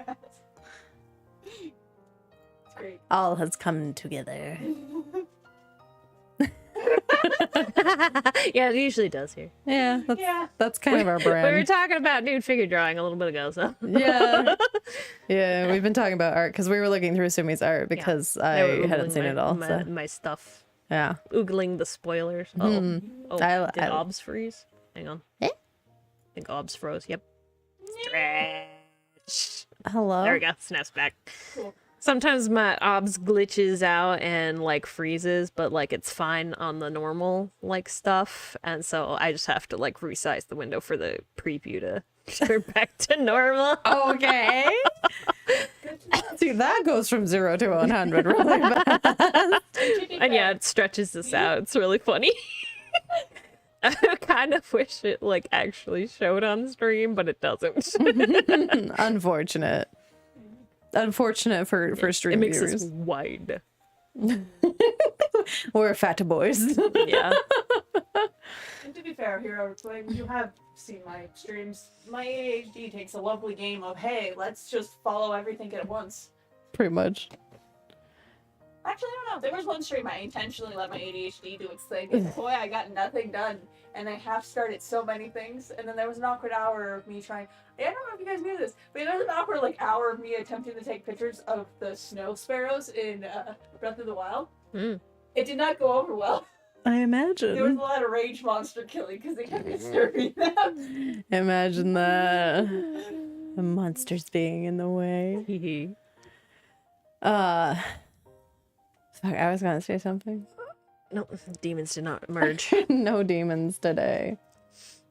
Oh, we've been blessed with cat. Meow. Mouse.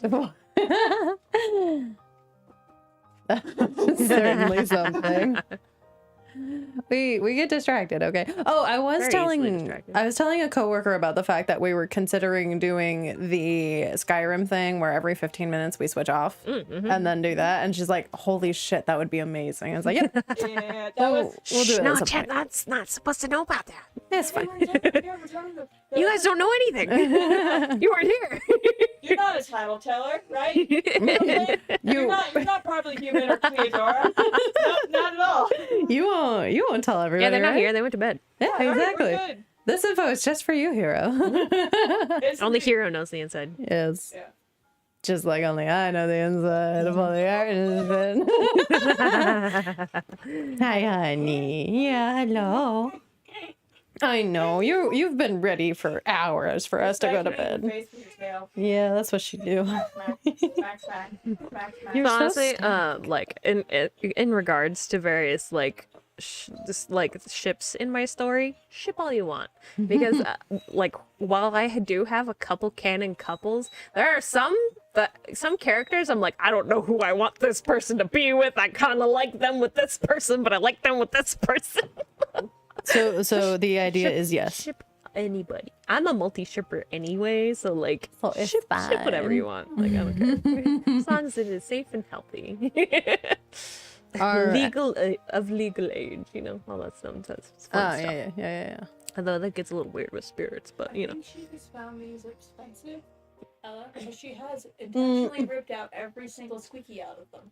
Well, as long as nobody consumes them. Not only does she rip out the squeaky. Sorry, it's distracted. My dog girl's been ripping out the squeaky in specific toys, but not only does she take the squeaky out, she intentionally separates the noisemaker from the squeaky.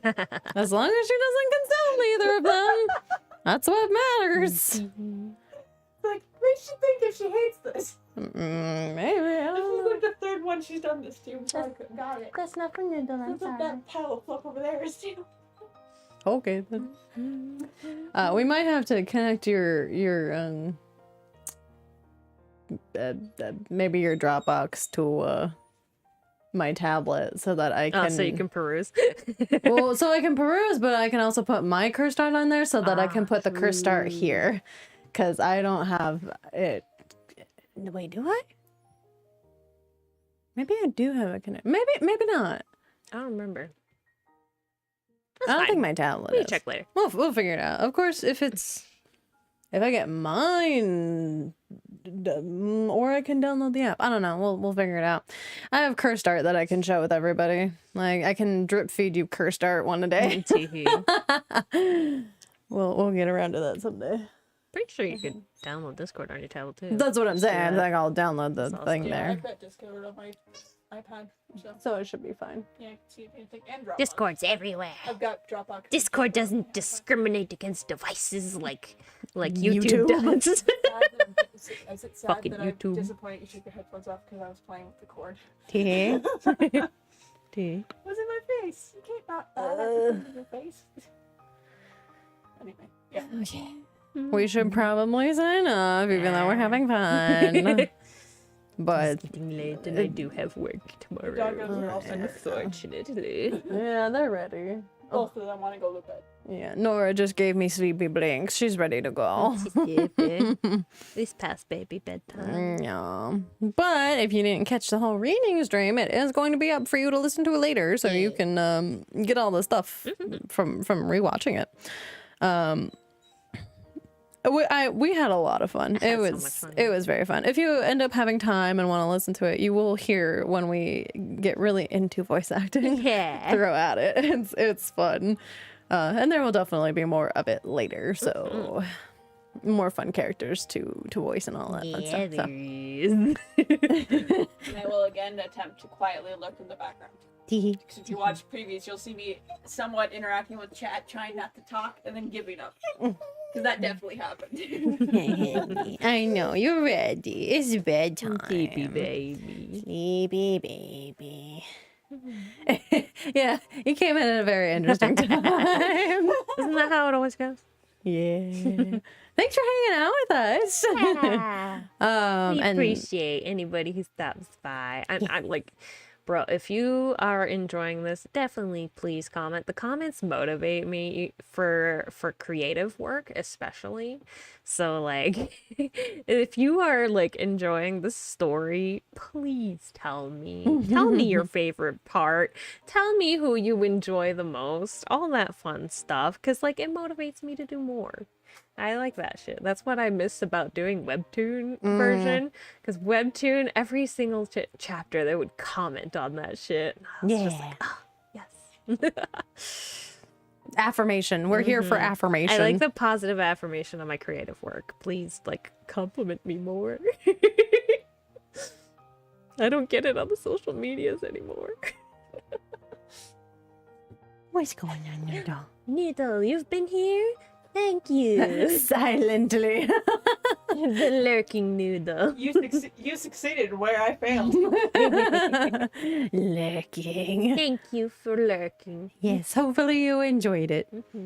Hopefully we were chuny enough. Embrace the power of the chuny. Yes. I'm glad you enjoyed the casting thing and didn't find it very cringe. I don't know, like we've been playing Tales, so I'm just like, you know what? I wonder if voice actors do have fun, like Yeah, and like doing this was very heavily influenced off of Tales. Like the initial part of it was kind of like a Tales RP, but it, but I was changing so much stuff on like the basic concept of things, and I'm like, this is a different story at this point. I'm just gonna make it an original piece. Yeah. Where's gonna finish destroying it? That's how things. Oh no, that's how stories come about. Well, hopefully it was interesting enough to draw to. At least good background noise, if nothing else.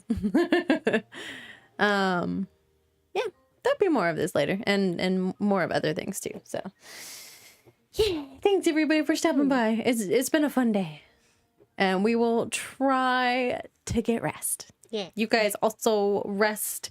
Make sure to take any medications, hydrate, eat food, feed yourselves. Yes. Give yourselves sustenance. And all those other Your things. sleep schedule is decent. Yeah, go the fuck to bed.